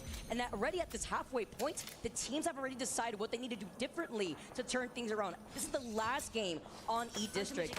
Although I feel like it's also the last game we will be watching. Find their footing here. It's not really like a significant. I want to play some video games. Significantly better than the other, but we've been seeing that kind of evened out. I'm gonna go to the bathroom really quick. To soak up a lot of points, especially in that last game. Yeah, and yesterday we had 3 point sponges, right? In NIP, Falcons, and TSM. Bringing our cutoffs for that top 7 and top 17 down a little bit lower than we were expecting. For top 7, it was at about 58 points, and for top 17, it was 32. So if you want to avoid getting knocked out day number 2, you're still looking at about 32 points because we have another point sponge in this lobby, and it is Alliance. For a limit, though, they are starting to make their way on into the zone, joining on board with 100 Thieves. Again, squad that started off the day strong. They haven't been able to recreate that quite yet, but they haven't been getting outpaced, right? They're still picking up points along the way. Twisted Minds are able to get the respawn, though, onto Crook and Enemy. Keeping your eyes on where Twisted Minds is right now. Lions still being able to reset to another team that has gotten the full respawn. Great looks on these resets, all in each different quarter of this next zone, but Alliance went right back to where you were saying, Jamerson, wrapped up on the other side of Galleria, this time taking it slow. They got the respawn closer to Heights. Now we're gonna play objective. There's a ring console on their pathing, as well as a survey beacon. A lot of these teams, though, are trying to find these different corners in that next zone, creating a pileup, but they want to avoid the congestion that comes out of Draft Point, that comes out of the west side, where VP and NRG are currently situated in. Yeah, for EVOS, they're going to be taking some ring damage here as they secure that last bin to get on to purple. As we get a better look at the next zone, it is going to be pulling directly on top of Game and Gladiators. You can see that about 7, 8 teams are inside the zone right now, but we're getting a big pileup of teams on the western edge. You got Unlimit, NRG, Shopify Rebellion, but others are starting to move now up towards that eastern side. Crazy Raccoons are gonna have to watch their back with Rock Esports behind them. Twisted Minds can come in for a delayed approach if a fight breaks out there on the southeast side. Deciding if they want to go over to that far east side where there is that ring console, that survey beacon 2 playing more objective as well. While we take a look at the graveyard at the feet of JDG. I believe this was earlier on too. We saw the death boxes of Alliance similarly into this middle part of Energy Bank, but looking at Gaming Gladiators still holding over to that north side. JD Gaming are just going to be able to loot. They have a scout ahead with the crypto drone. VP are able to get these knocks though in the feed. Crazy Raccoon 2, Aquarius getting the double back-to-back knock onto SBI, while JD Gaming are just watching from afar. But this is a fight that we were talking about before. We're seeing these third eagle eye view camera shots. Crazy Raccoon are going to be able to delete that Sparrow, as Mortal Flare has now come in as well. It's going to be the Motherlode just to be able to detect where they're located inside this building. But it's a lot of side-by-sides. The VP fight that we had seen before still had gone down over in that building. Go next. Looks like plugging someone in right now as Virtus Pro are left down to Slayer here. See, Fusion decide to full push onto this one. It's just January right now on the ground. Hitting up that bat. He'll have plenty of time. Not getting caught on the reload here. Slayer. It's a full 1v1. Nade out. I don't think he made it across. He's going to be forced back on out. Third party is not here quite yet. VP as Slayer is able to get that thirst onto Kimchi. And now it looks like VP are starting to get cleaned up. Go next are able to come in for the third party. That fight was going on forever, by the way. We saw them getting knocked there originally on the feed. And now it's really up to Slayer to see if they could get the reset here for the whole team, as that pileup has now diminished. Go next, claim that building, they get the res. Fusion is left as a solo, and the Mythic Bin has now respawned over to that north side by Energy Bank. They will be spawning here by the end of this round 2, closing in, and Shopify Rebellion on the other side of Crazy Raccoon. Yeah, we got Crazy Raccoon starting to get sandwiched though. We were talking about Rock Esports coming up from behind them. Shopify Rebellion are just trying to slow them down enough to allow the pressure of the ring to start whittling down their HP just a bit though. Crazy Raccoon will be eating this just a bit. But right now, Sungjun working a path in for his squad. Can't make it through the door, and he somehow survives. But Rock are now starting to hold him out. It's going to be Shopify Rebellion, actually. Getting focused down just a little bit by Baxlon here. That might create enough space for Crazy Raccoon to survive. This is a 4-team pileup on this southern side right now. As Crazy Raccoon stay alive inside that bunker, they try to get away as Baxlon tries to close in the gap. Rock Esports, they want blood. They're trying to gatekeep these teams here, but they have to plan this tactically because they have to make sure that their backs are cleared with 100 Thieves being right there. Sungjun gets that medkit off just in time. Crazy Raccoons want nothing of this fight. Shopify Rebellion back away as well. And so Rock, they don't get much else from it, but they at least alleviate a lot of the pressure on this side. Now, with Shopify Rebellion moving away, they only need to deal with Crazy Raccoon. They haven't forced them out of this spot quite yet, but they need to because they got 100 Thieves looking at them this entire time. So split in terms of these fights, so we see Shopify popping off, still getting that double knock with the mother load because there's that fight happening also over to that north side of this zone. Taking a look at Shopify with Crazy Raccoon now finally wrapping up around draft point. RX come out on top from that fight. One of the teams that are hiding behind these rampart walls, but with the knock here too, it's an easy cleanup as Crazy Raccoon walk in and go next clean that. Not sure entirely what happened into that fight, but Crazy Raccoons are the beneficiaries of it, and so they will have that free spot to work with. Rock Esports now only have 100 Thieves to deal with in front of them. For Twisted Minds, though, they've lost out on enemy rival. Able to find one. Alliance again, up again as a full 3. Gatekeeping here on the eastern side. It's Twisted Minds. Last remaining member. There we go, Crazy Raccoons. That's the replay from that SBI fight much earlier on. Now Crazy Raccoon will be able to claim that southwestern side of this zone where NRG have taken over that building where we saw that early game pile up. Evos, though, getting these knocks unlimited, get eliminated. 13 squads left. Crazy Raccoon are going to be able to take their time. 3 KP2 in favor of that player, while Team Liquid having the red Evo shields over on the other side of Energy Bank, while Gaming Gladiators completely take over that northern side of that next zone. They have that information of where that zone's gonna be pulling, as Alliance are also neighboring that ring console, staying alive, looking at rival esports, while JD Gaming aren't gonna be moving from their position.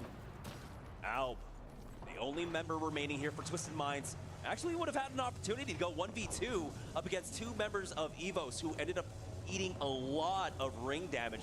There was a world where he could have won that out, but he just doesn't have that information. He's trying his best to rat this one out, but again, it's a Wraith Rat up against, what do we have? About 5 cryptos left in this lobby, so it's going to be hard to rat this one out, but it looks like he is making his way on in. For NRG, though, Vicky, like you had mentioned, they're holding that southwest side of the zone. Their big threat is going to be Crazy Raccoon on the other side. Got a target here. Here are the pings, and while they are trying to gatekeep this team, they're also aware of the teams behind them. Fusion, Rock, who we saw them holding that southern choke, trying to deny that space from Crazy Raccoon, forcing them to wrap towards draft point.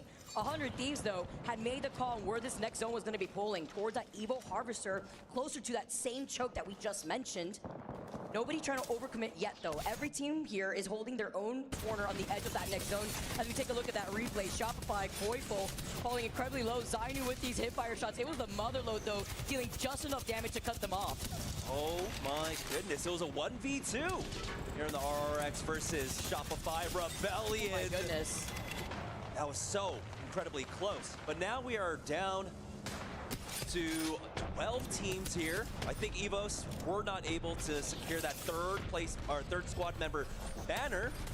NRG putting the screws onto Crazy Raccoon here as they are trying to make their way on in. Grumpa has already been knocked out though, but Sungjun try to get away with that Wraith. But NRG not going to let him get away. Crazy Raccoon being one of the teams here with that Wraith, even if they saw that one of their teammates had gotten a knock, now playing this out with a Wraith healthy. NRG now close in that gap. Timmy trying to push in. They saw that they got the knock. They want to try to take up this space. Sungjun's being the only one alive from CR. And now Rock going to have them in his line of sight. Nowhere to go.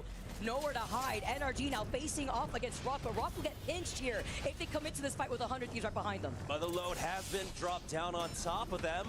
Rock Esports are able to plug Deeds back on in. So they're surviving for now. 100 Thieves are still wary of the team to their north, so they can't full commit onto this. They are leaving one here as that mother load from Vaxlon. Oh no, Sykes got down. Fuck! As Rock dropped down on top. There it is. NRG Damn. eliminated. But now they have to worry. Fusion coming in for that 3P. Man, off that mother load, huge nade here too, following up one and together, but as a duo, they do a lot of damage onto January. They're hiding behind the corner of the knockdown shield. Alliance in your feet, get eliminated. Look at Saucer, literally 1 HP. Fusion get eliminated with some help from afar. S8UL coming for the third party. They're able to turtle up long enough. Rock Esports behind those knockdown shields. Fusion even eating some of that ring damage. Blunder there for them as S8UL starting to get baited in here, but they will ultimately finish off Rock Esports now. It's S8UL, Rival Esports, JD Gaming, and 100 Thieves left here in the late game. 100 Thieves having the best position, by the way, controlling so much space. I just can't believe what we've been seeing thus far with 100 Thieves. We said that they've been quiet after that first game. Well, guess what? They started to rally up here in our final game of E-District. Looking at S8, they're looking at JD Gaming as Rival Esports now make their way from the northern side of this zone. They've been quiet, but they haven't been silent, right?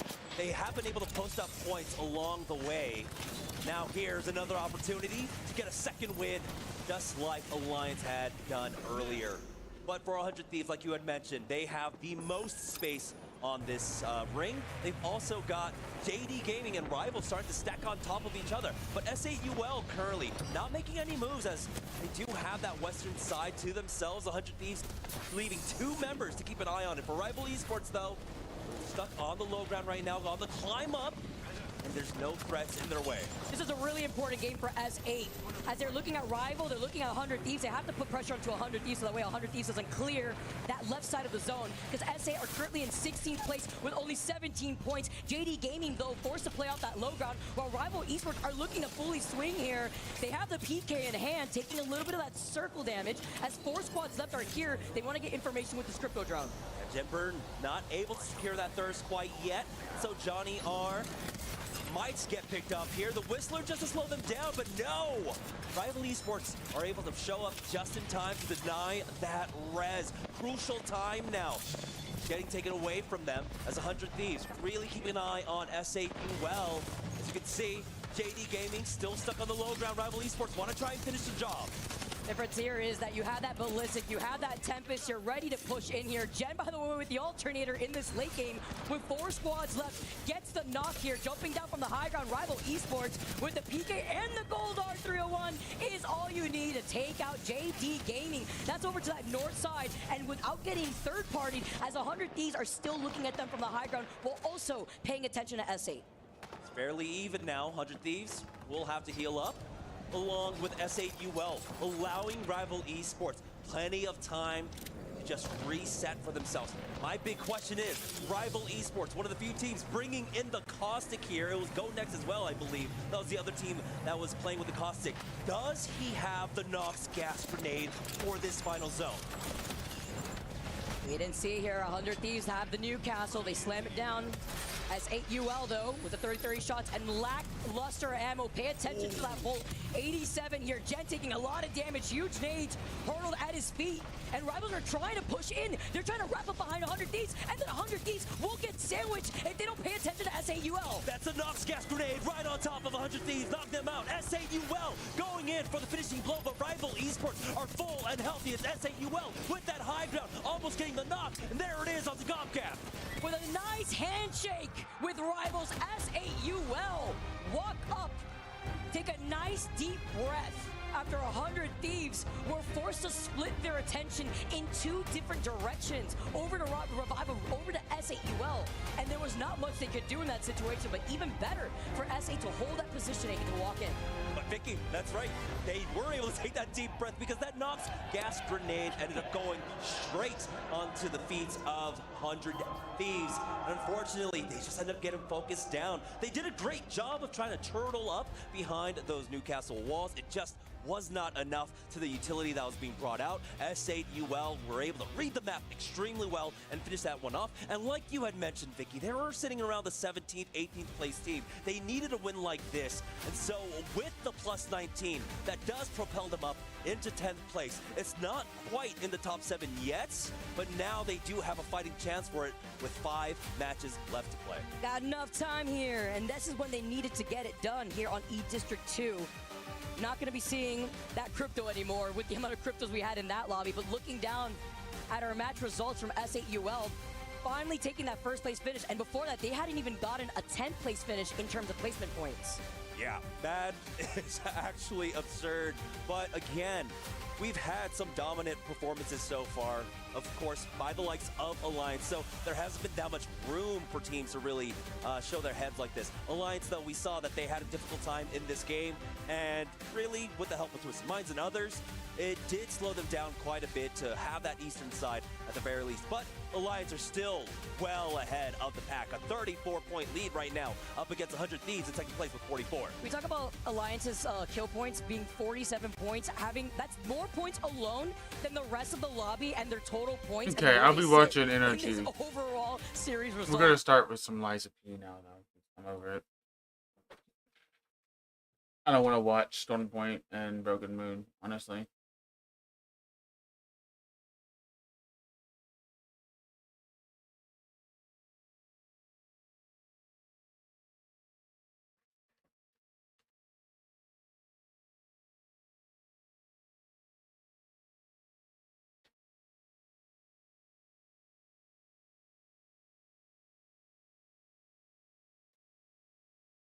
Lies of P. Play.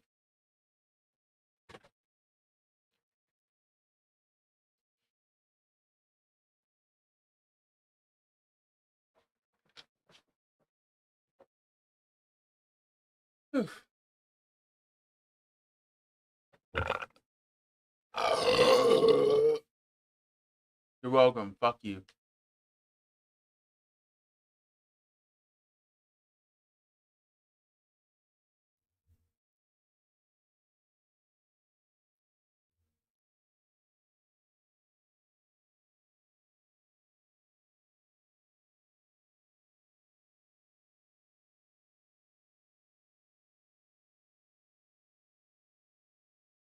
My heart breaks and I die every second of the day. I gotta get high.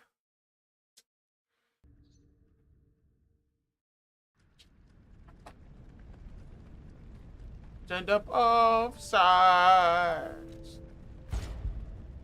Mine goes down tonight. Let me cast no answer. When I talk, I'm not really up for conversations. I can have my cake and eat it. I just gotta make a reservation.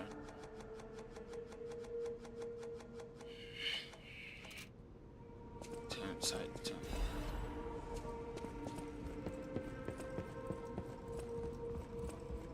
Timing, timing, timing. All about timing, timing, timing.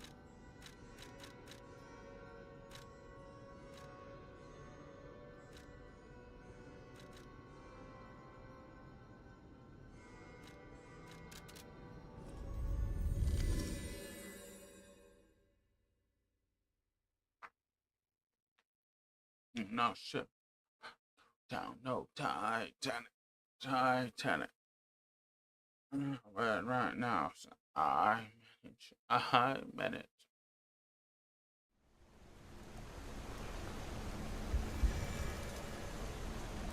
I scream out, Craig.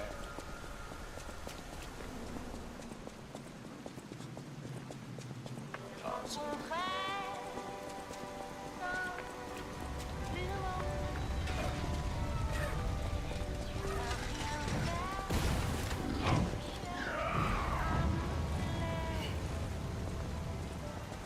Yeah,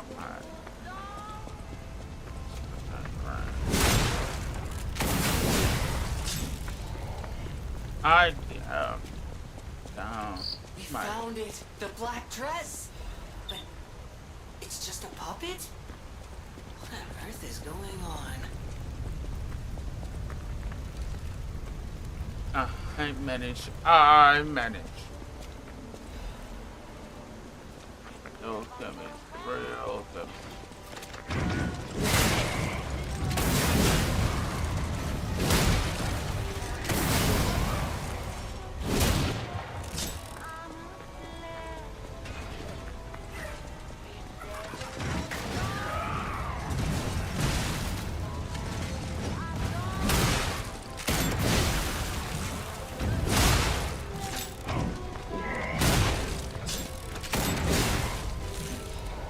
I love this weapon so much.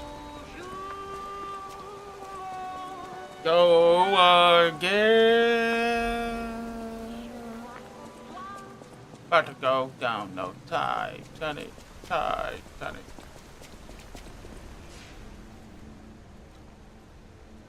Manage. I should deal damage. Real damage.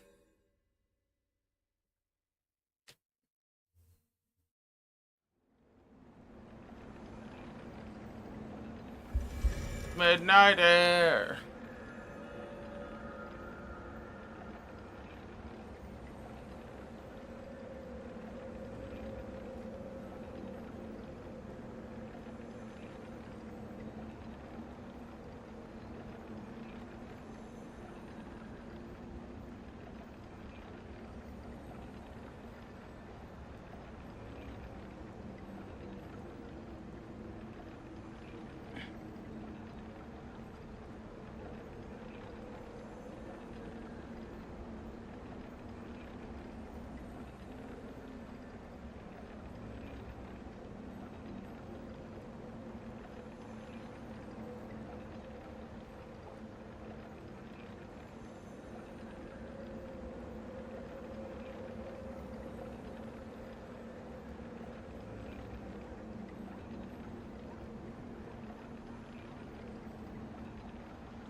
Memory.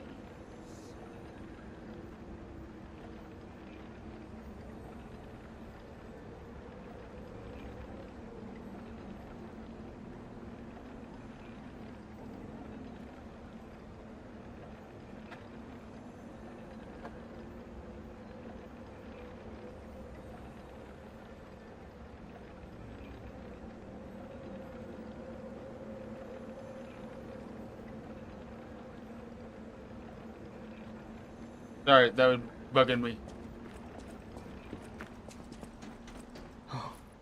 Our marriage should... I'm sorry. Others laughed at me, but I knew the truth. Maybe I'm crazy, though.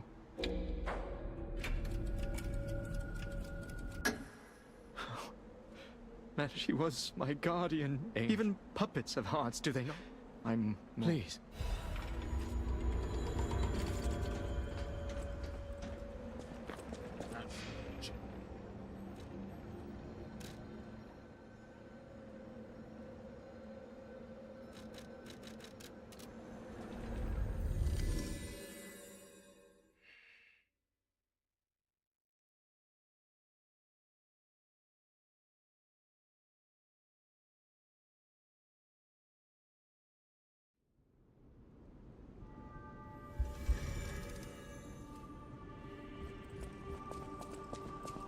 Antonia's condition. I knew it would come. We're all safe. Thanks me as well.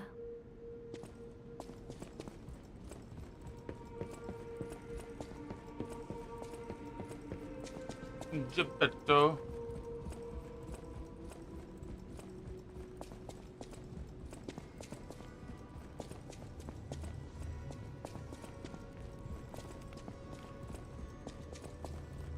You don't remember much. Ask me about the Almike, the Benru, Cry. Many of the people I remember.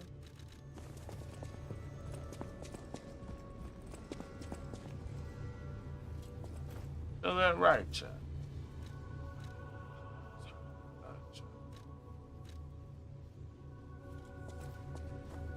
Yeah, I over my nightstand. Hell yeah.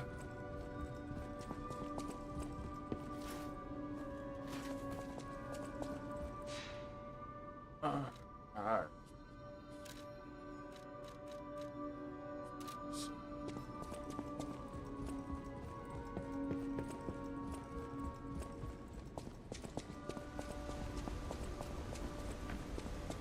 Welcome, good sir. I have something to confess. I don't know. I have no intent thus. Can a puppet and...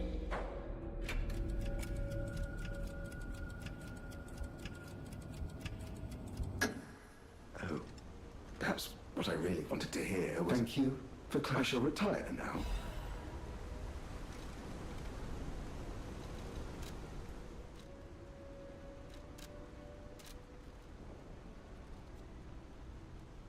Work spells on my right hand. But the honey's over on my nightstand. Making medicine to fix all of the damage. My anxiety the size of a planet.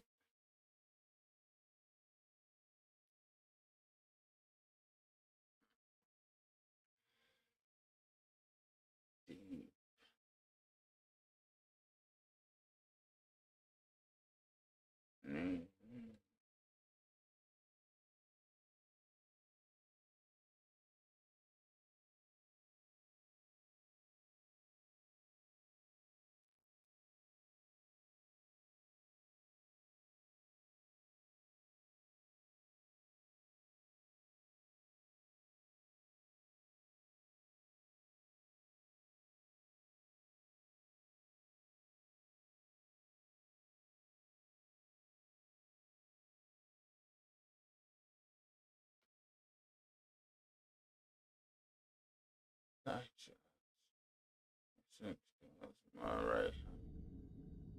When it's over on my nightstand. The medicine to fix all the damage.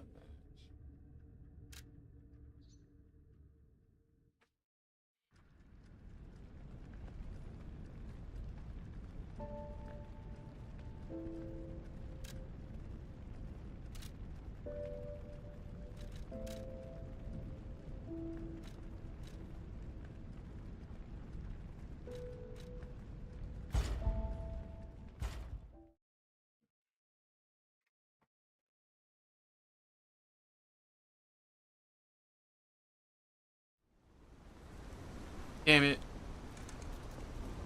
No matter what fate brings us, serving her. Welcome to the first law, second law, third law, fourth. I've told you about.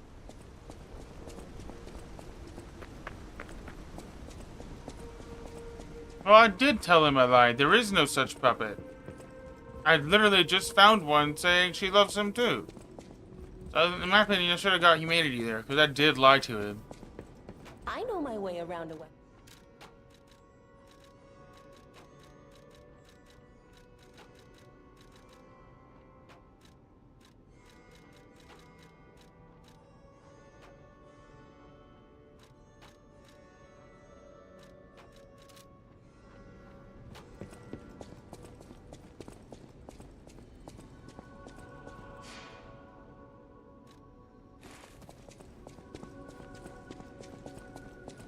I heard you. To think one. I fear.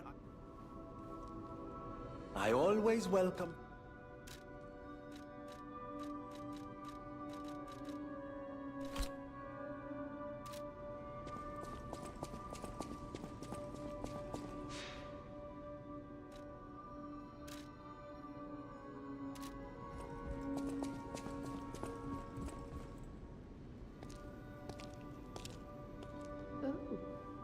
When you reach a certain the passion of this. I'm curious. Do I still have to be No. Yes, but time. I hope you're...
Fucking love this sword.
Who are you? You look like a stalker.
I thought that was the key I needed. No, it's over here. Whoops.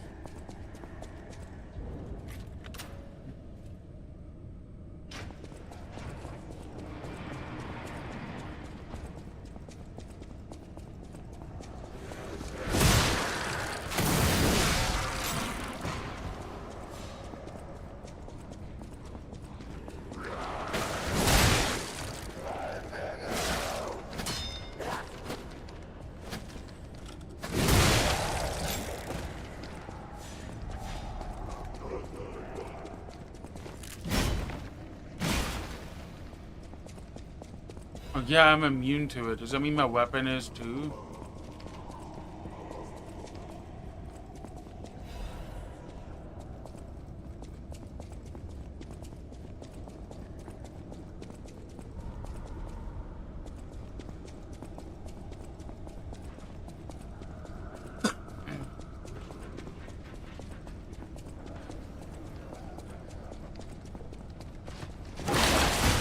Fuck, I forgot about the Jester.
I think it's this one. You ever fallen head over heels for somebody? For somebody. Have you ever fallen head over heels for somebody?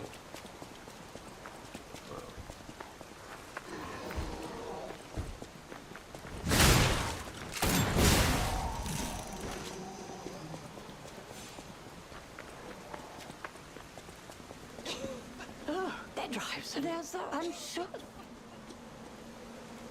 Ah, Lord, thank thee.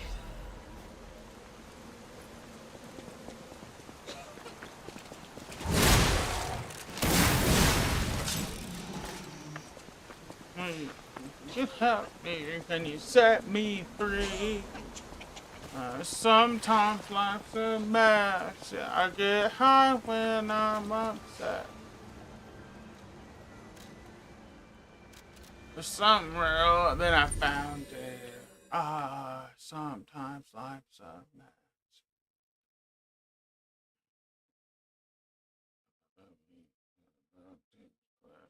Something real.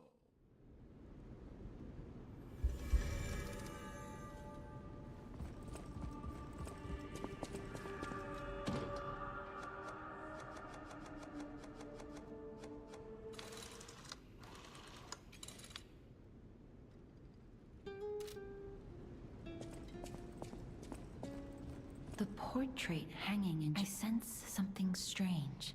Go to Geppetto.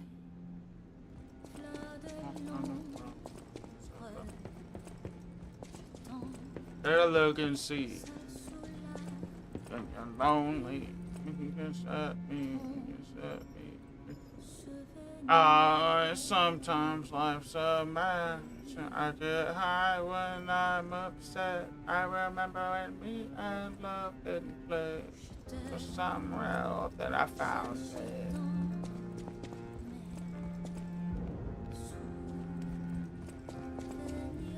I remember. Can I forgive? I know you. You don't ask me about it. I found it.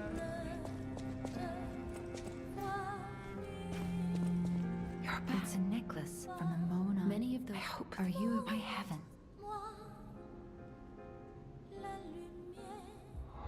Positively stunning. Carlo.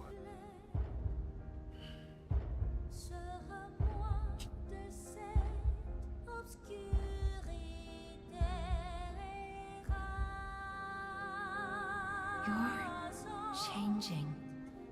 What? No. This is what you might just.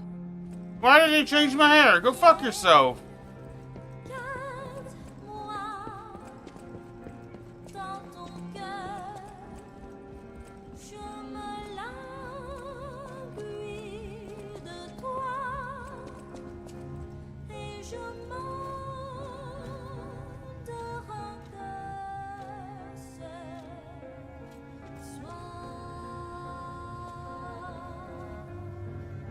Mello made it right. Sometimes I come out as being nothing.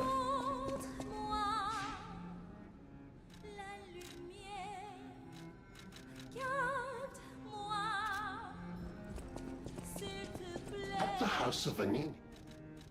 Stefano, this you have received. At the house of...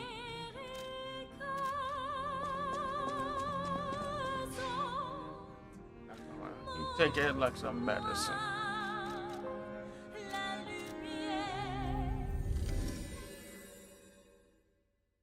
No, we're not doing this one. But love don't always come and go. And this one, this type of love don't always come and go.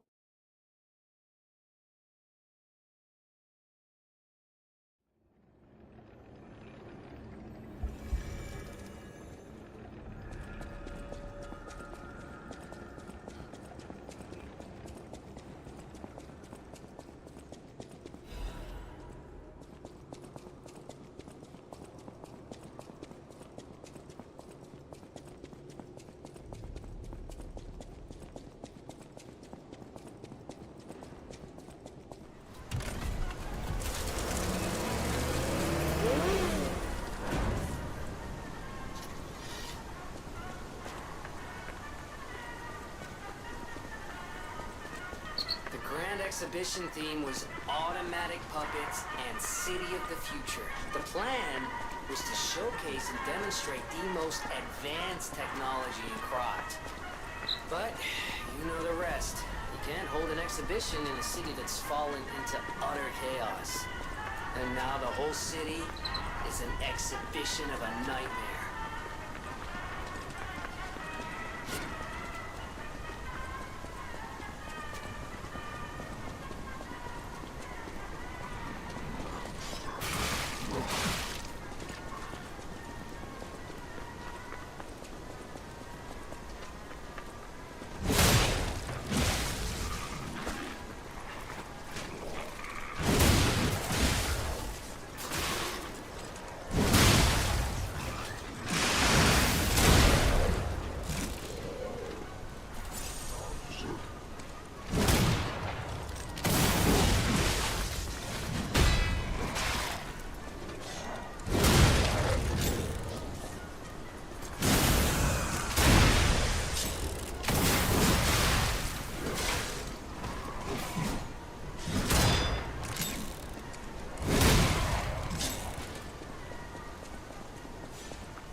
The painting.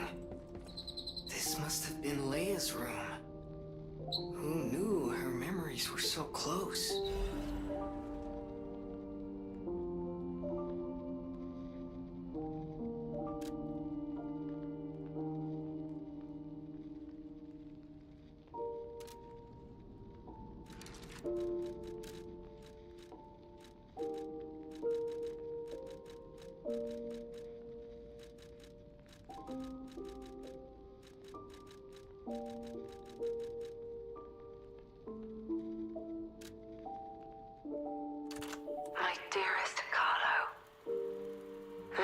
to this song always reminds me of you.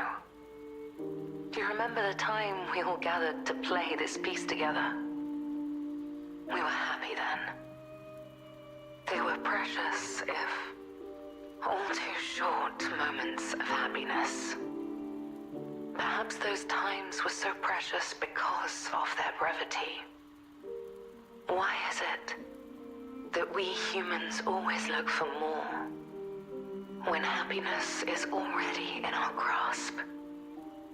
I couldn't appreciate what we had then.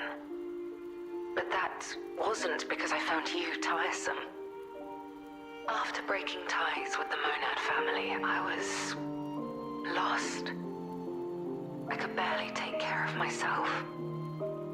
So taking responsibility for you and Romeo, it was more than I could bear at the time. But in the end, you two saved me. You washed away all the spite and hatred in my heart. Legendary Stalker. A worthless title. That cruel end should never have been your fate.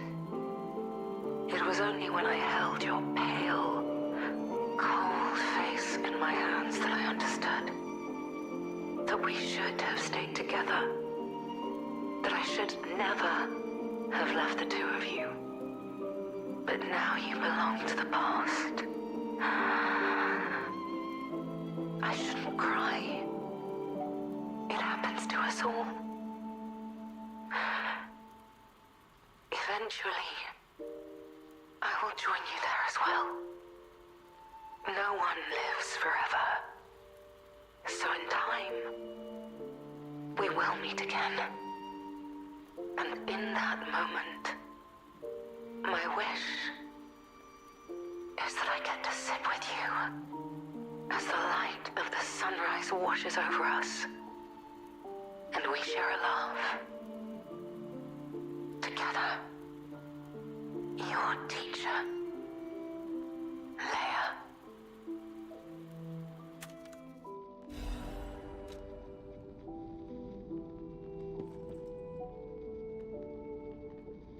Ooh. We have a new record.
Another cage.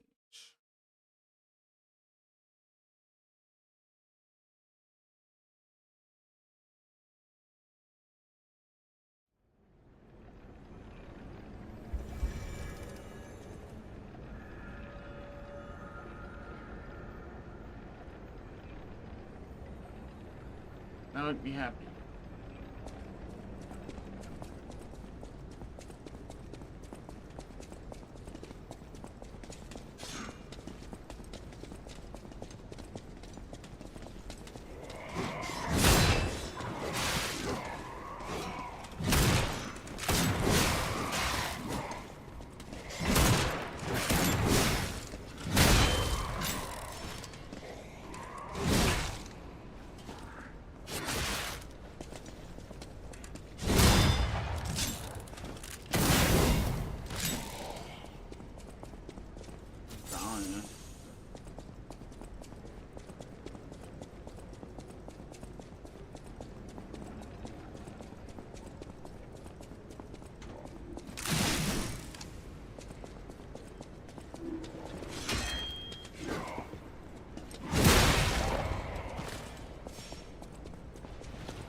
Wishing well. To get bridge, waiting for the exit.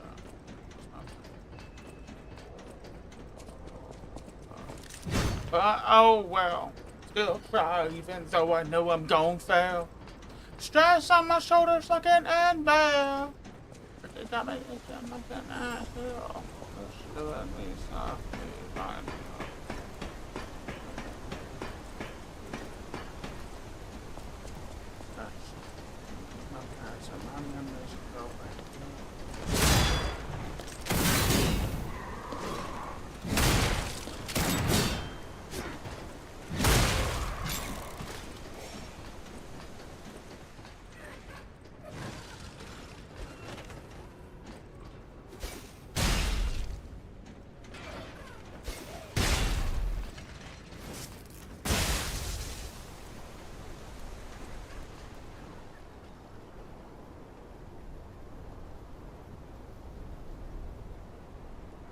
Are you fucking kidding me? I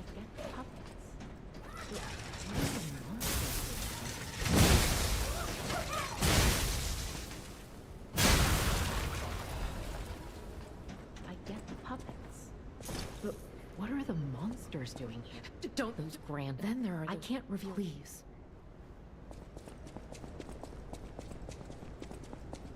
Let's be for real.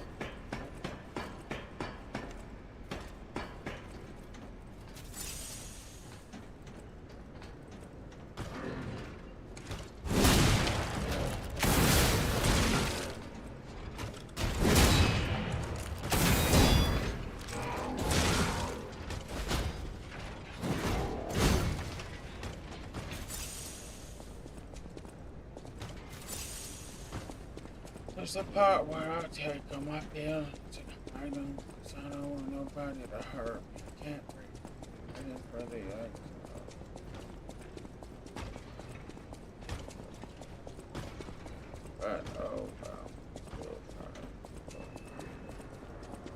Stress on myself.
If I can, and you can do.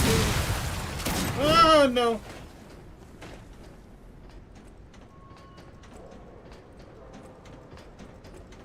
No, froze.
All right.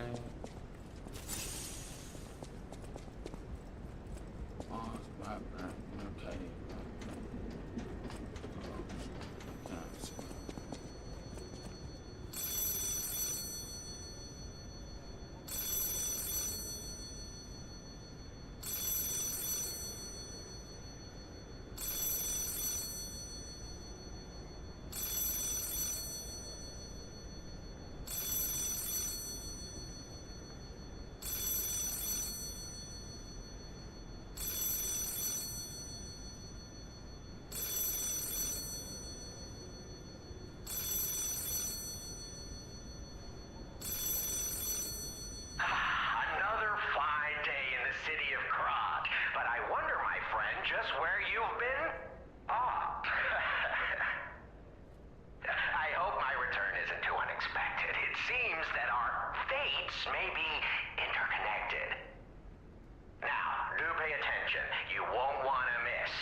riddle says, riddle me this.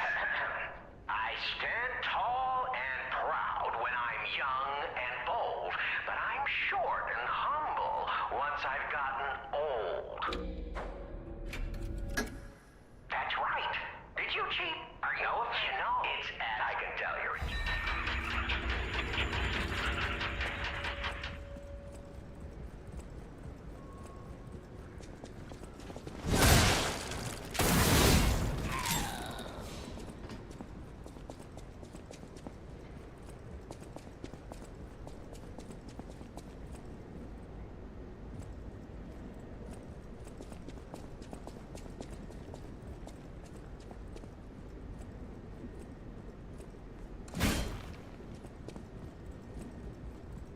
Facing the wrong way.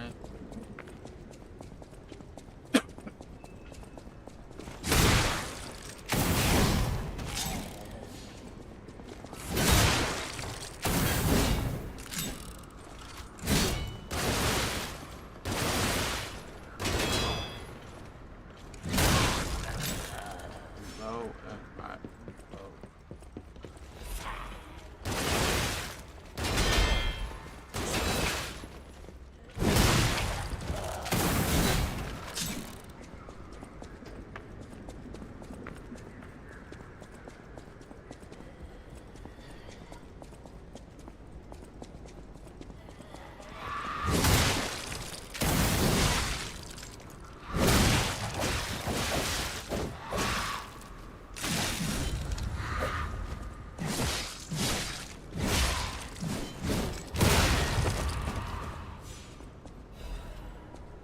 I play both sides.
Boom!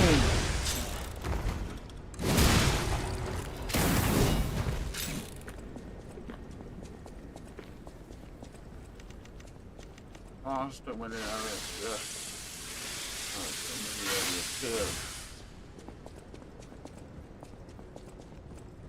Go return from the picture.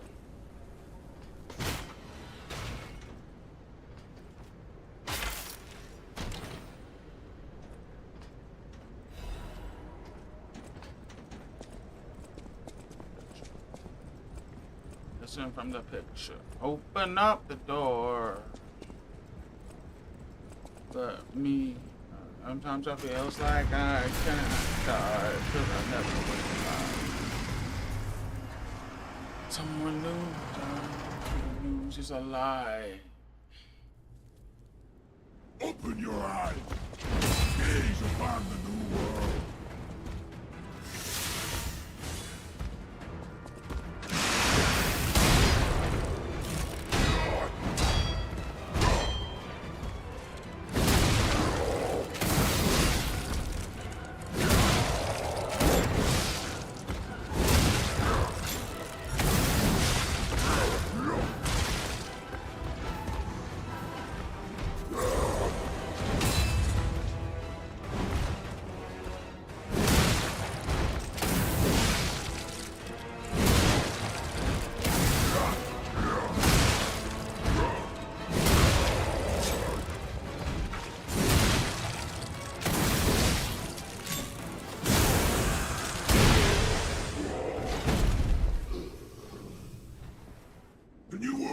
belongs to us.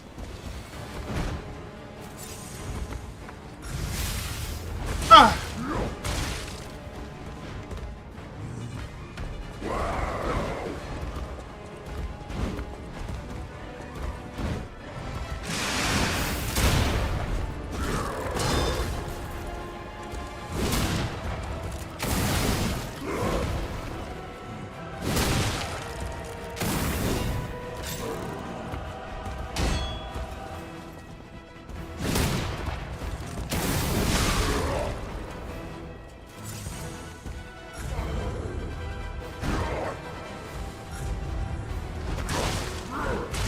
Ow.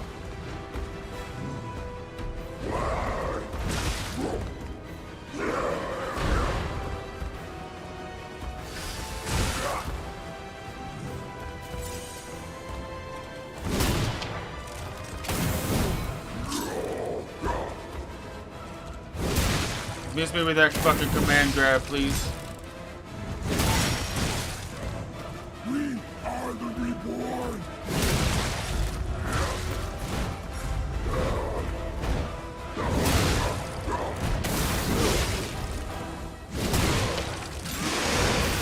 Ah!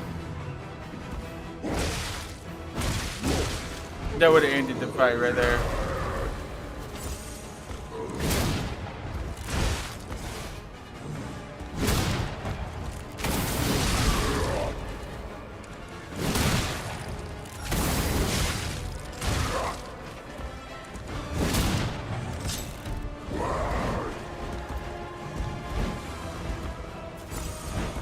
Howdy, Julia.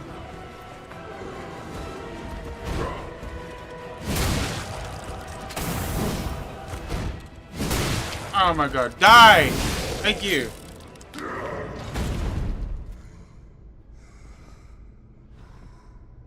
It's been fucking forever. I'm surprised that you went.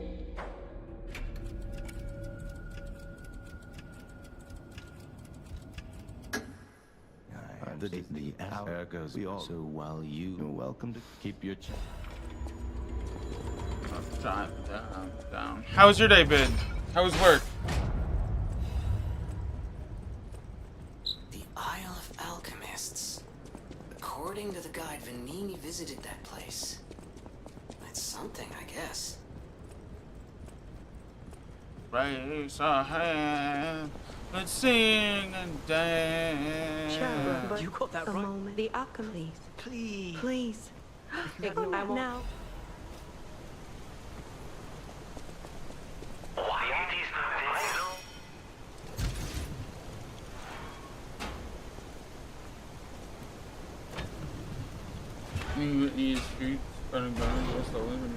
I get it. Do you have a vet near you that you're gonna take him to, or what are you doing? Is it the big one or the kitten? I think he's an orange one. Okay.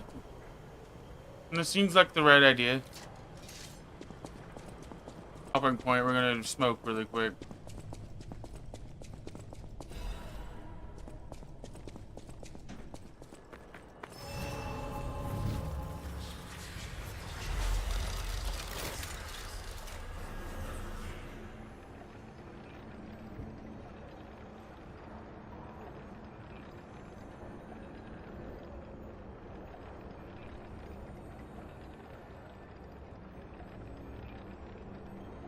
I'm sorry.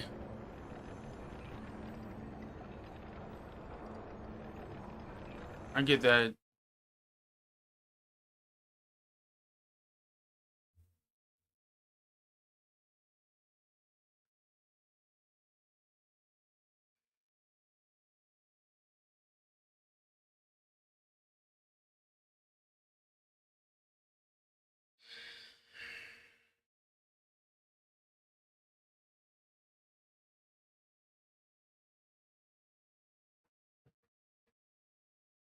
I wish I could help.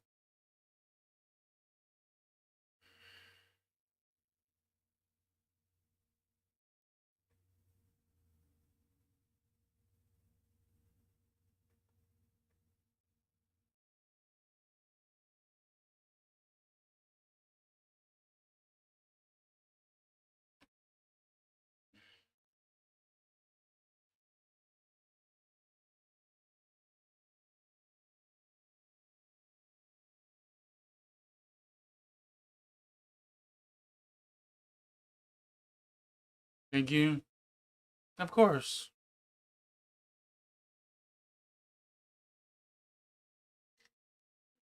How old is he?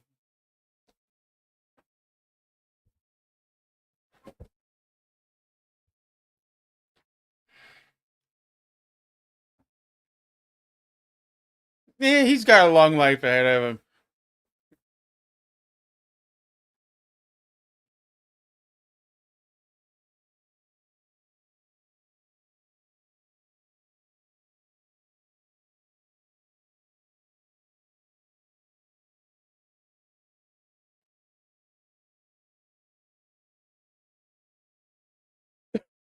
No way.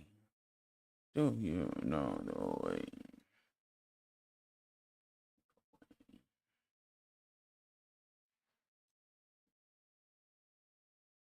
Yes, they absolutely would. I would like to think so anyway. I get that. I would hate to see any of my animals in pain. I lost a cat I got in 2013. Recently. She was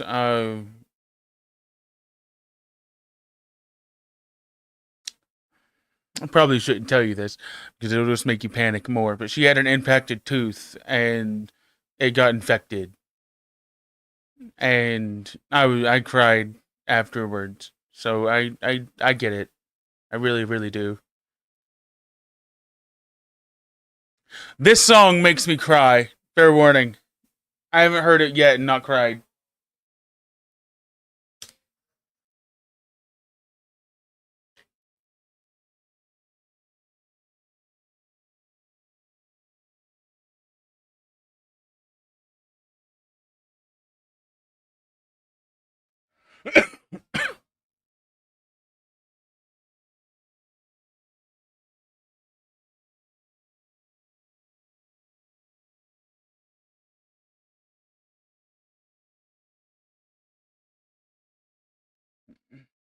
I get it.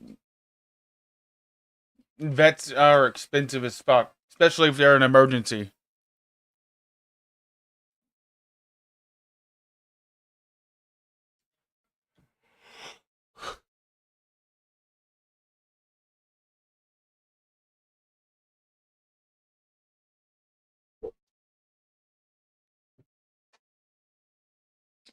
I get that. Sometimes it is better just to ease their pain. My friends, my song. And memories I made.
My song.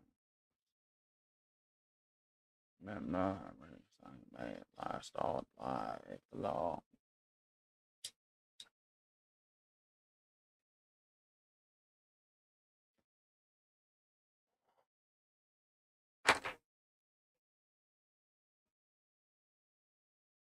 I have enough for maybe one bowl after this. I'm getting more Ouija Day. I just don't know when. I'd assume around 5 o'clock.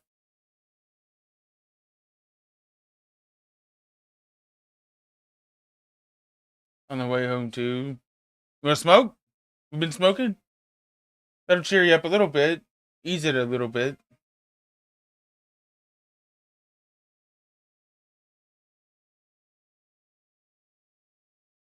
Good.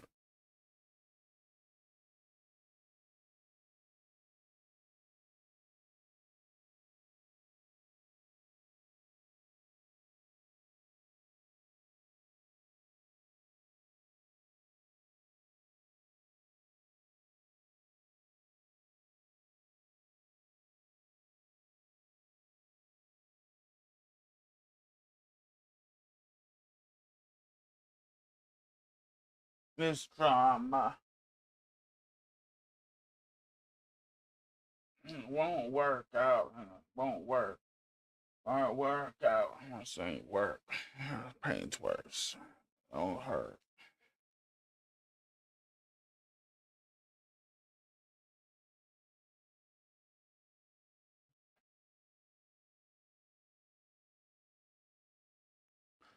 I fell from. Cheers.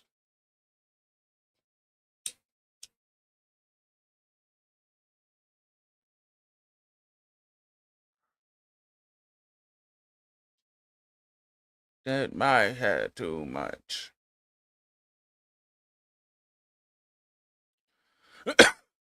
At some point today, we're gonna play this.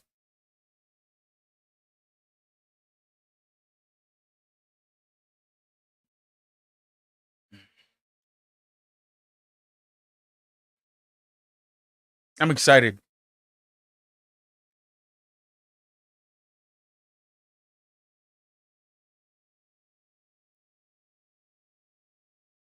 I'll be around. Take your time.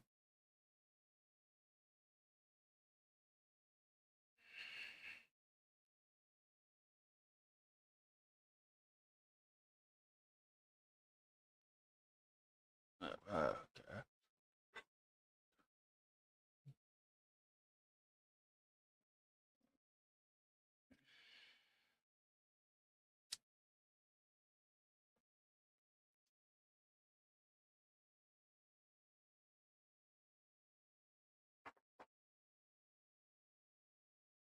Oh, shotgun. I had too much. I stuck it in my head.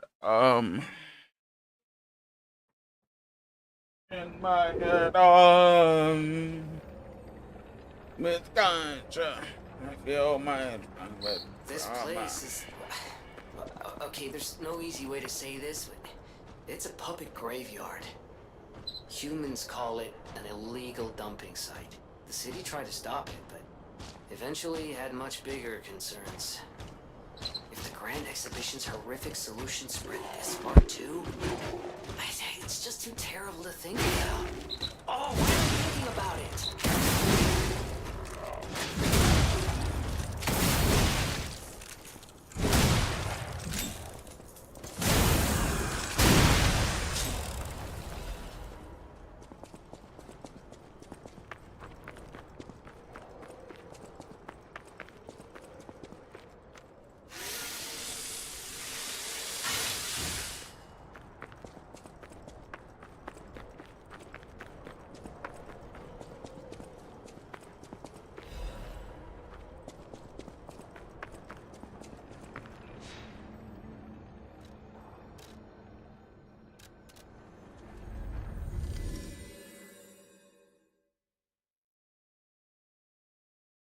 Period.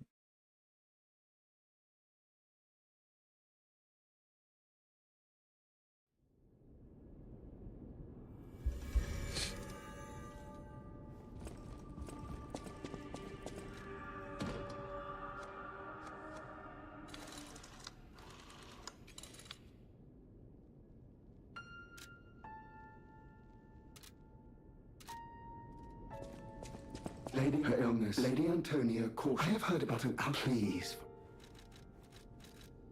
This is. I shall. No matter what, they're serving welcome. Wanna talk? I'm not really here for conversations. I'm not kicking either too.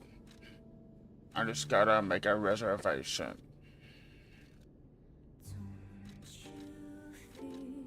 It's exciting. A lot. Really running out of patience. How about timing?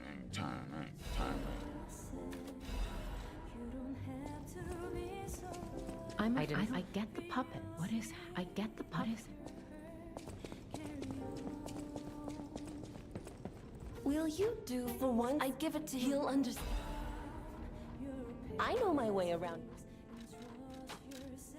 I'm stupid.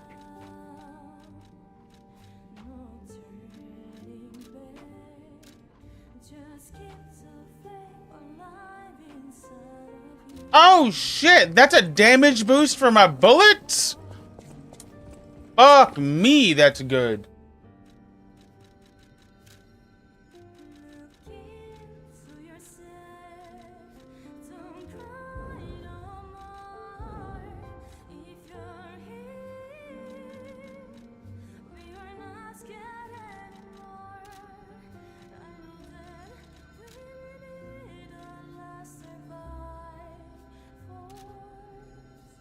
Die every second of the day. I gotta get high.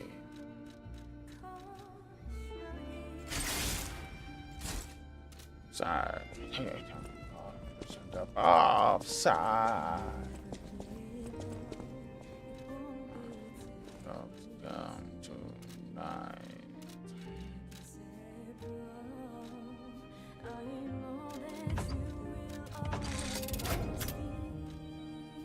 Here for conversations.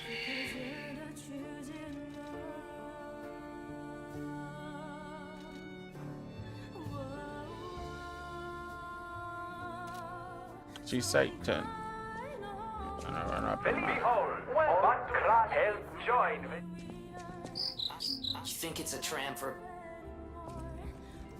Frigates. That's funny.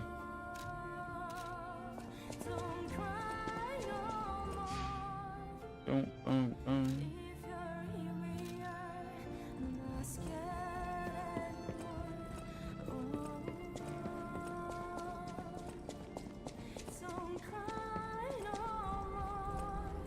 Oh shit, stuff had to go down, no, die. But I manage. Even if I leave the cure, I'll make the cure. Stalker, please.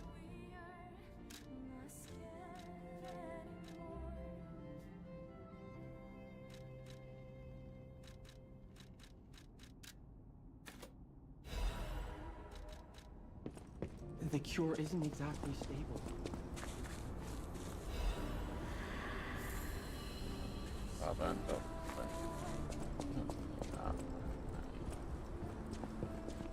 Right. Fucked up. I am. Here we go. You feel warmth. Hell yeah. Titanic. I manage.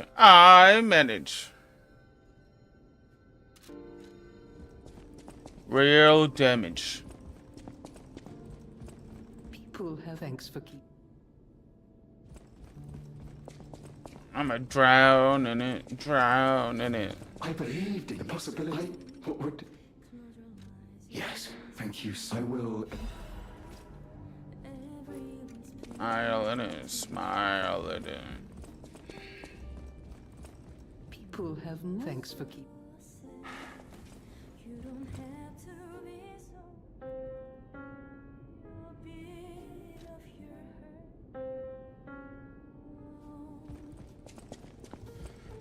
No ships, it's about to go down. No Titanic.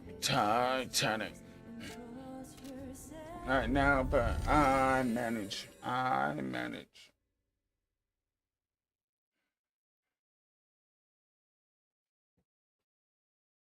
Traitors, all of them.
bad energy.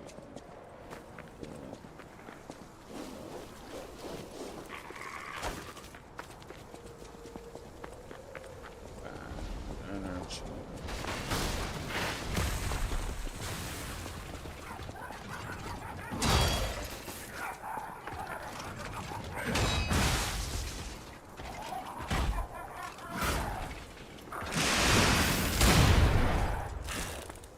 Damn it.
Bad memories.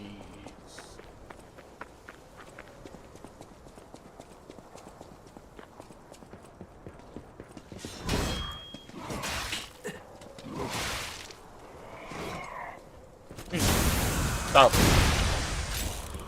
Thank you.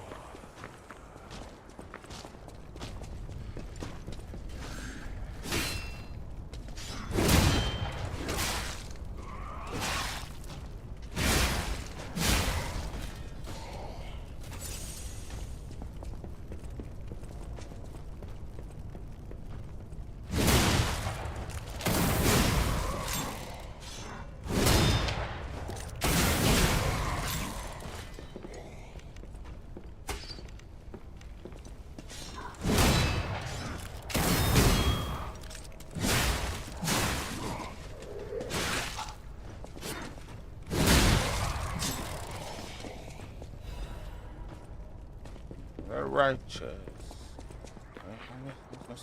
Righteous. Alright.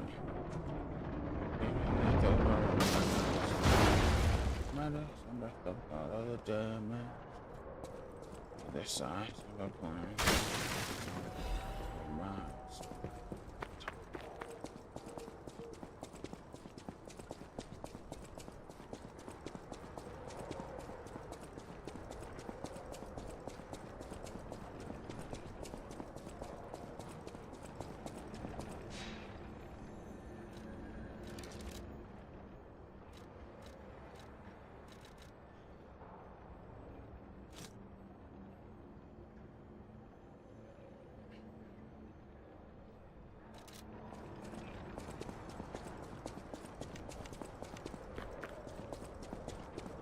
Those damn alchemists. The terms of the bargain.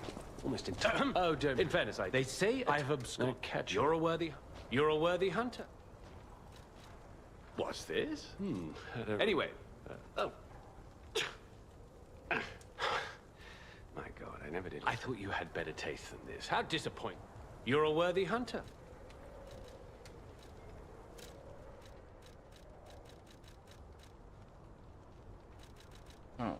That time. Into deep.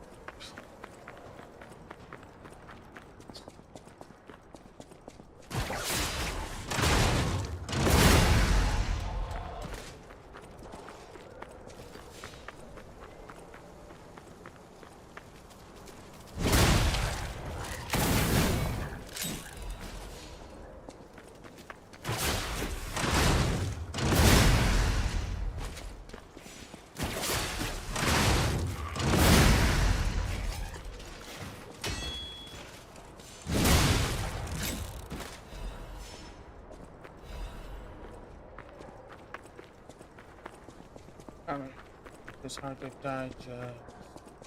We're so exposed. Alright. It's over on my nightstand. Making medicine on the size of a planet.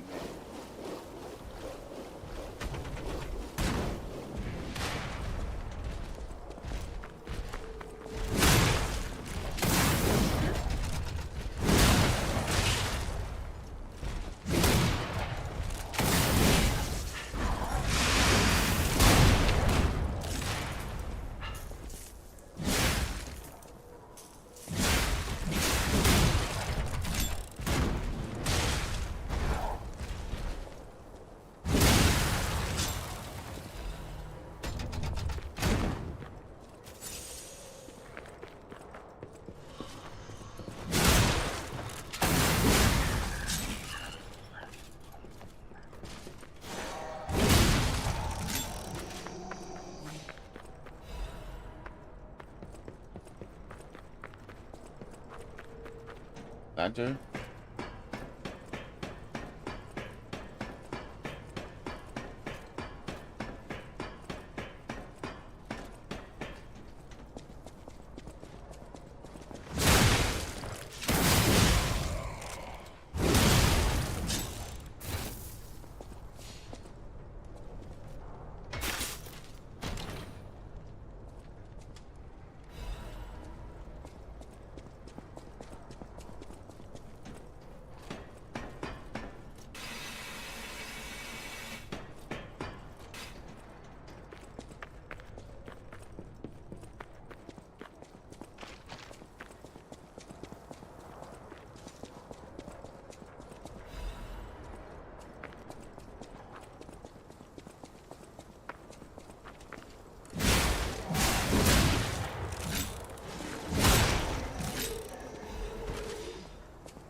God, that's smooth.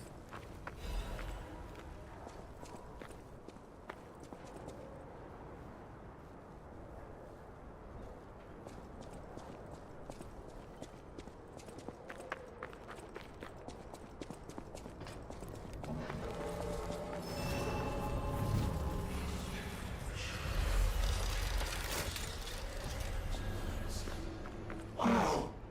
So they do exist. I thought I was forever monsters. You find... Hello, my only friend. It feels good. It is a brilliant feeling. Hello, my... being angry. I hope I find someone I can be brave. Hello. I see now. I may not be able to cry. Hello. Clapping is... it's good to feel alive. I think... if I make human friends someday, you may not always be my only friend. Hello, my only friend. The mimicry of a joyful heart. It's good to feel alive. Thanks. Hello, my only friend. That was cute.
Ah, this must be Gloss. Trust me.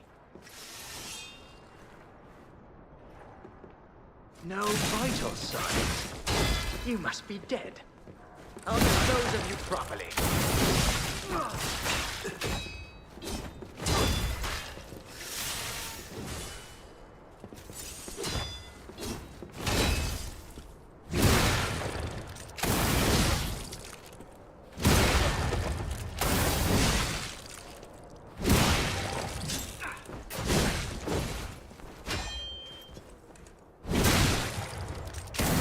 What was her name? Ah, I don't recall.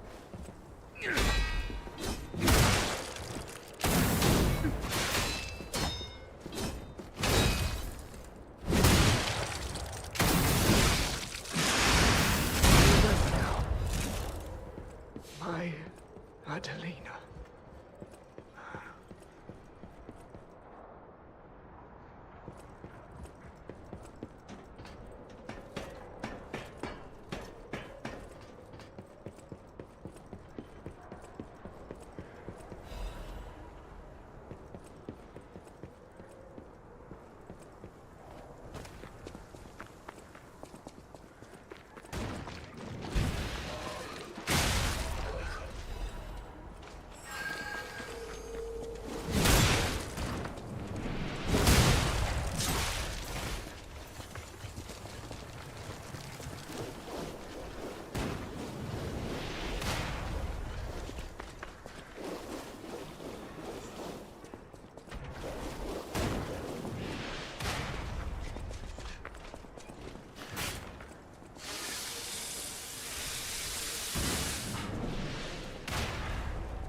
This is so cool.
A bit long on this one, but on this earth.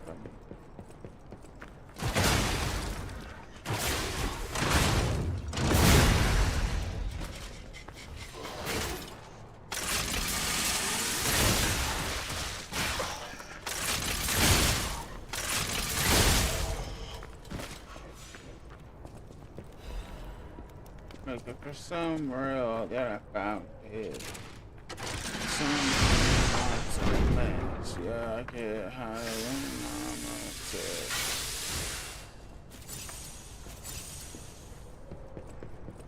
I found it.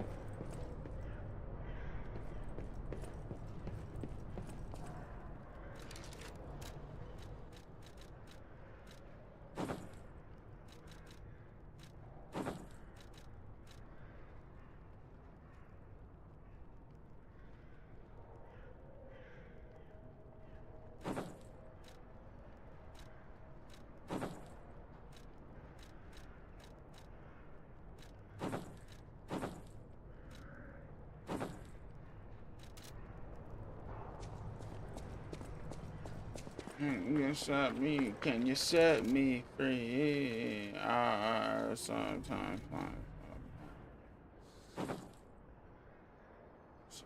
I remember when we looking for some real that I found it.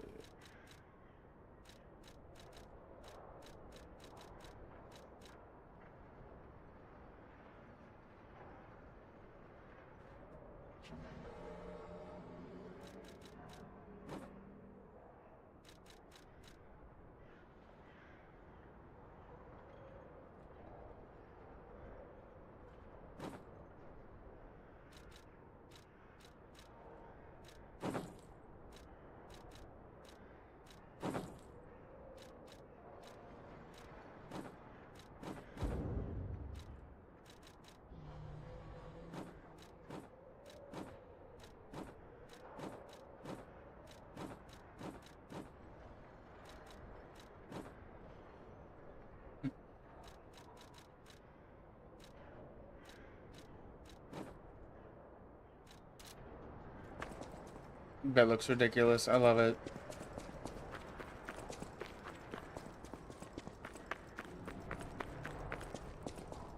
Oops, no, up the ladder. Oh.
came from the direction of Krot Central Station. This could be bad, pal. Really, really bad.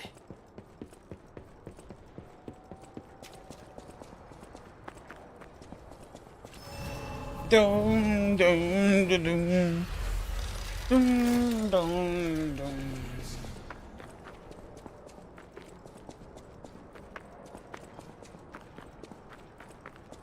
I don't wanna ruin this one. That type of love don't always come and go.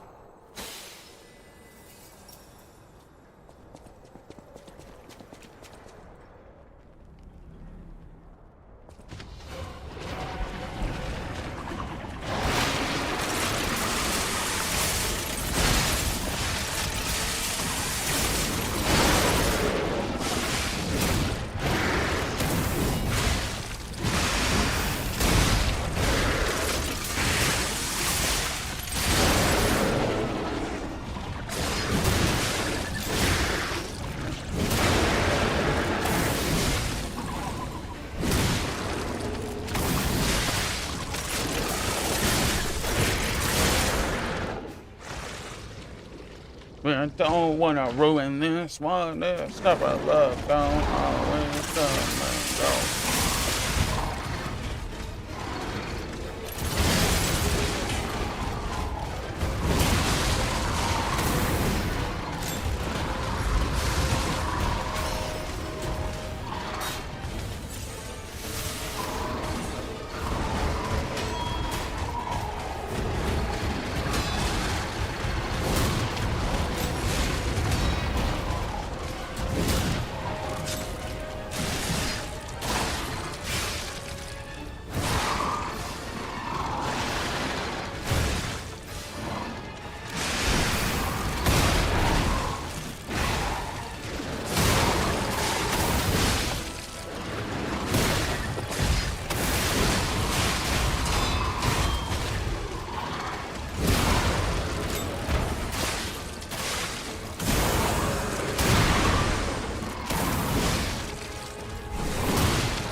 That was a good fight still, even though I absolutely just shit on him.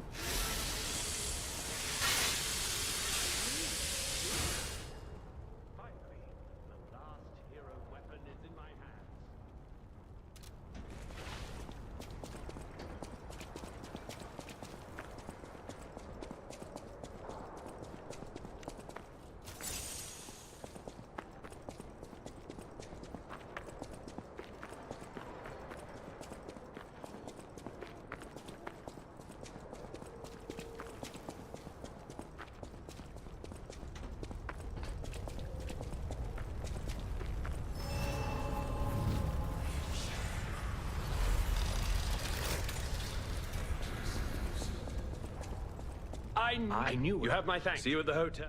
Thank you for your... Let's go back to the hotel.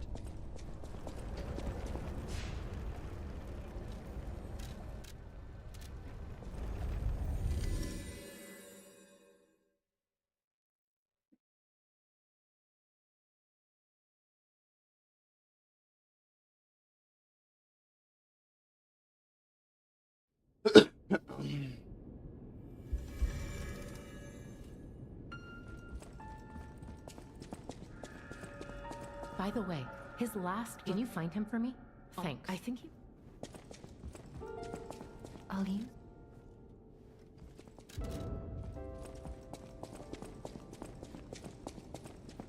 No. Now, allow the golden hair. You see, the just... After all, I hear that... I just find saving people is its own reward. If we... In a way...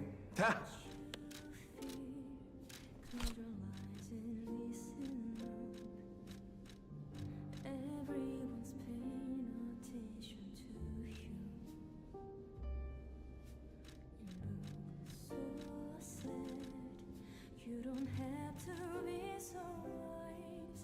Feel a bit of your hurt. Carry on.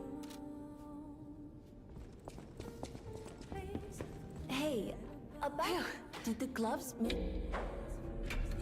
He's happy. really? What gloves seem we could have stopped. I will never. Thanks. I know my way around. Alive inside of you, and there's no need for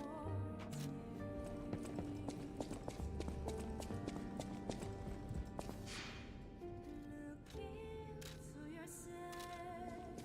Don't cry no more. Come here, it's a shame. I have to stay crowd.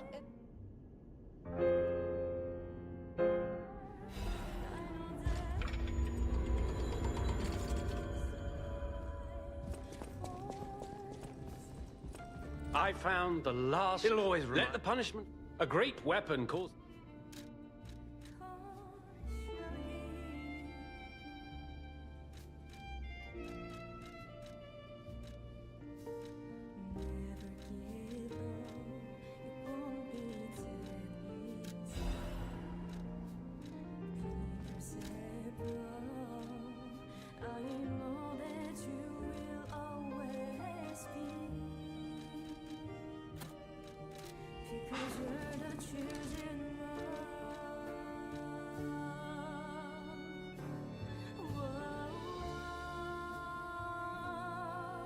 Don't cry no more. If you're here, we are not scared anymore. Don't cry no more. If you're here, we are not scared anymore. Don't cry no more. If you're here, we are not scared anymore. Don't cry no more. If you're here, we are not scared anymore. Trying to find my hand.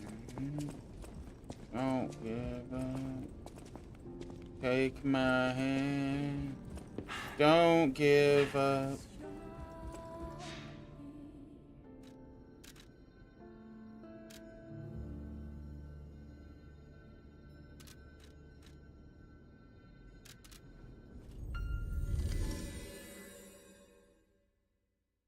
About a day.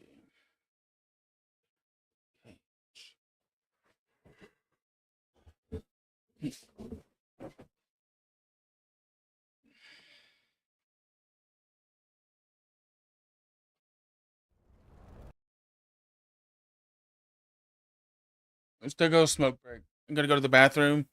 When I come back, we'll smoke for 420.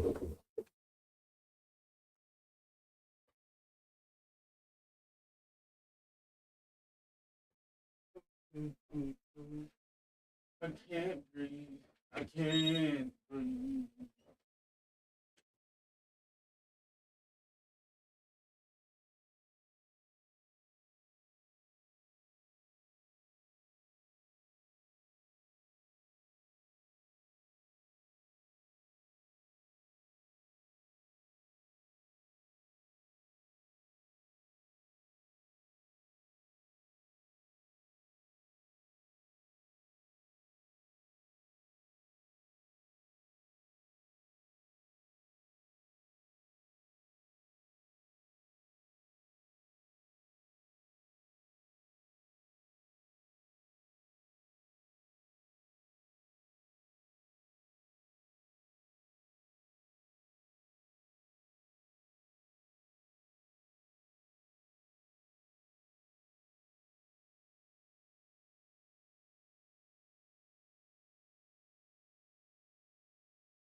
Lost my pain with my wishes and my wishing well. Still no luck, but oh well.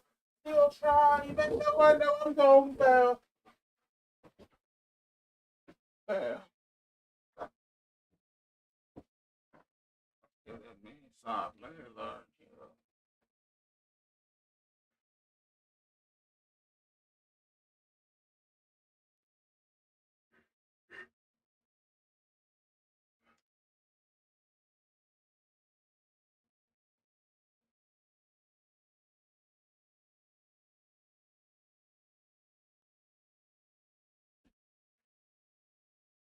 Got my last hit until I get some more later. Last bowl, I should say. I'm a pawn. Exposed. I'm the flaw. Hell if I know.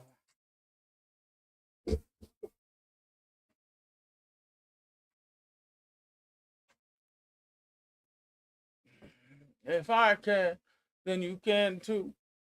I can. I can too. Then you can too.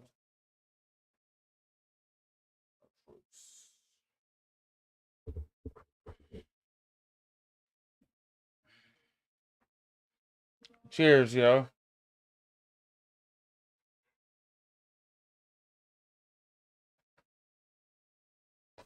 Ah. What have I turned to?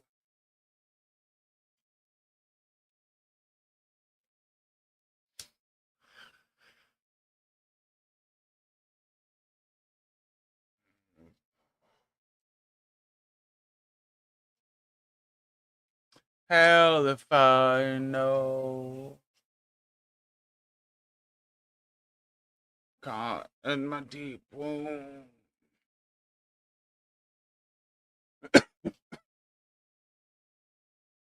It's in my head what I'm gonna do.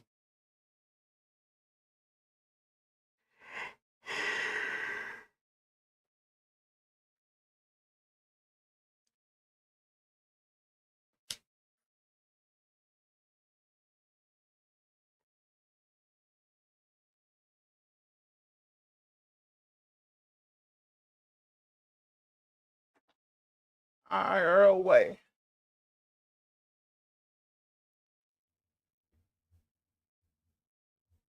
Oh, yeah, that's just too bright for me right now. Oh. Oh.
Good.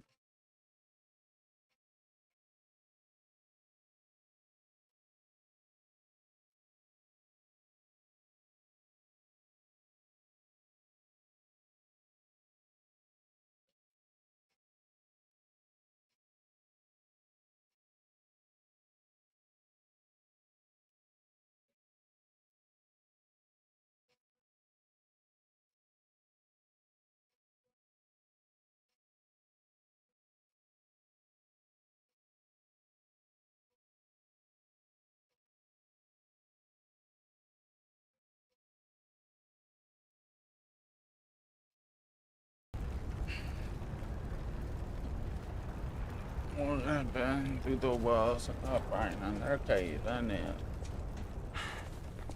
I can't swim. I'm walking in Prada, trying to solve my pride through the night, blinded vibes, moonlights, and nada.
Found myself.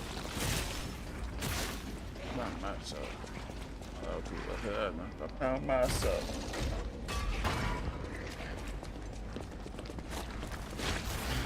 I'm gonna stay high. Gonna stay high. Until you roll me in my body. When I play both sides. Keep my mind. Keep my mind. I'm gonna stay high.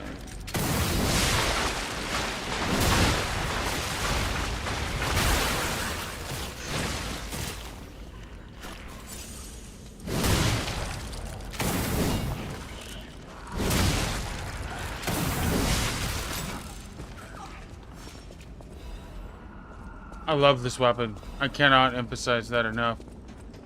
This weapon is fucking awesome.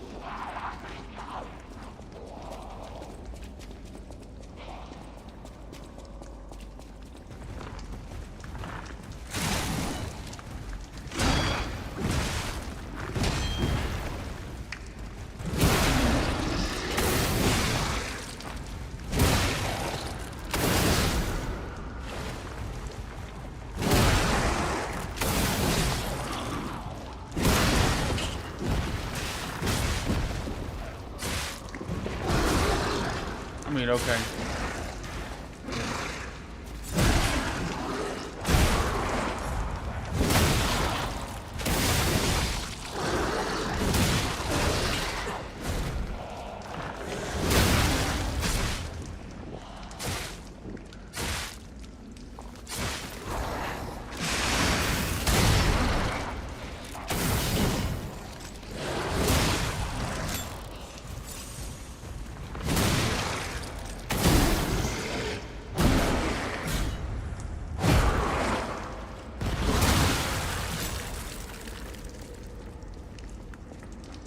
new to life. Friends are watching you. Hope you in their eyes.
Got too many of them too.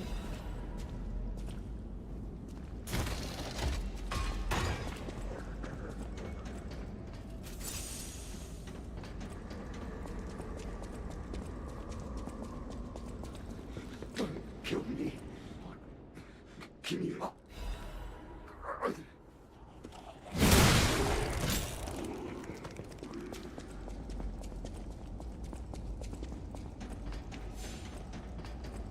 Cheers. Some cocaine like it's beer. Man, I must want too much cheers. Another year, still got problems looking in the mirror.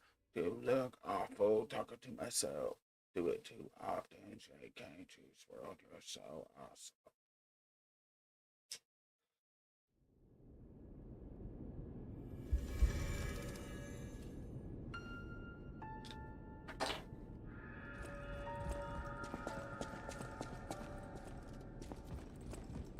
Good to see soldiers like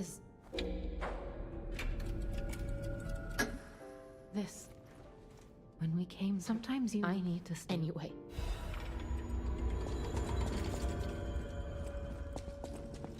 No, I have to save your space.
I love this weapon so much.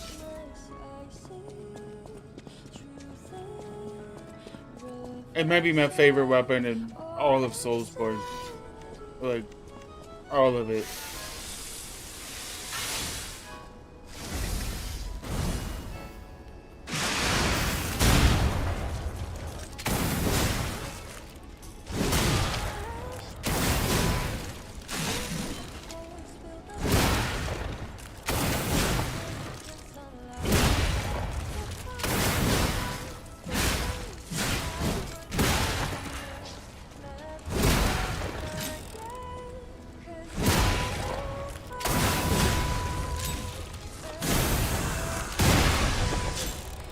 $33,000. Hot damn.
Yeah.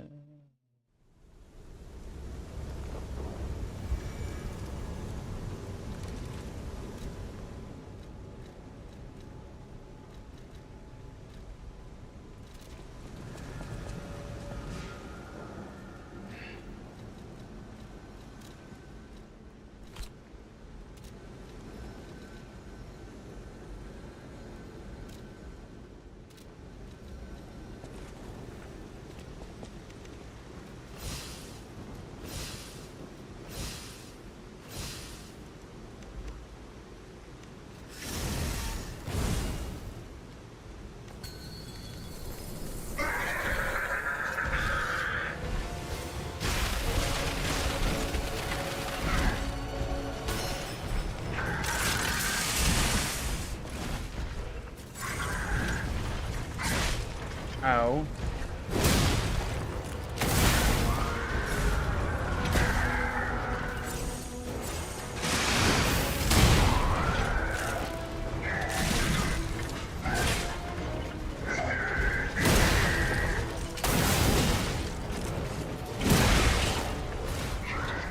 Oh, this ain't happening. This guy's pinky.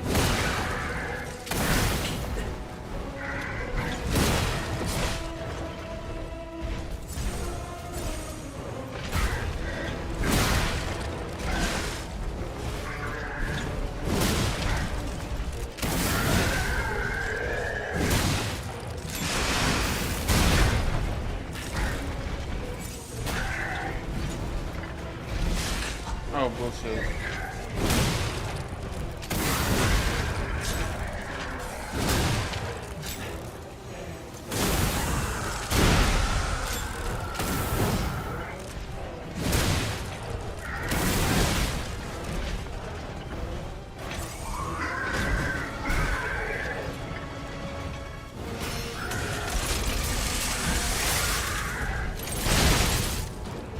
Ow.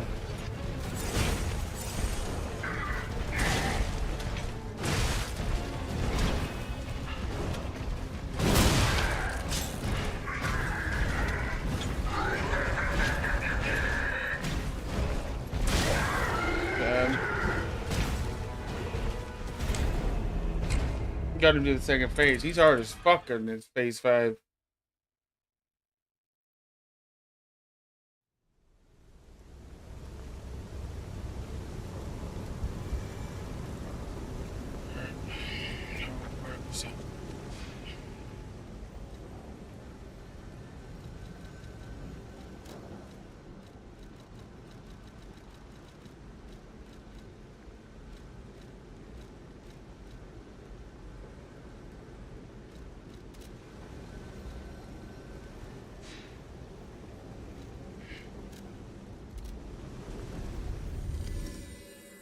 Every time I put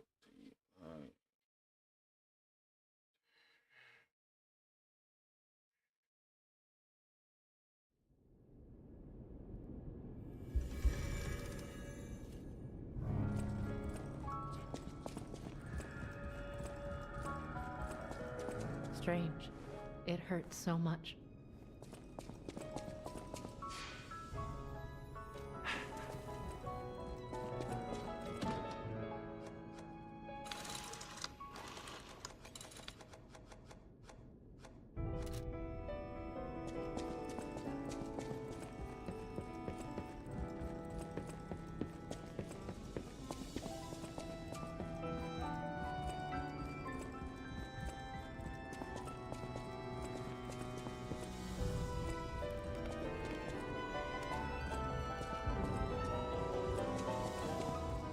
Oh my.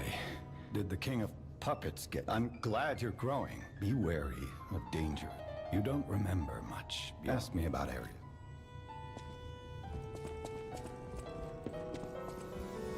fall asleep. These demons haunting me.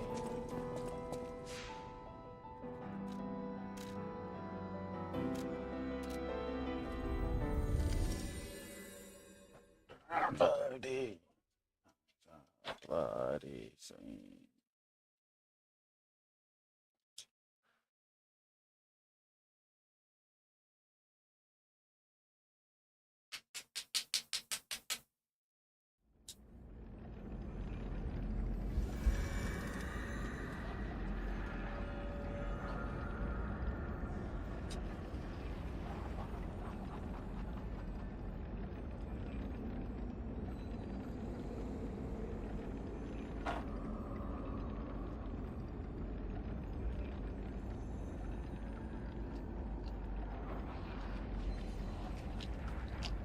No, there is.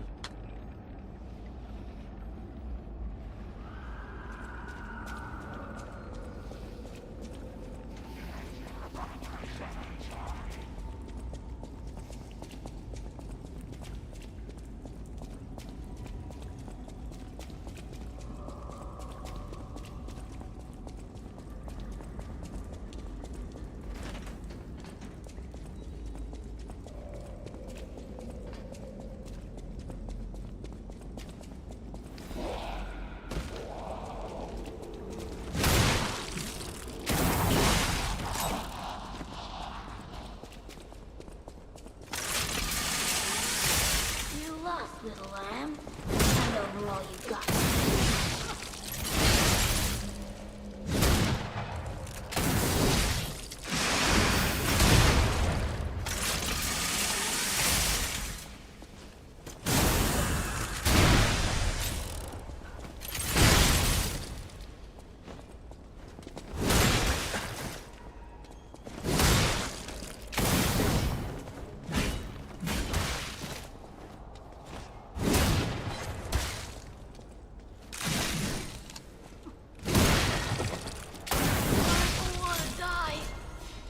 I just wanted a full belly. That's not so wrong. I lied.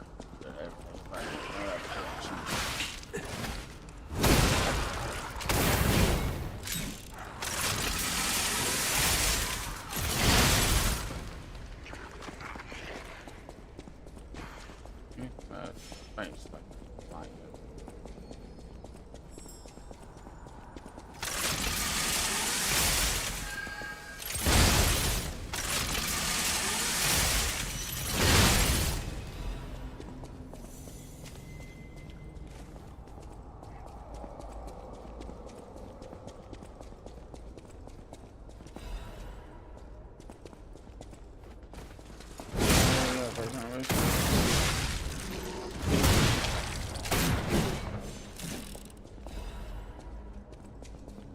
in my head, but it's hot.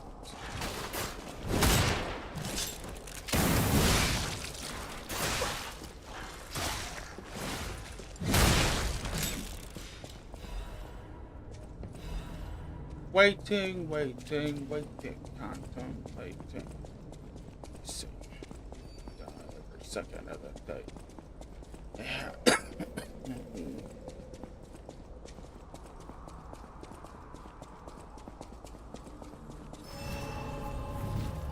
Up outside.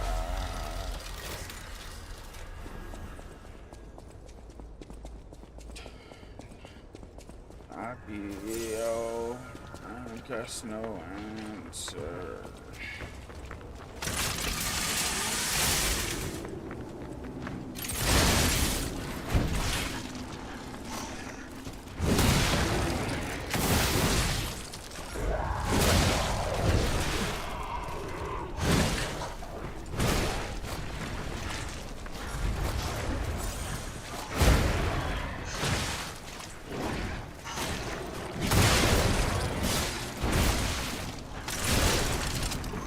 I got fucking boxed into a corner, dude.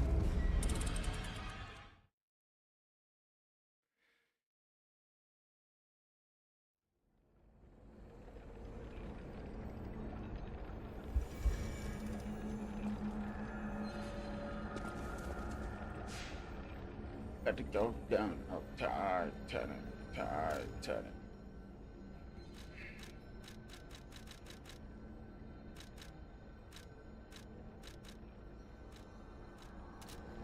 Real damage.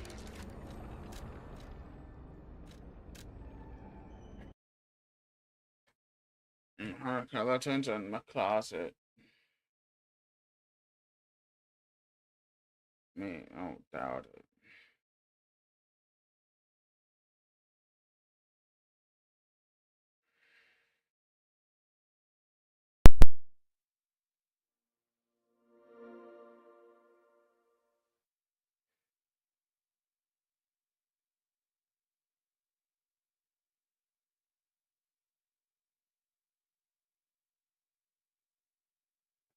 About to go down no time.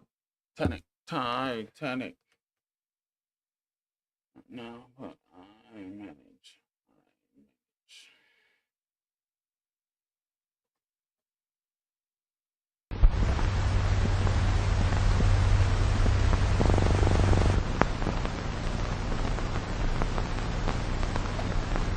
Drown in it.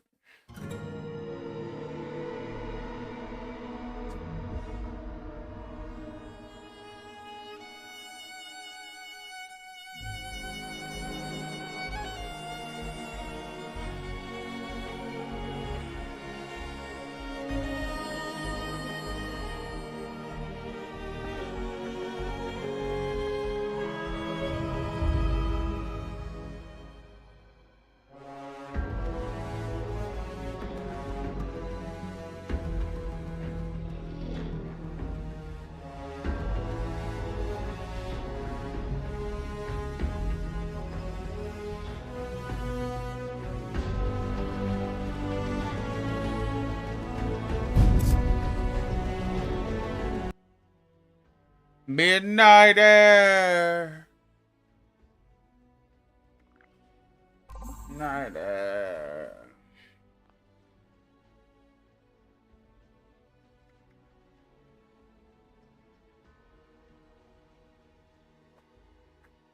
Titanic.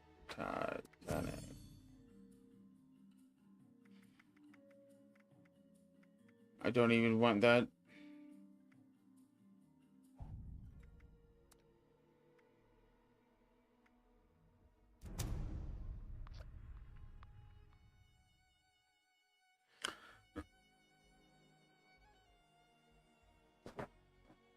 No, fuck me.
Alright, cause you got that right, Jack. It's just hard to die, Jack. Isn't that right? Yeah, I'm over on my mind.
Come on.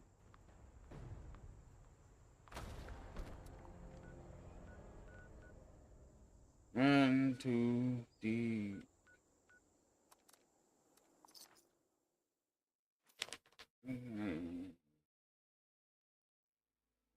Wow, let's see. Demons.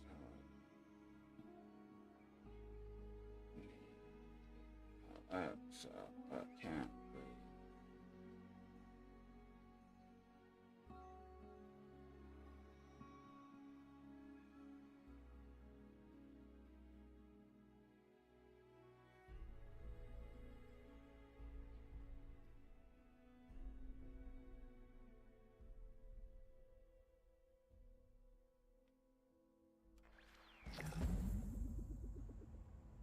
That's my right hand.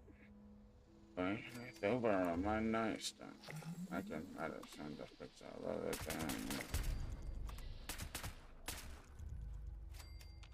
Holes in my skull.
I'm gonna follow and head over here. Follow somebody.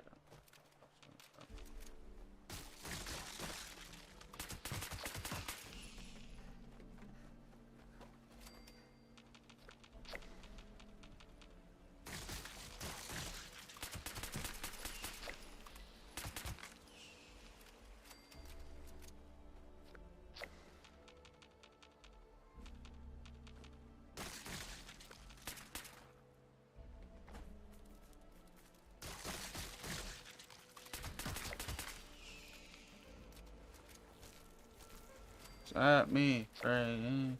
Sometimes like the man behind when I'm upset. I remember when me.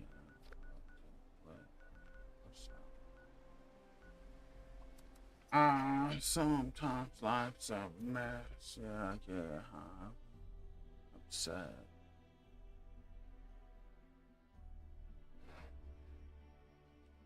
I'm dead.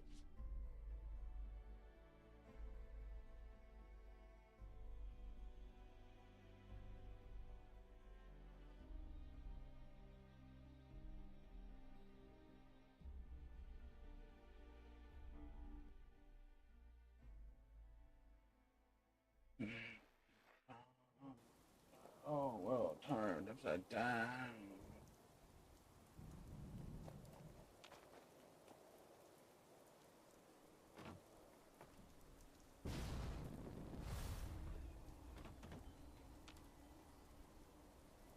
Me, friend.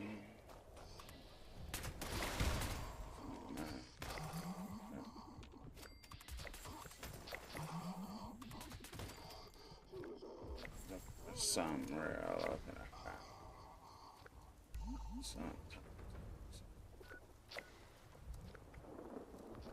So.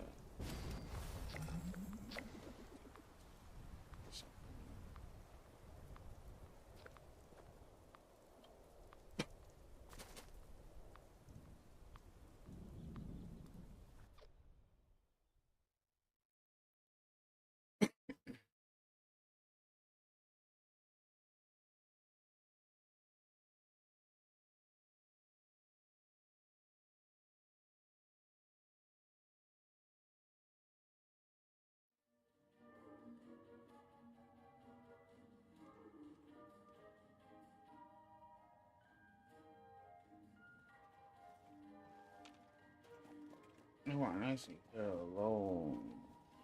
If all else fails, gold and silver are always in demand.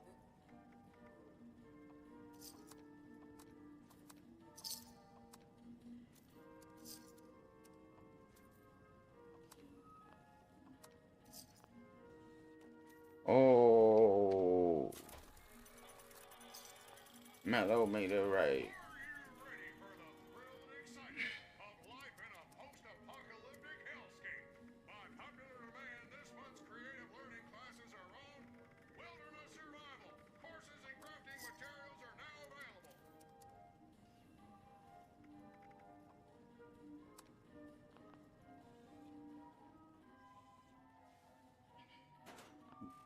Make me a better player.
Love don't always come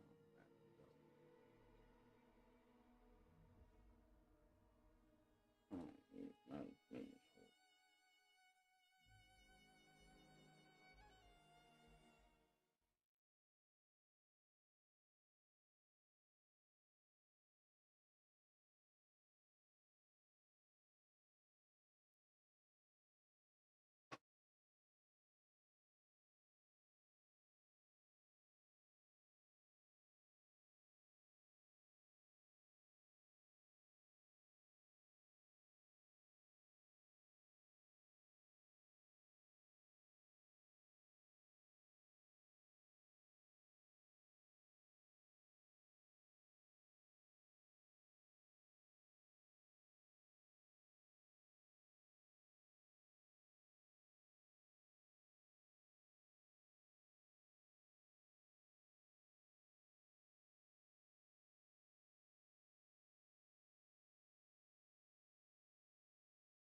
a lot.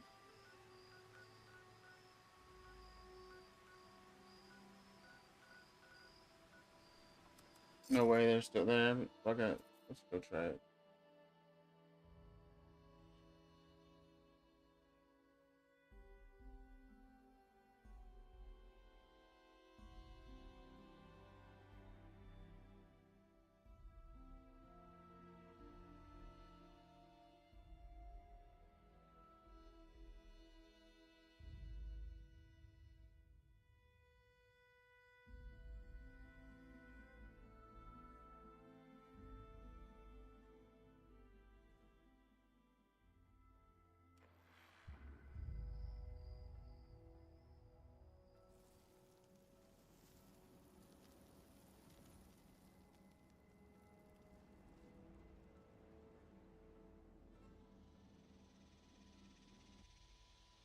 How you doing, Juice?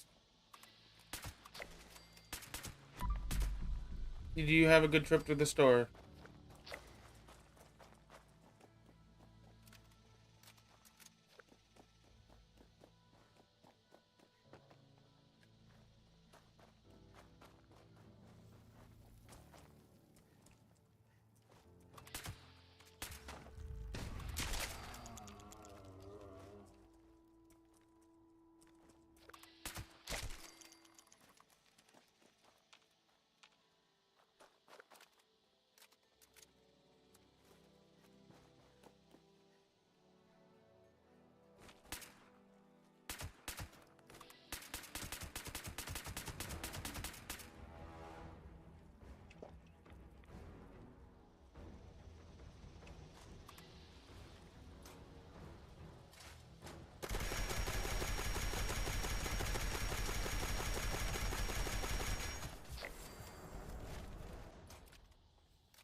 Oof. I'm getting thirsty. I'm gonna go get me a drink in a minute.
Take my hand. Don't give up.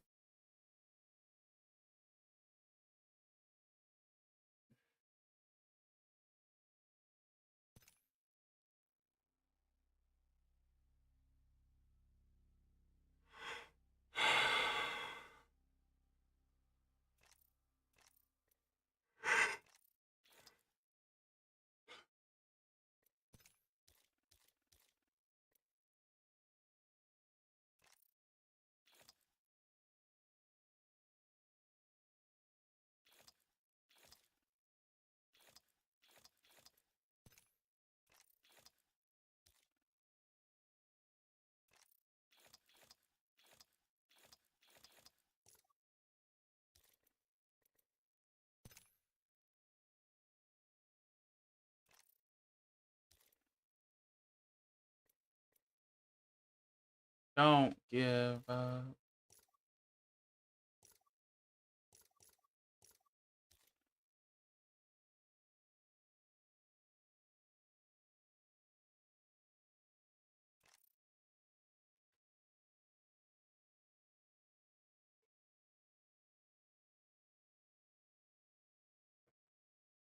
A better day.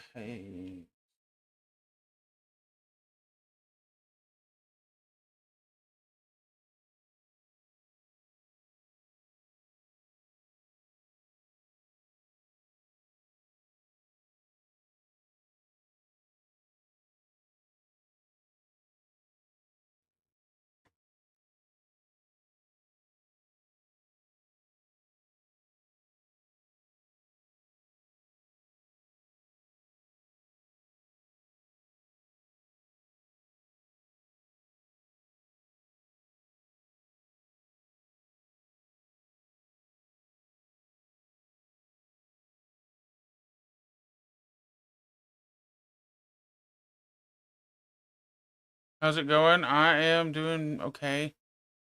Just a little tired.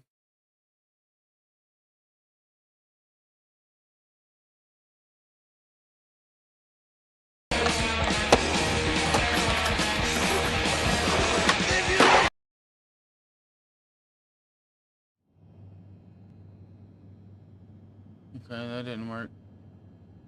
Maybe.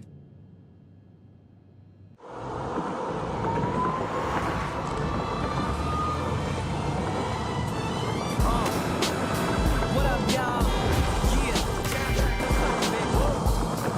Y'all ain't know, I go by the name of Lupe Fiasco, representing that first and 15.